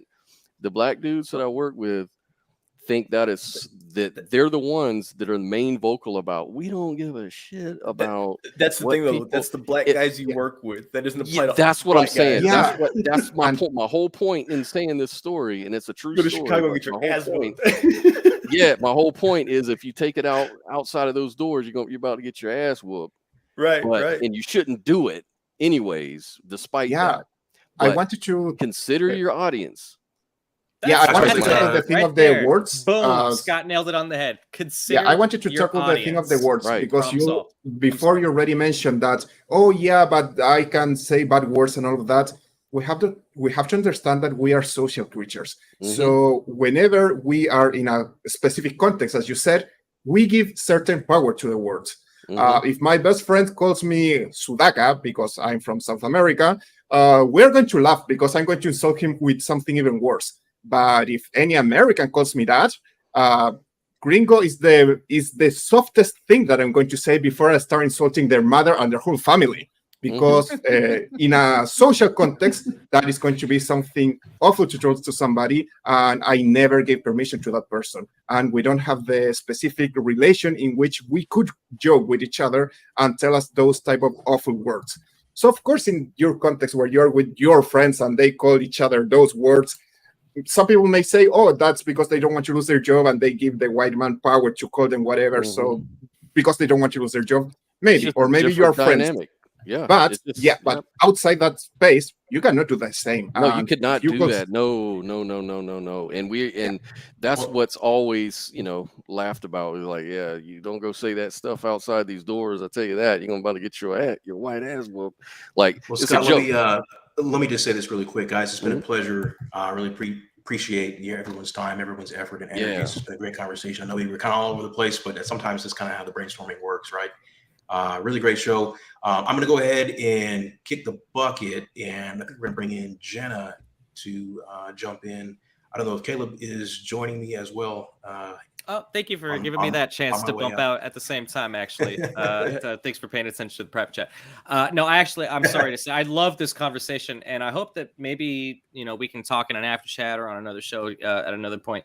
But because I just have to run an errand and I'll be back in like 45 minutes. But I do have to bump out of here as well. But it's been an amazing conversation. Patreon Drive Party, please support the show, like, subscribe, and if we would love you dearly if you decided to be a Patreon member. You get to flash your name on the screen today, too, of all days. It's Patreon Drive. Love it. Support the show.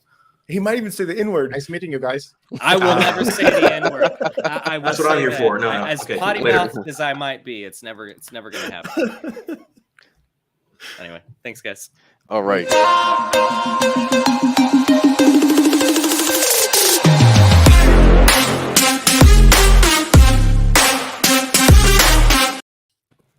Well. Hey, Jenna. Hey, What's up, Jenna. bro? Hey. Hey. Hi, Granny, Dr. Jim, Scott, Mateo. Pleasure to see you all. Wow. I'm just sitting back here and be like, dang, this conversation is it's pretty legit. Riding the edge. Yeah. Pretty intense. Don't know how to follow. But I'm glad I'm here finally. I rushed my ass here home from work. So I was like, okay, I'm ready. Let's put me in, coach. Another late day with VIP clients. Oh gosh, no VIP clients. I meant you're it all. patients. Yeah. Oh, patients. Yeah, right. Yeah, it was a late shift for me, so I had patients. But that's how the work goes. I like what you got going on there. That looks like really freaking comfortable. Like I could take a nap there. It is very cozy. Yeah. I get the jelly likes all the time. Very cozy. You don't get mosquitoes either, right? What? Right? It looks like zapper? a little zapper. It looks like, but it's not. A It's a mosquito. mic. It's a Oh microphone. This is what is? Oh my god! No, this is a HyperX mic. It just glows different colors. That's way closer than I thought. I thought it was like background. No, it's like That's a right, mic. right in Okay. front of my face. That's cool, man. It's a mic. I just hung it right there. Where'd you get that mic from? Best Buy. Really? Wow. Okay. Or Check that Amazon, out. really. Amazon, okay. It's That pretty looks good. cool, It's pretty man. legit. Okay. Right. May I suggest that we let Godless Granny talk because she would try to talk and I interrupted her and I I feel was terrible now. I was just going to say I would like to have Godless Granny have a final word on whatever she wants to have a final word on. Mm-hmm. So please. Well, the one thing that I really wanted to make was a point that kind of flew by a while ago, which was with regards to people who are transgender. The scientific studies show that there is a difference between a male and female brain, and transgender people do in fact align with the brain pattern of the opposite gender. And so when they say it's a biological fact that you are your genitalia, no, it's not, because your brain function is as much a biological fact Mhm. as your genitalia. Absolutely point. 100, Granny. Thank you. Perfect point to bring up. Yeah. Awesome. Yeah. Science for you people, for all of us, obviously. But good to talk that's about just sin, though. That's your sin. Doing that. What? Oh, religion, sin, the original sin. Yeah. Oh, original. Yesterday, Original tomorrow. sin. All the sin. That's all the right. All the sin. sin. Sin 24/7. Mhm. Sin to the power of 10. Didn't a priest say that the original sin is sex and that it's stored in balls, in testicles? Therefore, that's how sin is passed through all of us through The seed. sperm. Yes. Through Through the testicles? seed. Yeah. Yeah. Yeah, I've heard that Somebody one. said, yeah, Well, the sin is stored in our testicles. So Oh, so it I'm isn't being women's seen fault. right here. Yay. Yeah, no, So that's why. men are to blame. It's always been the man's fault. See? Fuck That's you. right. Always, yeah, Fuck you. totally agree. Randolph Hey, Francisco. Randolph. Hey, What's up, Randolph. man? Hello. It's good to see everybody. It's not You Randolph, too. Thank you for joining us. No, love to see you, Randolph. I know we occasionally catch each other. I never really sit in anywhere with you most times. So it's cool. Yeah. Cool. We need to try to change that a little bit, I think. I know. For me, I've small hitting there, kind of sort of said hello to Dr. Jim Majors, kind of sort of said, hi, I know who you are, but you don't know who I am. So that's cool. I respect you. I know who you are. Oh, Well, okay, cool. Yay. You and I have Better some now. plans. Yeah, you and I have some plans for before You I ain't nobody. I see you over on I ain't nobody. You ain't nobody. I ain't nobody. I just follow you on Twitter. It's no big deal. You're on. That's right. You're in the Ting side chat like a lot, right? I am. And then Oz tries to pull me to do his shows because I don't know. Maybe I'm supposed to take over. Oh. What's that? What was that? That was a lovely picture. It was, I have to admit it. I didn't do got it. I scared swear. for I a didn't hit while. any buttons. Are you sure, Jenna? Are you sure? I don't know. I tend to fuck up a lot of things. I'm not sure. No, it's the back. Oh, it was the background for us. Nice. That makes sense. I like it. I feel calm I now. love the reflection in the water. On the water. Yeah, on the water, right? On the water. Mhm. Yes. It looks high tech. Yes. Teo, you changed your setup. Oh, you mean my background? Yeah, I like this office. Smaller, Yeah. comfortable. But I mean, you're sometimes I have pretty the bougie library. for having two computers. So you have one that you're using now, and you have a computer behind you. That's pretty Mhm. bougie. You need to water your plants. Now he's Well, yeah. somebody. I That's will how you have know. to water that plant one day. It's all them. one It's all day. the nonprofits' money. And I think the battery's I dead. wish. Clock. Yeah. I'm wondering what the uniform Somebody is. profiting. But Godless Granny, did you say something? Yeah, I asked what's your uniform? Oh, this is my formal attire, but I have the NEA logo in here. Can I give myself some publicity, or should I avoid that? So, Go for guys, it. if you like Spanish, I do have a program, a channel, Nuestra Experiencia Tea, NEA, short. Watch me there if you like Spanish, stuff in Spanish. Los Ya me estaré gusta. esperando a todos. I'll be sure to turn on the translations. Mhm. Oh, yeah, of course. Actually, YouTube Does has it come with subtitles now. subtitles? They are not perfect, but they do work. Hey, whatever helps. I use the subtitles because I can't always hear very well anymore. Teo, but by any chance, are you a Teo? I'm what? Sorry. By any chance, are you a Teo? Oh, you mean Ateo? Yeah, Yeah. that's why my name is Teo, El Ateo. No, I know. Like is Teo your name, like Theodore, or? Oh, short for Mateo. Oh, Mateo. So, but are you a Teo? I guess.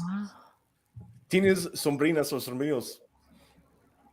No, that's a weird question. Okay, I was gonna say as if you were, that'd be cool. You'd be Tio, Tea, Atea. Oh, Tio Teo. You know what? In Spain, a way of calling just a random guy is like call them Tio. I never understood why it was uncle, but no, it's just another way. So El Tio Teo would be like in Spain, the guy Teo, something like that. In northern Mexico and southern U.S., it's you call like your buddy or a random guy, you call him primo. Oh, like cousin.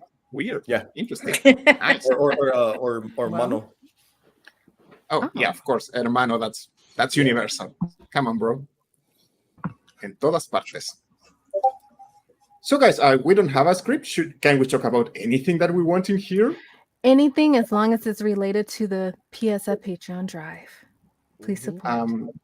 What is related to the PSF Patron drive? Educate me. I'm Jenna. so That's a good. good question. I'm That's so a good good. question. Can somebody answer that? I'll hire What- you. Actually, I'm curious. Did you say you're in Spain? No, I just said that in Spain, a guy is a Tio. Okay. Are you so familiar with with what's going on in Spain with atheism versus religion by any chance as well, or is that not your area? It's not my area, but if you want to inform us about that, I'm sure that would be interesting. Yes, person in Canada, tell us about Spain. That's right. I was hoping to learn something here tonight. Please can tell the somebody Spanish that speaker about knows what is happening in about Spain. Well, because you mentioned what's common in Spain, I thought maybe you'd had some extra insight. So, Whoever knows about the Secular Foundation and this drive party, can you maybe explain what the Promethean Secular Foundation is and does, and what the drive party's for? Scott, you've been here longer than I have. Please, by all means. Are you sure? Yes. So you're asking what is the drive party for? Oh.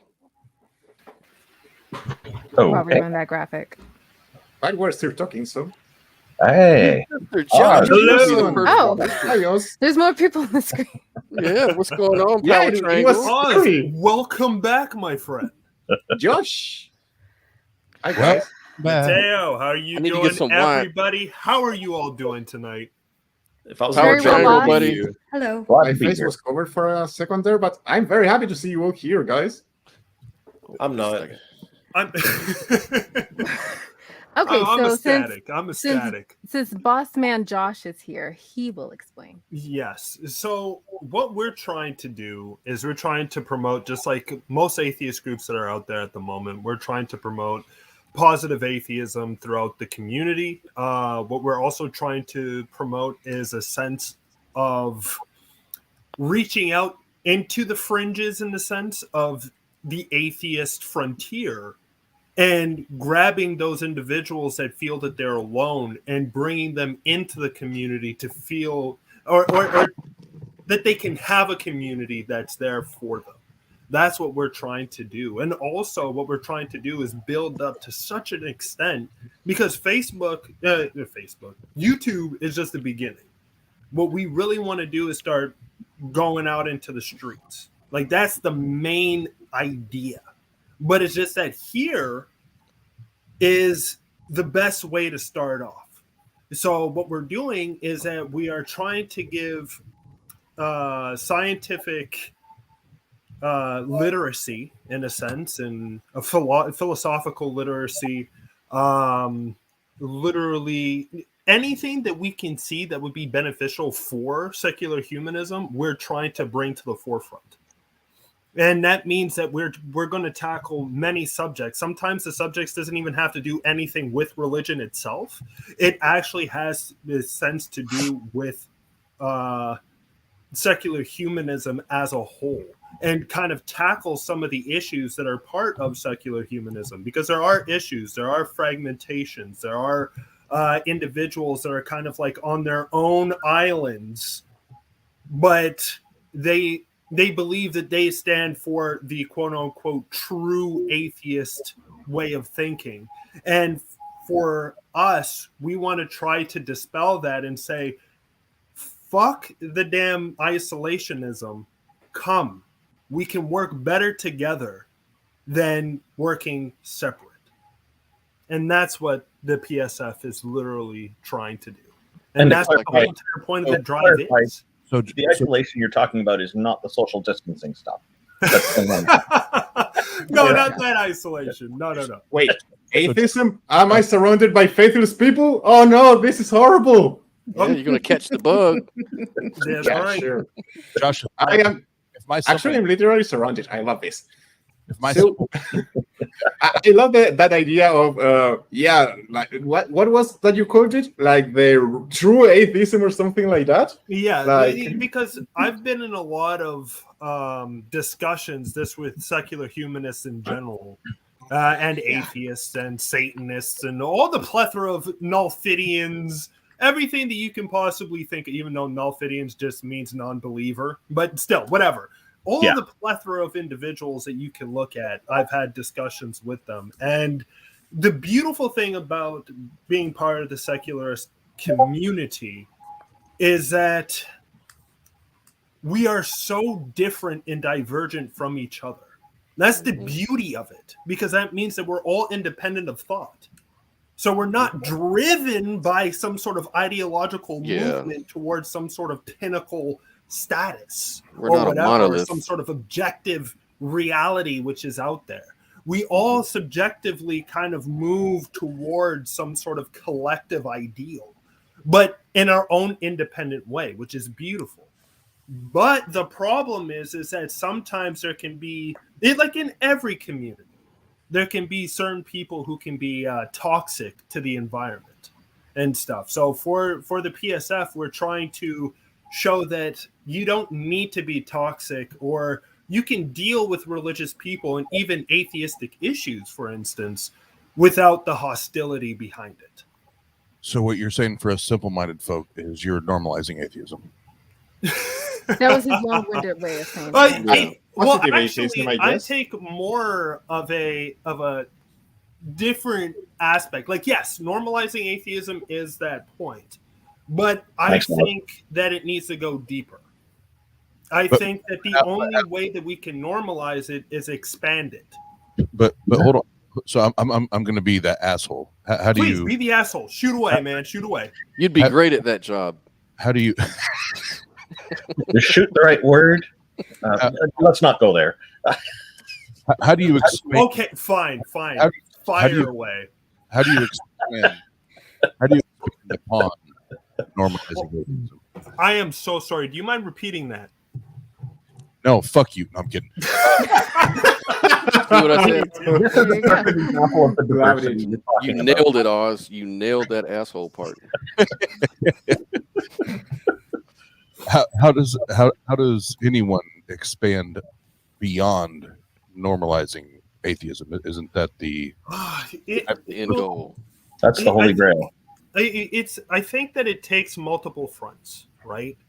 The first front, and me and you on both our channels do it, we have a debate channel in a sense, so that we kind of show the individuals that are these idols to these particular individuals or to the theist, and we kind of try to bring them within the field so that we can show their underlings, in a sense, their way of argumentation isn't valid.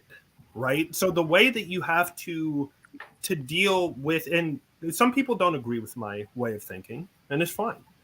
But the way that you have to deal with the underlings is not deal with them on a one-on-one basis. You got to deal with those who are on the pillars. And as soon as you're able to deal with those who are on the pillars, those who are following those who are on the pillars slowly but surely start to deviate, because they start to realize if you break down their points, that they have nothing to stand on.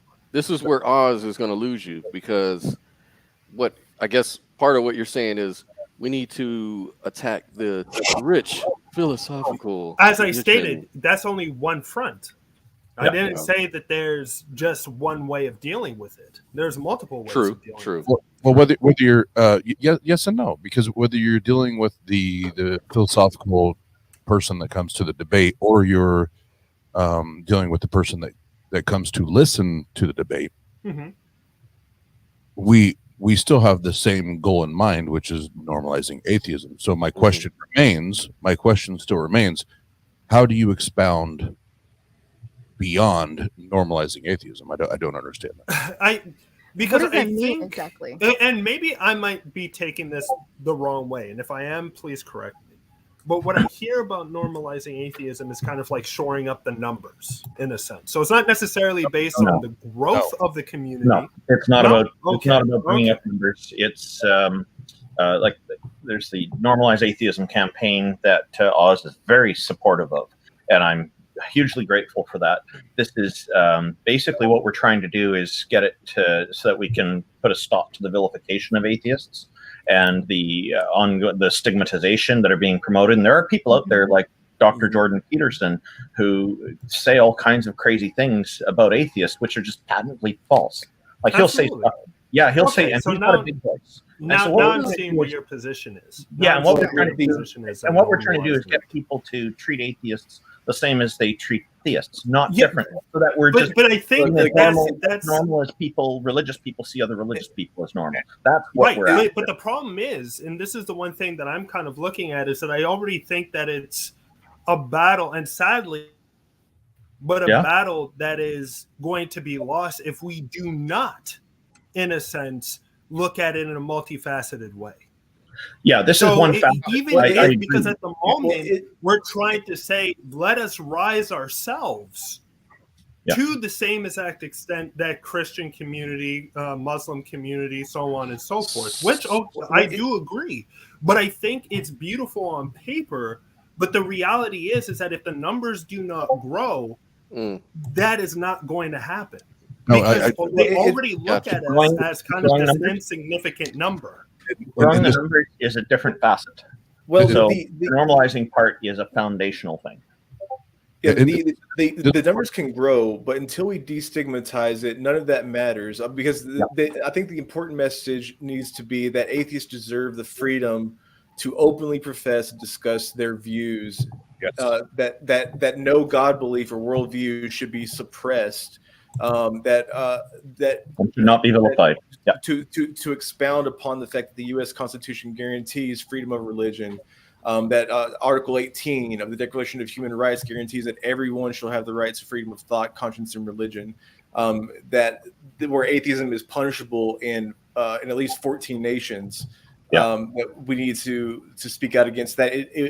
We need to act like it's a multifaceted problem, take a multifaceted approach, because it is a multifaceted issue. But of course, we need to not just build our numbers, but we need to unite. We need to stand in unison, because when we rise above our reservations, we stand up for those who cannot, like those who live in those 14 nations.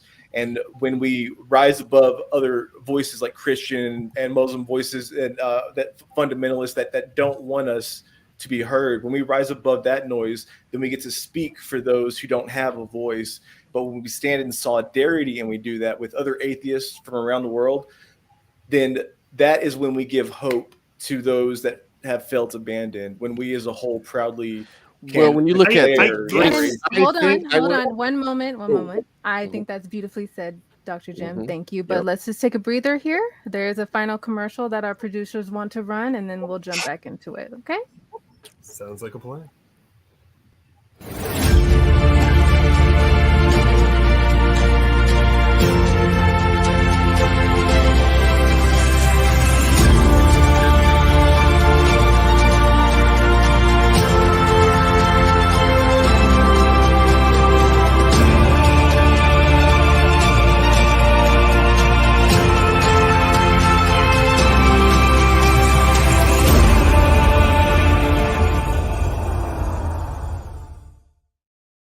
So it was a really laid back conversation. I really appreciated him coming on. Definitely wanted to have him on again. And of course, without further ado, we want to go ahead and bring back one of the biggest inspirations to the One Good Reason. if not the biggest inspiration. Take it away, Wes.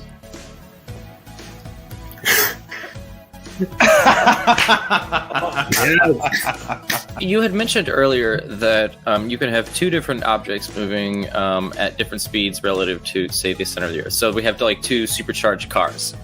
One's moving at like 25% at the speed of light. One's moving at 50% at the speed of light. And is it?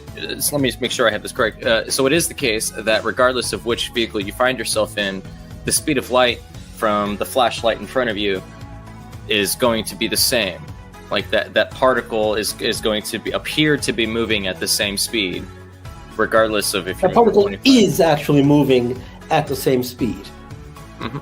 Right. We can both do our measurements, and we'll find the exact same speed, despite the fact that we're moving with respect to each other.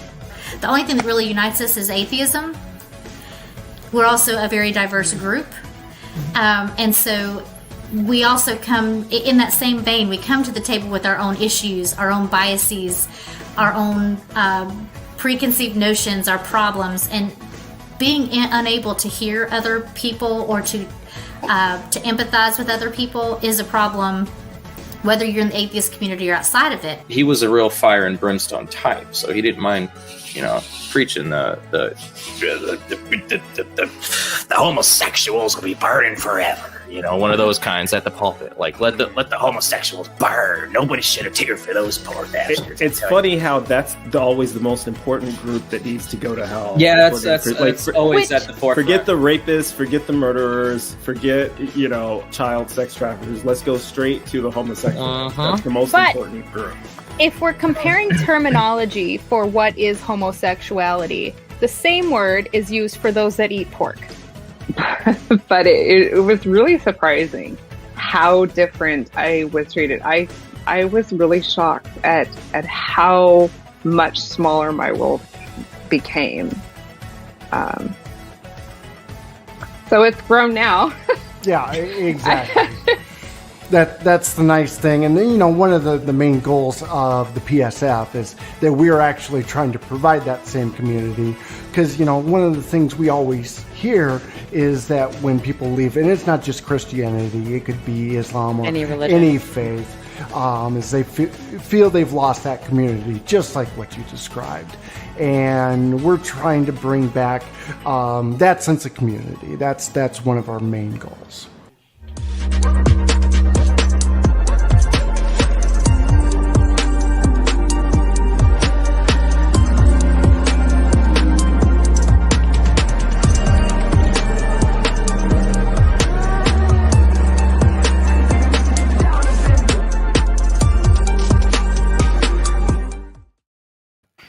Wow. Well, that's just a small little bit of all the content And the that we meeting have. just came back. Put that into the host name, leave connection blank, and it should do a connection. All right? Uh-oh. Bye-bye. Connection? Randolph. Someone's Randolph. doing technical support. Randolph was doing business. Nice. Was that tech support, Randolph? It's an emergency call, but it's the kind of thing that has to be resolved before tomorrow, so I don't have to rush right now. Understood. You Next time, hit the mute button. Yeah. Can you do it outside of the show, though, sir, please? Okay, guys. Handle your It's business okay. outside of this. No, I'm just kidding. But anyway, thank you for. It's okay. Sorry. But that was just a small tidbit of the content that we have here on the PSF. So please, by all means, support the channel. Subscribe if you haven't to. If you're viewing us for the first time, I know for myself, I am so very grateful and proud to be one of the rotating hosts for the Women Atheist Unload show every Saturday afternoon. So tune in for that, for me to be there. And it's good that we're growing more of the platform for women to speak on what women atheists want to speak on. So, I mean, even though it's hosted by women, it is for everyone. So it is, the beautiful minds of, Kat the Humanist was like the huge driver of it. Like, big ups to you, Kat, for like creating the group, the title, all of that. I know producer Wes, they both work hard. Phil in the back, they all work hard to create everything that we have. But yeah, I'm definitely proud of that show. Okay. You know what I love about this group, PSF in general, is like I've been affiliated for about a year now, or maybe even longer. But what I love about it is we have such a strong community. Like, I get to work with a lot of people. Me and Josh were like boys from day one.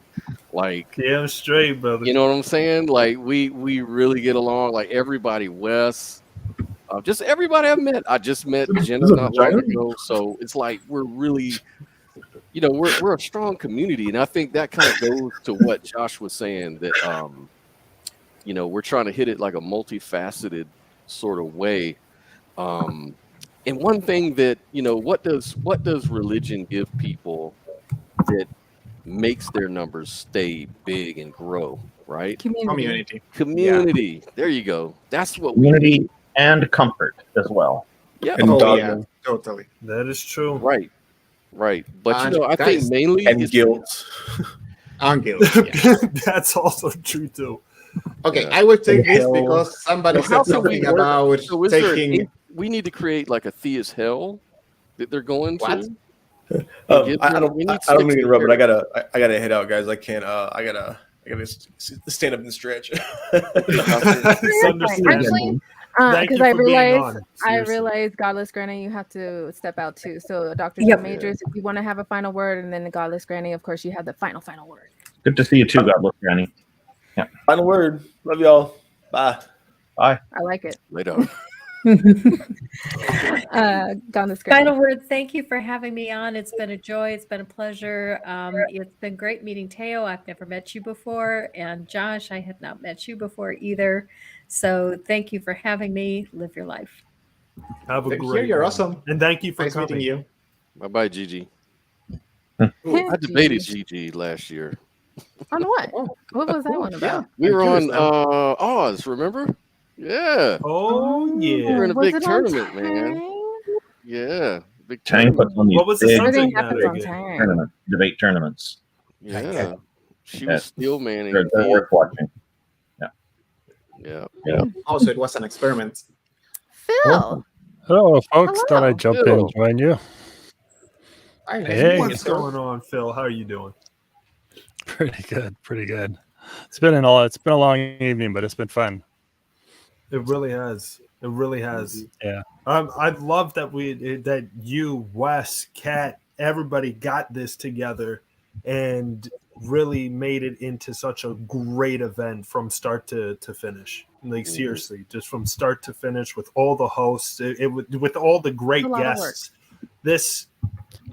This was just great, and so I just want to thank all of you for making this drive happen, because I gotta say, it's you been need a a team to do that. And you guys are It's been great. amazing. So thank you. It's been amazing to watch Wes and Kat do the scheduling and all the messages back and forth, and the frantic, can we get this person? Can we get that person? And, when can they go on? And, the schedule got built, and it's all close. It always keeps changing and moving around and stuff. And I'm sitting there trying to get all these commercials together. And so it's been fun, but boy, yeah, I think it worked out well.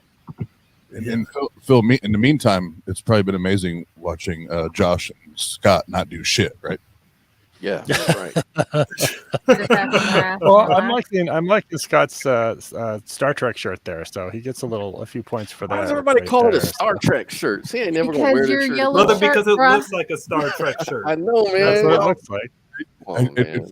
for the record, I'm talking shit because that's what everybody always says about the people on screen. Like, oh, you just sit back while all the other people do all the work. Oz, you're just a prima donna, man. You're a prima donna. Oh, I am. Did you notice I did a complete wardrobe change since last time I was here? Yeah, I know. I saw that. But I will say I didn't see Star Trek Trickety Trek or Star Wars. What I saw was Wu-Tang Killer Bees. That's what I saw. Oh, yeah. With this shirt. Okay. Yeah. Wu-Tang Clan ain't nothing to fuck with. You know what I mean? Back when Yeah. they were on their tour in '93, when they wore all them same color shirts and shit. Yeah, Wow. the killer bees on the storm. Mm-hmm. The killer I bees didn't are see coming that. through. Ain't nothing to fuck with. Oh, and Scott, I saw the DJ set up. We're gonna have to have a spinoff, bro. We're gonna Yeah, do Deb that. Shine. That would be something. Yes, sir. That'd be Yes, something. ma'am. Demonstrate. My audio got really messed up though in that last part. You can only hear like one channel coming through. So Yeah, I heard that. Yeah. We're gonna have to do like they do on Pose. Then we're gonna need a judging table. It's just like 10, 10, 9, 10, 9. Don't do me like that, man. That's too much pressure, man. Do one of those things. Too much pressure.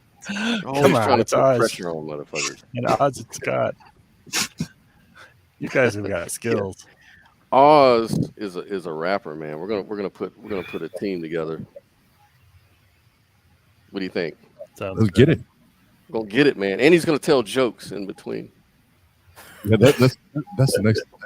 You never know. You never know what card I'm gonna play. You really don't know. Yeah. So While how telling about you this? I gotta We see have- that shit though. We need patrons.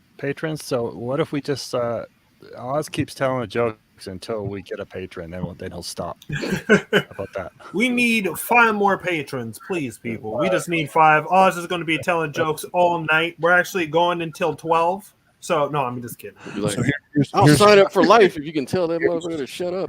Here's the number one joke, and everybody should go to Patreon right now. Here's the joke. You ready? Yep. Josh. Do it. What do I? That was good. So original. That is the nice community and love that these have, people. Now you see why we need Patreons and support. This is how we show love to each other, apparently. Too much love. You missed all the Greatest missed joke all the out there, all the brother. behind the Greatest scenes joke out there. all the behind the scenes stuff that we used to that we do and our producer stuff. It's like it's all interspersed with Josh's so tall jokes. Yeah. It's so Josh is true. tall, It's man. so true. At the end of the If he does the splits, the he end can of the hold show. up a building. Like he could put one foot on one side of the wall. And This is Man. how the hell do you know what I can do? I know what you can do. I've seen it. This is the first time I've seen Josh live behind a camera for more than 3 minutes and not shoving food down his goddamn mouth. Thank you. You know Thank what? you. Today is a professional day, so This man I is kind of 8 screwed feet up with tall. the coffee, but Oh, still, I today I- is a professional day. Josh, I feel like this is a fallacy right now. I feel like this is a fallacy. It might be.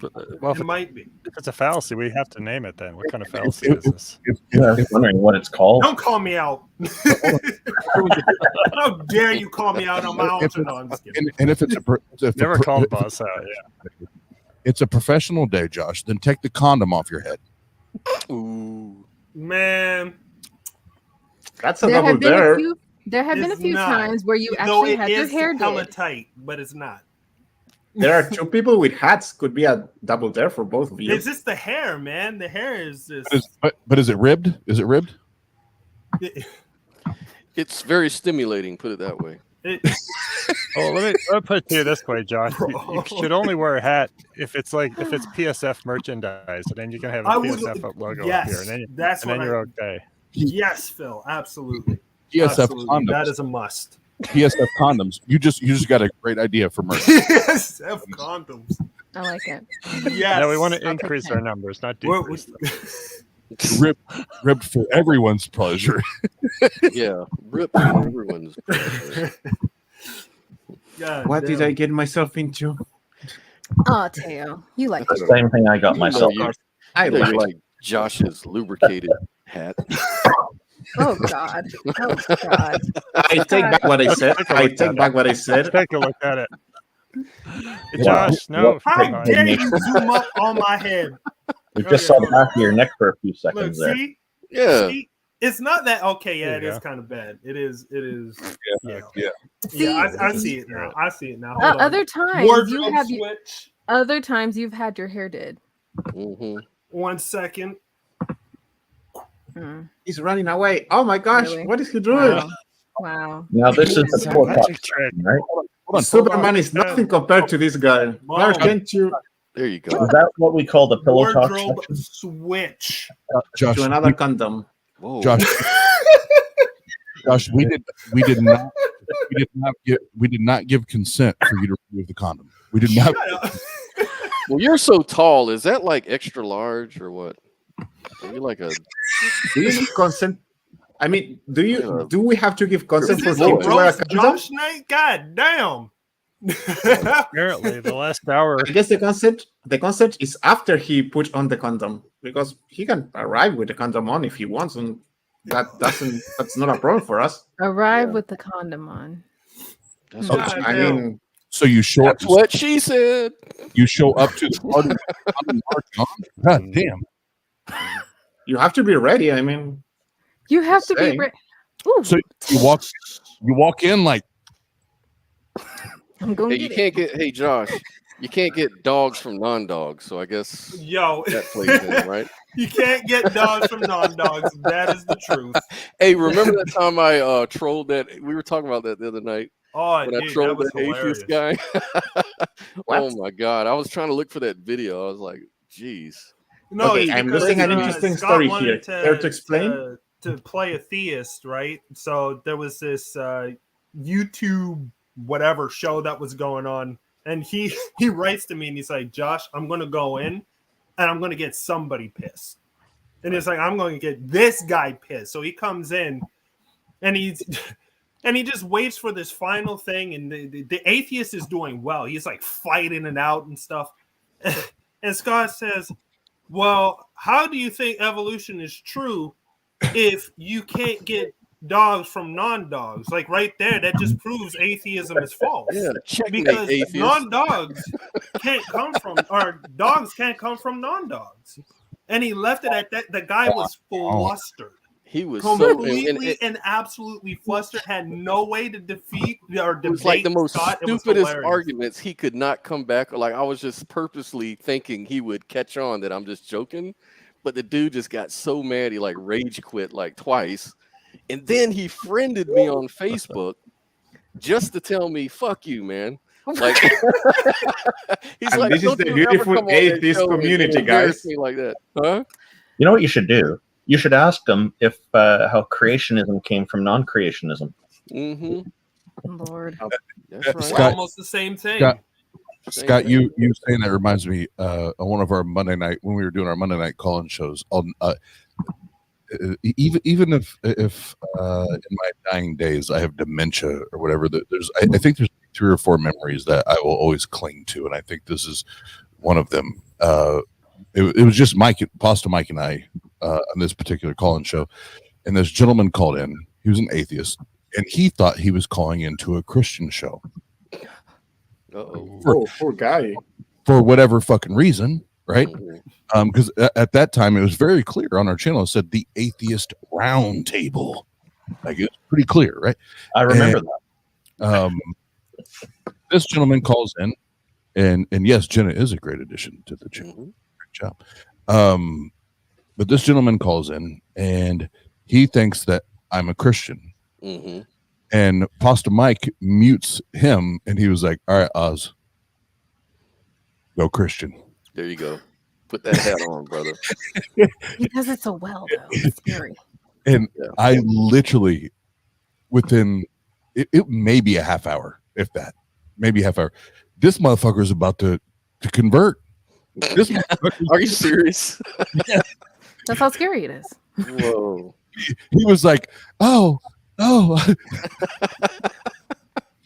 Maybe there was a Jesus that died for me. Oh, Lord. God damn it. And Pasta Mike had to pull the plug. Like, all right, bro. This is an You've gone atheist. too far. Yeah. I was gonna fuck around and actually convert you. You and Isaiah Perez.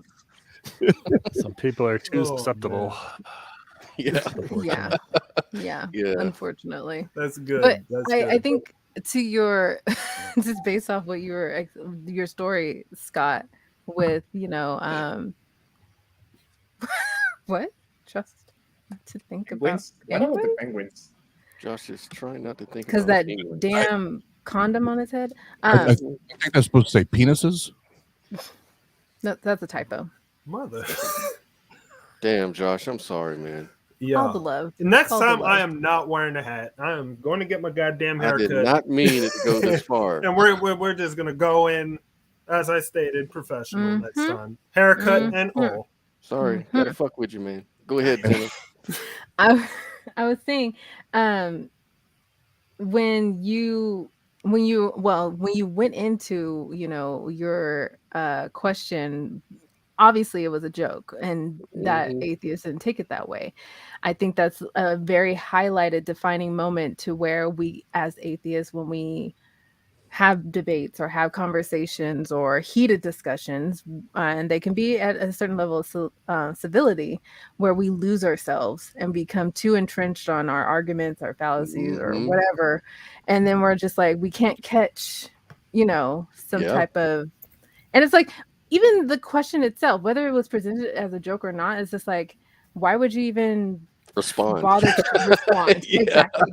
Why respond? Don't fluster Josh will tell yourself. you, There's man, no point. It's like, he was okay, cool. That's arguing everyone and he was failing miserably. It's like, I was like, and you call that an answer, sir? Next. And it's like the guy was like, God damn it, man, fuck this shit. And he hung up, and then he came back and he tried to compose himself again, and eventually I came back at him again, and he was like, just like Josh was and like, I then go can't the believe it. extra mile I to can't add you. believe. He's like, I It can't was just believe funny you did because he exactly knew what that you he was said going to you're piss gonna somebody do. off. I just didn't realize that it was going to happen that quick. Yeah. That's Well, what she he said. was so embarrassed when he friended me though, and he went on and was cussing me out and blah blah blah. I was like, well, dude, you know I'm an atheist, right? He's like, he didn't even listen to me. He wasn't even listening. He was just kept going on with his arguments, and I'm like, dude, It I was told already you. gone. It was already lost. Yeah, It was like, already lost. I'm an atheist, dude. And he's like, what? Wait. What did you say? Like, That's a I was just fucking with frustrating you. thing. You were So too I've easy. done like ask an atheist booth type stuff, and when you say something to people or try to explain, they ask you a question, why you don't believe in blah blah blah or whatever it is, and you give them an answer, and you can tell just by looking at some of them, just the way they are moving and acting, that they're not listening to a word you're saying. That's why, They're just preparing dude, their this next answer. Phil, That's where you that's have why to when I have these slow people down. That's conversations, frustrating. I tell them exactly what they want to hear. Like I always tell them, I put my cards on the table. I'm like, I just want to lead you away from Christ, and I want to lead you to hell. That's what I want you to do. Because that's what they believe anyway. So it's like, well, that's mean. That's mean. The reductio ad mean. absurdum, like the Sometimes. reductio ad absurdum in that, quote unquote works. But Mhm. that's why, like, well, I'm in the Midwest, so I have to pick the times and the seasons that I do this, specifically according to the weather. But when I go and actually do SE, and especially, and I try to do them live as much as I can, but when I do it, that's on the table. It says friendly interviews, Mhm. because it's not anything but that, right? And interviewing and asking people questions, and whether you want to call it SE or the Socratic method, or however you want to frame that, I've just not seen any other productive or efficient way of Right. to present it, other than it's just a friendly interview. And then they literally come up to the table and they're like, "Oh, what are the friendly interviews about?" Well, it can be about anything. Like it's really focused on deeply held beliefs. So, do you believe in aliens? Do you believe in a god? Do you believe that the 4-leaf clover that you picked out of your yard yesterday is going to bring you good luck? Like, what is that? And in the Midwest, 99% of the time, it's, oh God, oh God. Yeah, And SE is the best tool. It's the best method for having that kind of conversation. Like for me, debates are just, I don't even take them serious. That's why I say I just tell them crazy it's stuff fun. sometimes, It's fun. 'cause it's like they're just they those- have an agenda, and it's like you see through it, and they're not listening to you, so you might as well just have fun with it.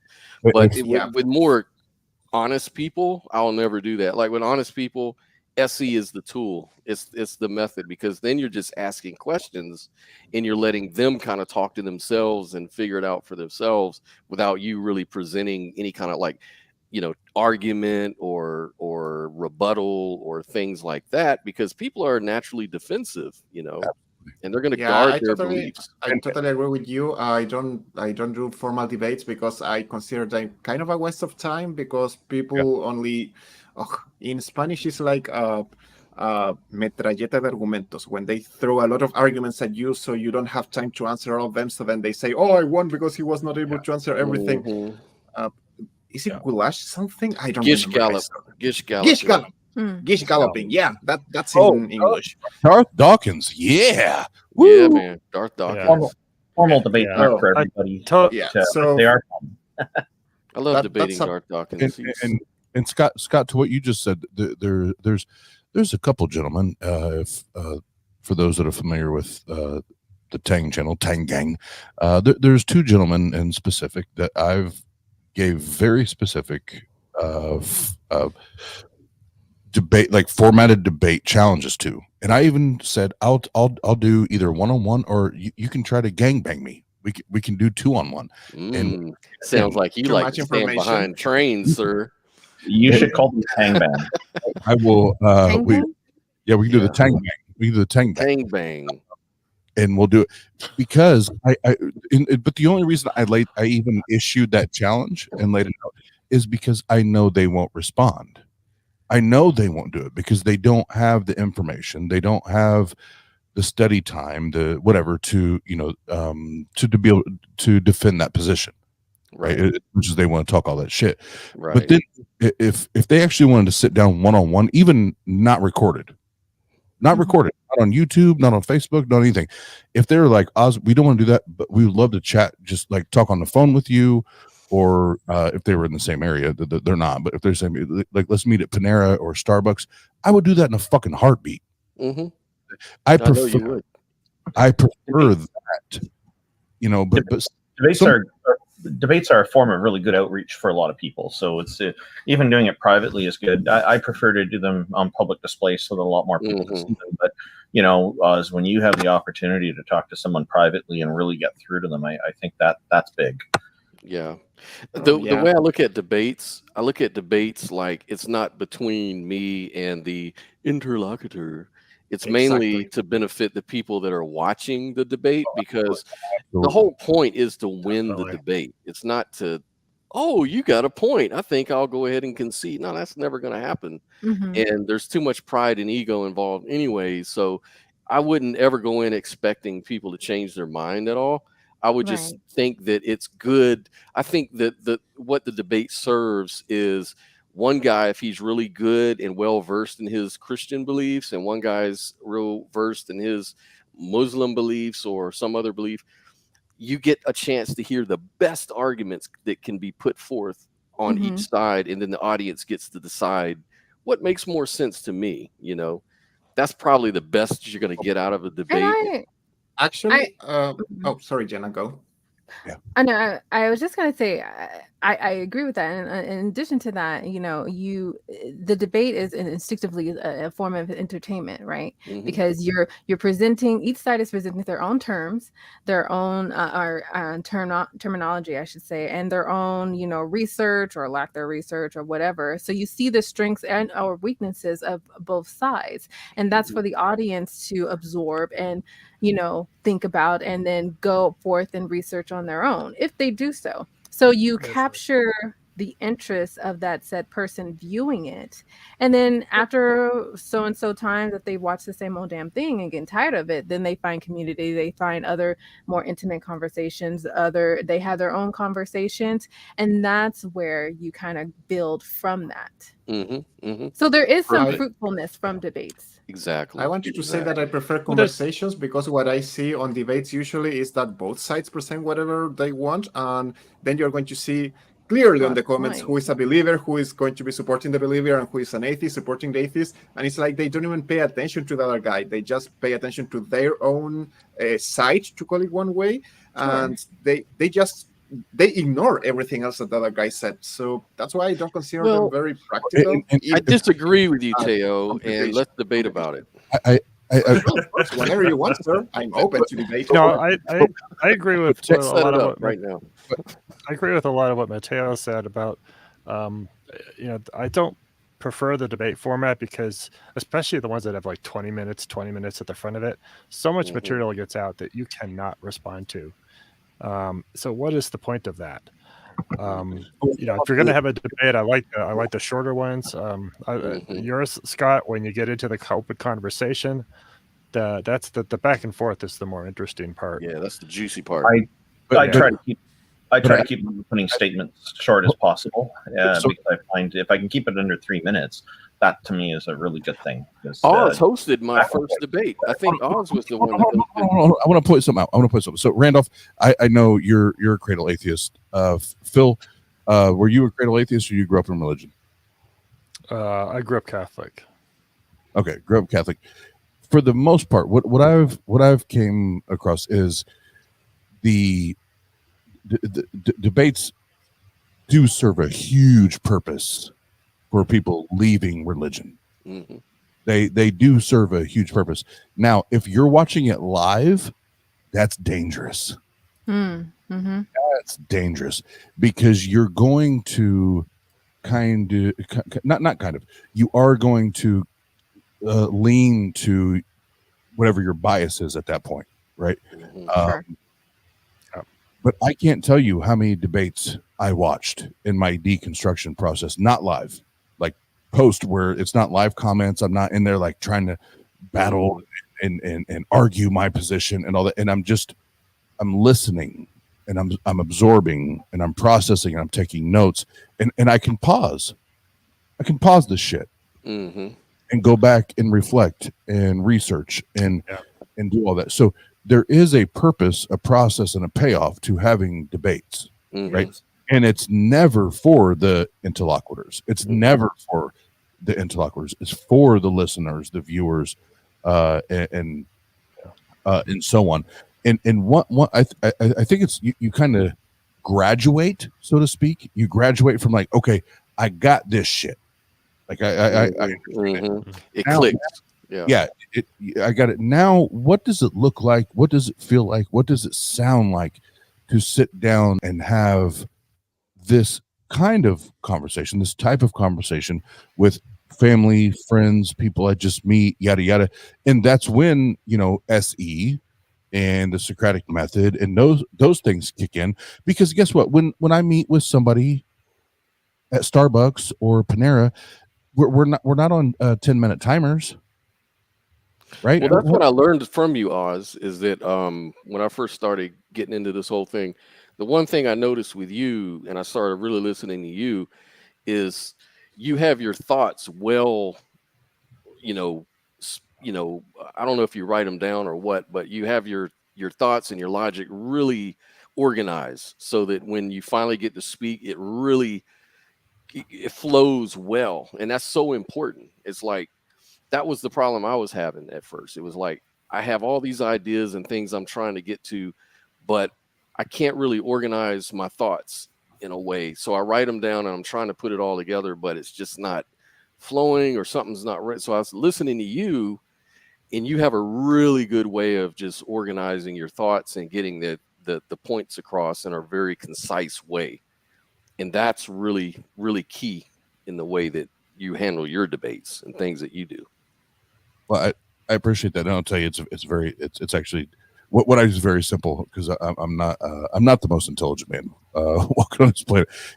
I'm a very active listener, and I like to repeat back what people say, because then I know that I heard what they said correctly, and then I form my questions based upon that. Yeah, that makes sense. That's key, actually. And that takes practice and patience. You And have that's to not only just listen to what they say, you have to actually hear what they say. Yeah, instead of thinking about how you're going to respond, you just need to Exactly. really listen to what they're saying so that you can respond in a logical way that follows and tracks what they're actually telling you. And when you repeat back what they're saying, it disarms them from thinking that there's going to be a trap or something. They're kind of feeling like, oh, this person's trying to really honestly understand what's being said. So that's important. And you'll notice even and now it's become such a habit for me now. Like, the most recent interview was with Jenna last night. Last night, yeah, I saw that. And how many times I even said to her, I've made it a habit because I do want to know this in a conversation or in an interview. Jenna, tell me if I'm wrong. tell me if I'm wrong, or tell me if I didn't hear this correctly.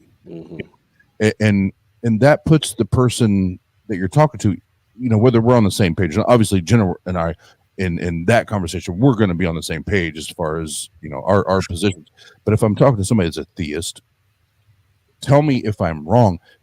That puts them at ease. Like, okay, they want to know.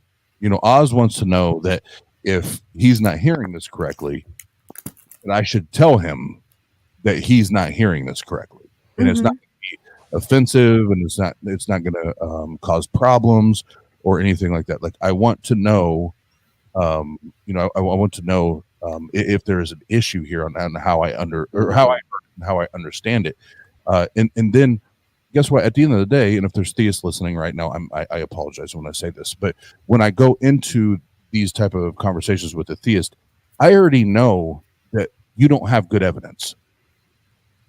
I already know you don't have good evidence, right? So I don't need to worry about defending something. Right? So I can completely be in the position of listening and absorbing and taking it in, because I don't have to worry about my brain being scrambled eggs and trying to defend something, because I have nothing to defend. I lack a belief. I have an absence of belief. I don't. That's quite smart. I have to admit. Yeah. Well, I mean, it's when you have I think I will use you that. have reality on your side, it's easy to be consistent and comfortable. So, honestly, But it's good not to convey that, because that kind of comes off a little bit. It can come you have off to to be careful how your you say it. partner, because they'll say, "Oh, you already assume you're right. So how can I even begin talking?" It's like, you're not taking me serious. You've already decided I'm wrong, and I have no evidence. But I agree with you. Like, in my we have to. experience, I've never heard any really solid evidence that made Yeah, any there sense isn't. up to this point. It's Since and my one point I deconversion. was just emphasized Yeah. here is very important as well. He's saying he's just like me. He doesn't believe, and that I find can be disarming for people as well. Be leaving them feeling like, oh, you're not a threat, like I've been told you are. But sometimes, actually, quite often, I find a lot of theists have trouble understanding the distinction outside of a black and white perspective, and they're thinking, like, there's something in the Bible, in the book of John, I believe, it says either you're with God or you're against him.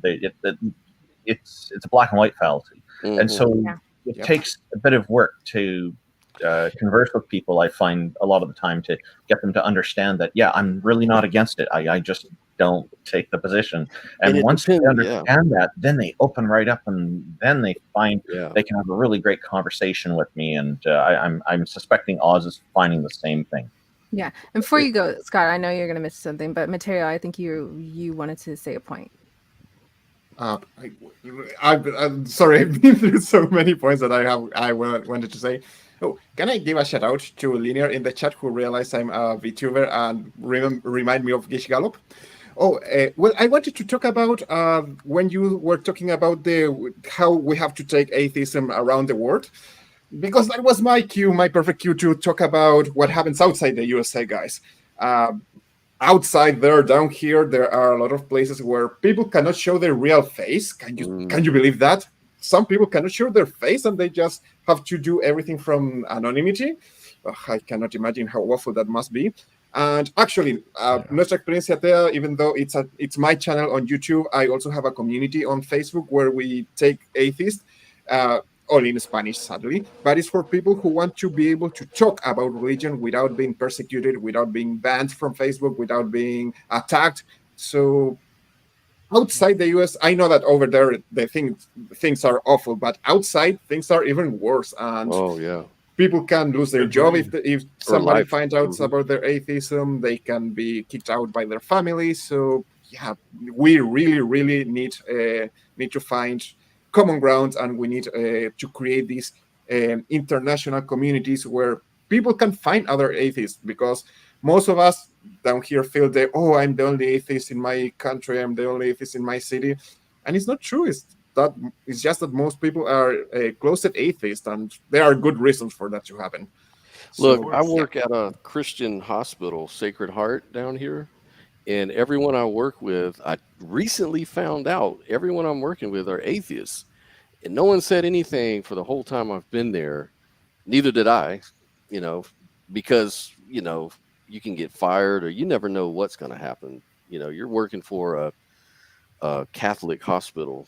You don't want to talk about stuff like that, leave that stuff outside. But come to find out, everybody are pretty much atheists. And once that was discovered, everybody's now free to talk about it just within my office and even after work. I mean, we don't really talk about it all the time or whatever. It's like whatever, but it was just so funny that we all came to the same conclusion. We're like, wow, you mean you're an atheist? Wow, I never would have figured that. Well, I'm glad we have that in common. Like everybody's so, pent up about that topic. And I can imagine how bad it is in other places that don't have the same sort of freedoms maybe that exist in America, or illusion of freedom, or whatever you want to call it. You know what I mean? Mm-hmm. So, and this is a wonderful, and this is a wonderful example, what your experience there, of how the stigma is wrong. Because one of the bit of stigmatization that is spread around that is incorrect is that there are many people against us as a demographic that say, oh, all you do is you bash religion all the time. But no, actually, in my experiences like yours, in most cases, it's people are just talking about all kinds of other things. It's really, religion isn't the main focus of our lives. So right. You got that call, bro. Welcome. Support. Thanks for calling Randolph Richardson Law Firm. Sorry about that. I would like to say I do focus on harms of religion, but that's because that's what I see around me. And in Spanish-speaking countries, you can see many, many examples of it. But yeah. I'm not talking about God all day, as believers want to say. And I just wanted to add to that where there will be responses from people, and I think this is quite normal, is if we're confronted with some kind of religion being pushed on us, then we start talking about it and pushing back. But that's like anything. If somebody's trying to push a pyramid scheme on you, we're going to start talking about it and push back. Like anything, it's very normal the way I see it. And so it's really important that these kinds of examples of people saying, hey, we didn't even realize, because we don't talk about it all the time. We don't wear an atheist logo on our chest or anything, and we're not out there advertising it. And that's how normal it is. It's just, it's not really something that becomes a centerpiece of our lives, because we're just normal people. Right. Lots of other things to do. So the more that people see that, I think, and hear about these kinds of stories, that will help getting these kind of stories out, because we don't hear about this very much. You mean you don't wake up in the morning and think, someone is on the internet talking about God, I've got to wake up and find out who that person is and debunk them right now? Hell You don't lose sleep doing that? Really? You don't? What's wrong with you people? What's wrong with you, man? Yeah. That's what gives me hope and meaning in life.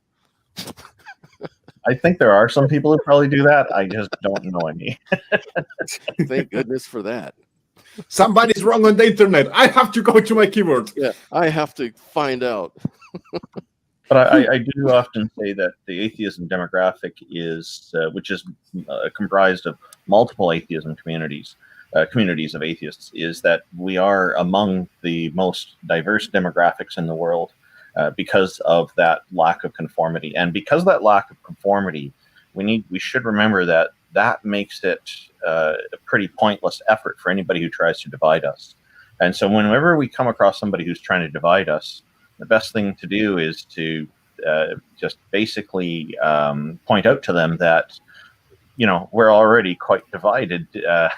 We're more than you realize. Mm-hmm. There's no point in doing this. So the techniques that they have to use when they're trying to divide us is to try to get us to pick sides on something and then work at each other on those different sides. Don't fall for it. Don't let them do it. Don't let them control the narrative.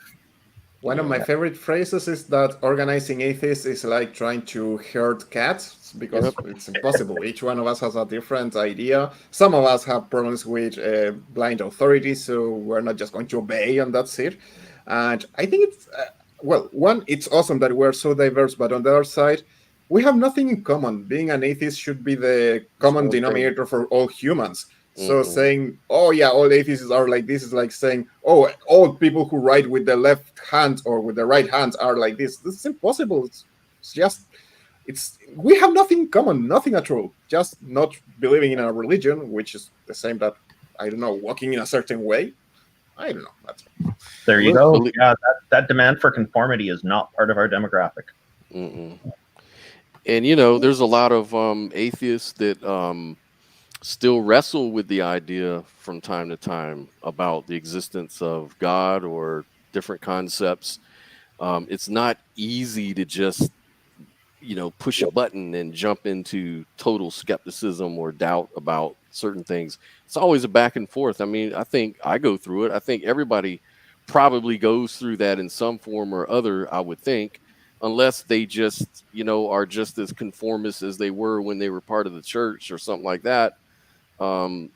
I think it's just normal and healthy to always question everything, even your own doubt. Sure. At times, you know, that and I think that's fun. I think it's healthy. I think it's part of the mystery of life. And some atheists don't deal with that. Some atheists are just like, I just don't think about or see any value in even worrying about whether a God exists. And so I just don't Mhm. care. But not And everybody feels that way, you know. I think that is a hindrance on yourself in a sense. Mm-hmm.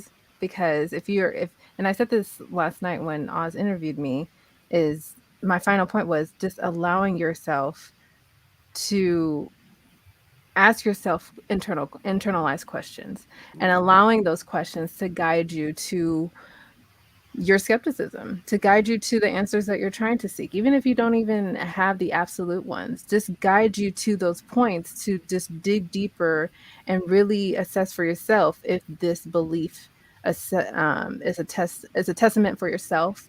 Is it something you can follow? Is it something you just believe, period? Just allowing yourself to question, even as an atheist now, still question things as you move forward in life, because it's still all a journey for all of us in different ways. I'm curious, what does each person here find to be the most common question that you get from theists? Like for me, it's how can you have morality without God or their gods or whatever? I'm just curious what each of you finds is the most common question that you face when a theist finds out for the first time that you're an atheist. I surprisingly don't talk to a lot of theists. That's all I you do. guys. One of the most commons are, why don't you believe in God or prove that there is no God? I'm like, oh, come on, how you should know that you cannot prove that something that doesn't exist doesn't leave footprints of not existence, but people don't.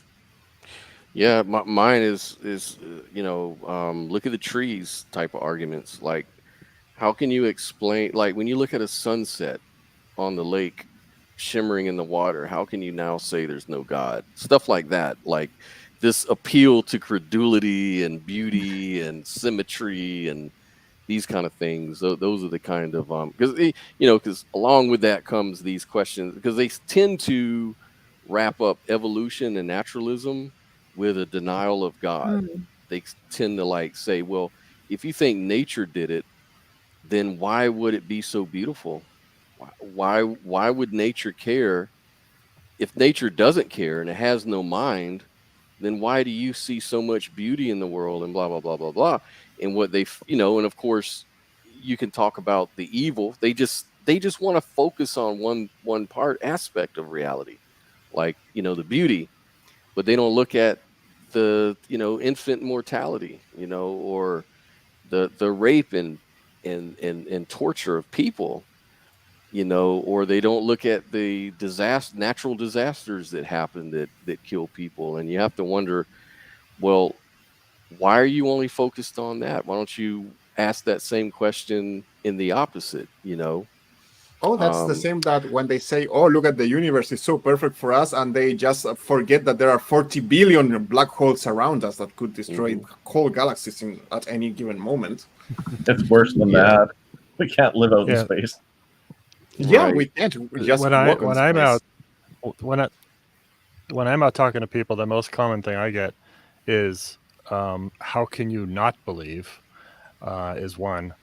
How can you possibly not believe? And then the other would be like, what do you believe?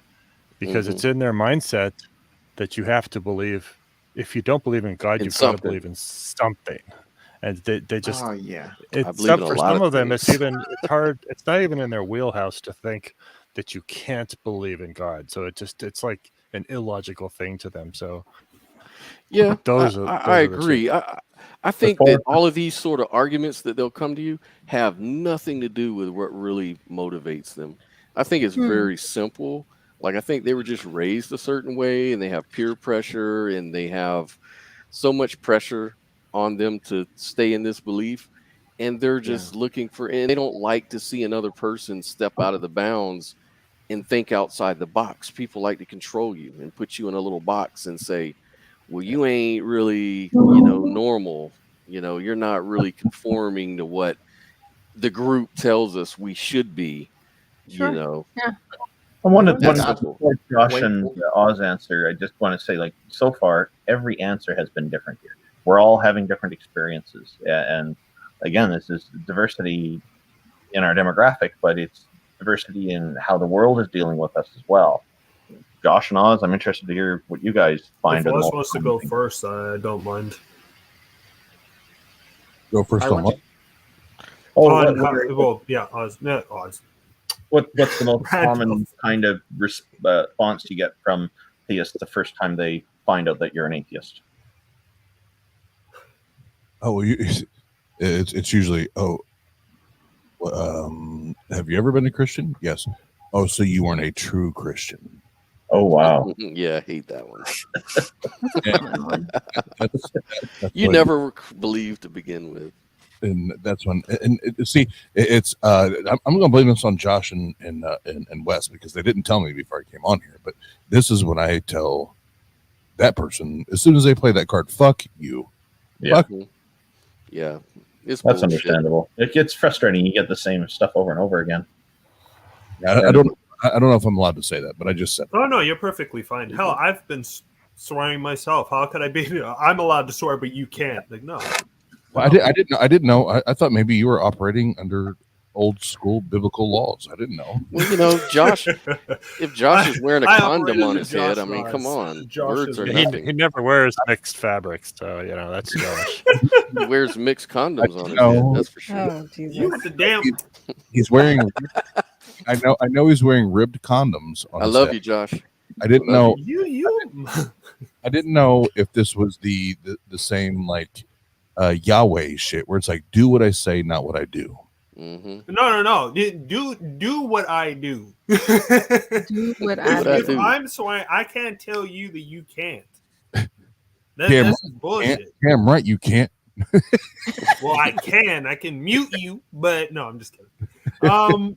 For me, I've seen an actual mutation of the questions that I've been asked. Like beforehand, because I was mostly within the apologetic area in a sense, or so they would sit down and tell you about the kalam, or they would sit down and tell you about the teleological argument and how does it not make sense, and try to walk you through towards a predetermined answer, rather than let's just say you're a normal theist, where it's more like, well, how can't you believe in God, or look around you and see the world as it is, or look at us. That's another thing. Look at us.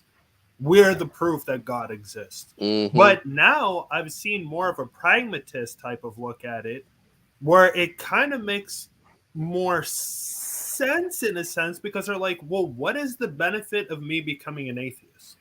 It's like, let me sit here and you give me the benefits, because at the moment you guys are looked at as second-class citizens. If you speak out, you might have a possibility of losing your jobs.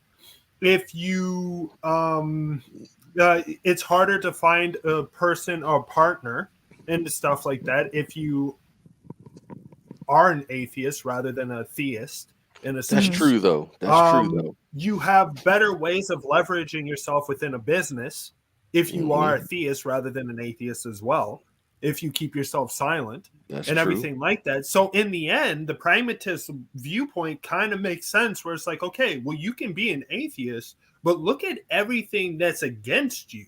Why would I be within your field? What's the point? What would benefit me for me to be in your position? And that means that I got to have things taken away from me. That is a powerful question and concept to think about, actually. Because it's like you said, when you have everything coming at you and against you, what is the benefit of sinking yourself in this dark, isolated space where no one likes you and you are just there? And it's kind of like, well, and it could be subjective, right? We all have our reasons. We've all have our reasons for either, obviously, Randolph, you grew without being in religion, but most of us here, we moved away from that and we had our reasons to do so. And it was a process and it was a long journey for all of us in many different ways, but we're here.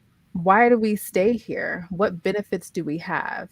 What benefit do we provide as a community to others that are seeking the same thing? And why would be, if any reason, a good reason to pull them away from that if they're just on the cusp of becoming non-believers? Exactly. Very good. Very and good. I think that's the difficult thing to answer, because you can say that we look at things based on a certain amount of evidentiality behind the things that are being stated, right?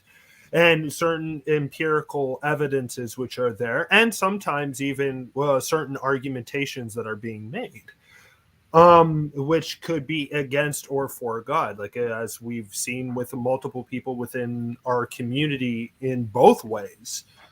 Certain people are deconverted, other peoples are reconverted into their religion because of whatever situation that they did Oz just drop out? I'm just gonna say goodbye for Oz. Goodbye. Yeah, goodbye. He had to go, but I guess we're gonna close out in a couple minutes anyway. No. But I think that's the hardest thing, and that's why, like, when I hear people say about normalizing atheism, I understand that point, but now seeing the pragmatist viewpoint and a more, let's just say, a more solidified, now I forgot the word that I just used, but a pragmatist, there you go, that pragmatist viewpoint. Now I see that if more people start utilizing that, they are technically correct based on what they're saying.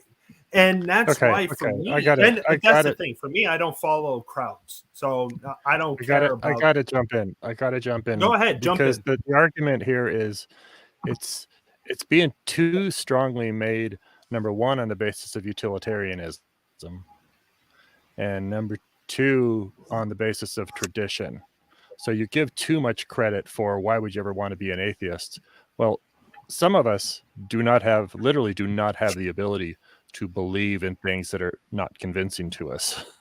And reality and science discovery, right? Reality and science discovery all piles up on the no supernatural side at this point in time, and there's no sign of it showing that it'll slow down.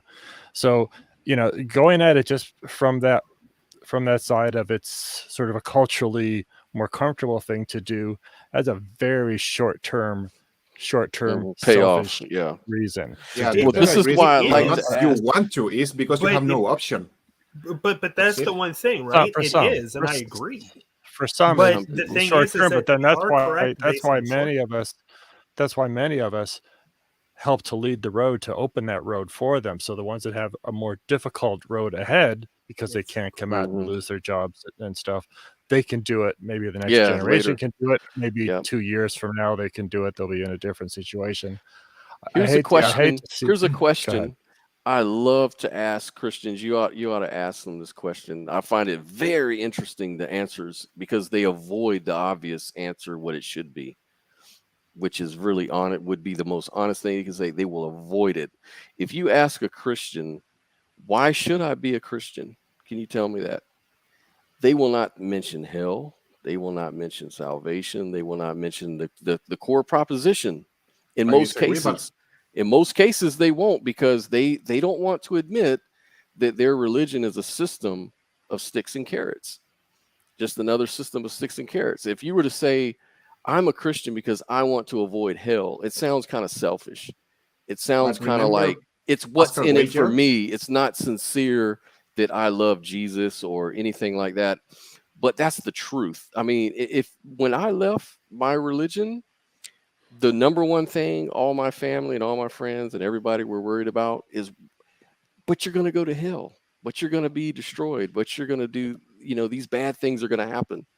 That's the knee-jerk reaction that they all had. But if you were to just ask them one-on-one, it seems like they never admit that. It's always like, well, you do it because we love God, because we appreciate, we want to give glory to the Father. We want to, glorify him. That's what it's all about. It's not about us. It's about him. No, it's about you, because at the end of the day, it's about God saving who? You. From what? From hell, from torture, from whatever. Right. And I just find it so interesting that they can't be honest about that in these kind of discussions, but let a loved one leave the religion. Then they're worried about their soul. It's so weird. Right. I want to allow, in there. yes, and I want to allow for everyone to have closing thoughts, because we're going to wrap up this evening. It's been a long evening for a lot of us, especially Phil. You've been here all day. You've been here all day, Phil. But let's go. I'll start with you, Mateo. Just give your final thoughts out on this, or anything that you want to kind of say. Oh, well, yeah, the conversation is way too long. So saying as quick as I think, the thing about this, being an atheist is not comfortable, not at all. Many people don't have an option. It's just you realize that everything is false and you're there, you're alone, and you're being attacked. So I go through activism to help those people who have no option, but they, for example, have to pretend. Many religious people who are atheists, but they have to pretend. And I think that I focus on trying to create a better world for them and for people in future who will go through this terrible, terrible situation that is losing all your faith. Beautiful said. Randolph. Beautifully said. Thank you. Yeah, that was excellent. There's the things about atheism, I'll just try to keep really brief, is that atheism isn't a religion. It's not a cult. There's nothing that anyone has to conform to. There's that one characteristic that all atheists share, which is not believing in any goddesses or gods. There's no limitation on how long you have to remain an atheist. There's no limitation that says you can't leave atheism and go back to religion. This is why I argue even in debates sometimes that atheism, one of the intrinsic characteristics of atheism is freedom. And so that's it. There's people try to put other kind of characteristics on it, reject them, throw them away, tell them, no, that's not it. Oh, you must know how to, you must have an explanation for how life begins. No, that's science. That's not atheism. So all kinds of things people will come up with. Just throw it away. Just keep it clear, keep it simple, and it doesn't require any maintenance, unlike religion. Thank you. Thank you, Josh, for hosting this and having us on, and thank you to everybody in the audience for tuning in. Excellent. Phil, how about you, sir? I want to make a final pitch for whoever's listening and for people who will watch this down the road to support the PSF, the Promethean Secular Frontier. Long day.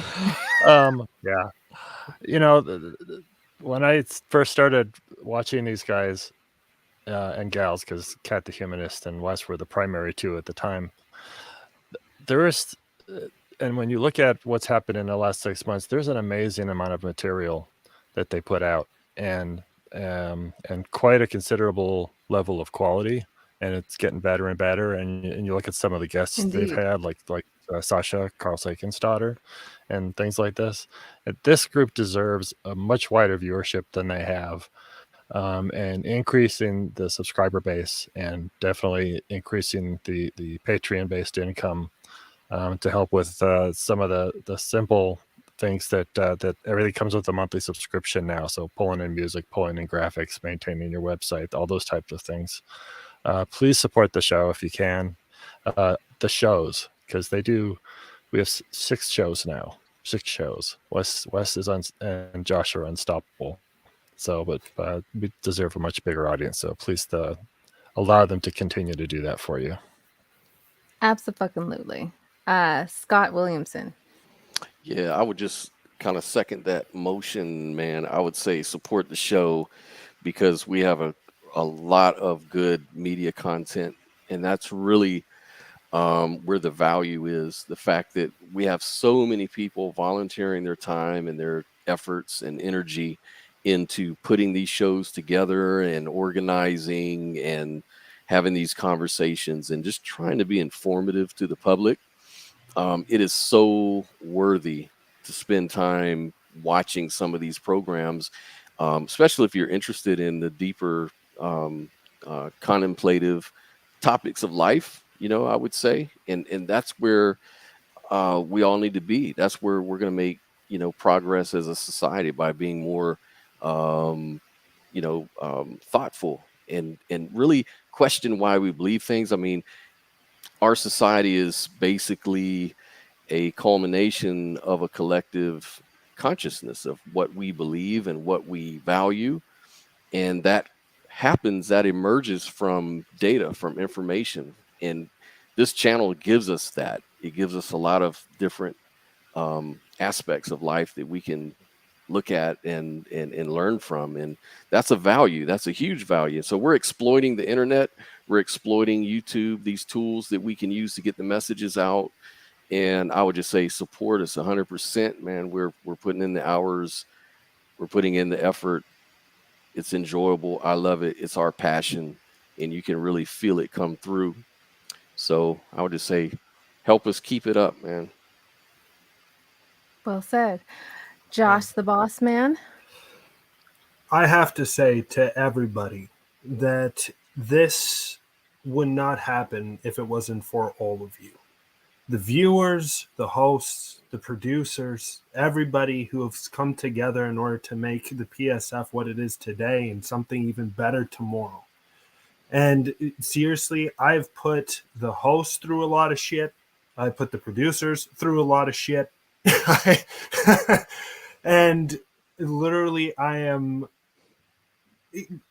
do apologize for doing that. But I think that we are moving in a direction that is positive and bringing forth positivity to the atheist community, to the secular community as well. If other individuals that do wish to come and want to watch our shows, that are religious, wish to come and watch them, they'll see that it's not combative, that is more educational. And that is something that we really wanted to bring to the table, is that sense of education, that sense of psychom, science communication, that sense of philosophy, that there's more philosophical thought processes out there than just two binary types of thought processes. And this is what the Promethean Secular Frontier wishes to bring to the viewer, and also wishes to have the hosts and even the producers excited for the content that is coming up next. Because when everybody is united in that sense of excitement, then the only thing that comes forward is great work. And what we can provide for the viewer is something that can be educational and better than what the viewer can see before. And that's what we're trying to do, and that's what we're trying to bring. So again, thank you so much for the new Patreons that are in. I have to say thank you to Oz. I need to say thank you to Mikey Famine, and I need to say thank you to Laura McGee, for they are the new Patreons for the Promethean Secular Frontier. And also, I need to thank yes. And also, we need to thank Jenna Mew. We need to thank Linear. We need to thank Phil. And we also need to thank, now my brain is running wild, so I'm trying to think right now. My apologies. Sunny Shell for being Patreons as well. And this couldn't be done without any of you. So thank you so much. Laura McGee tonight also. Indeed. And that's, and I'm done. Thank you all so much. This has been a great night. I'm sorry that I kept you all up for this late. This late. It's fun. But your long-windedness. But I am done. You're good. You're good, Josh. You're good. I thought I was a talker. I appreciate being here and having the opportunity to be a part of, I can rightfully say, of the PSF. And I believe and trust and love what you all do. That's why I easily gravitated to you all as well. So It's an honor for me to be not only a co-producer and a co-contributor and also a co-host. It's humbling to not only strive to be a voice, but to also see that, in most viewers' eyes that I am. So that's nice to know, and I hope that I can, present myself in the best way I can, so I can be an example as to all of us that want to be example to those that view us and, dive into the content that we have on the PSF and want to, start that journey of critical thinking. And I think it is important to also keep in mind that even if they're just at the edges of faith and non-faith, to remember to still support and love on each other. It's a dangerous thing to pull someone away from where they are if they're not ready. And I think a part of having a community is nurturing each other when we're going through our process. So as we educate ourselves, as we provide the content that we have here on the PSF, also remember to nurture and support each other. That should be always in the forefront of our minds as we, go through our own individual journeys. So that's my final word. I know producer Wes has a final word, but of course I want to say this is the end of our drive party. You still have a chance to be a patron, folks. So please, by all means, find that link down below, hit subscribe, like this video, share the fuck out of it, and help us. Thank you for all the support we've had already. Thank you for those who have been here since hour one. But this has been awesome. I'm happy. We're happy. I'm gonna speak for all y'all here because they're happy. So I'm just gonna do that. But producer Wes, by all means, take it away. Whatever.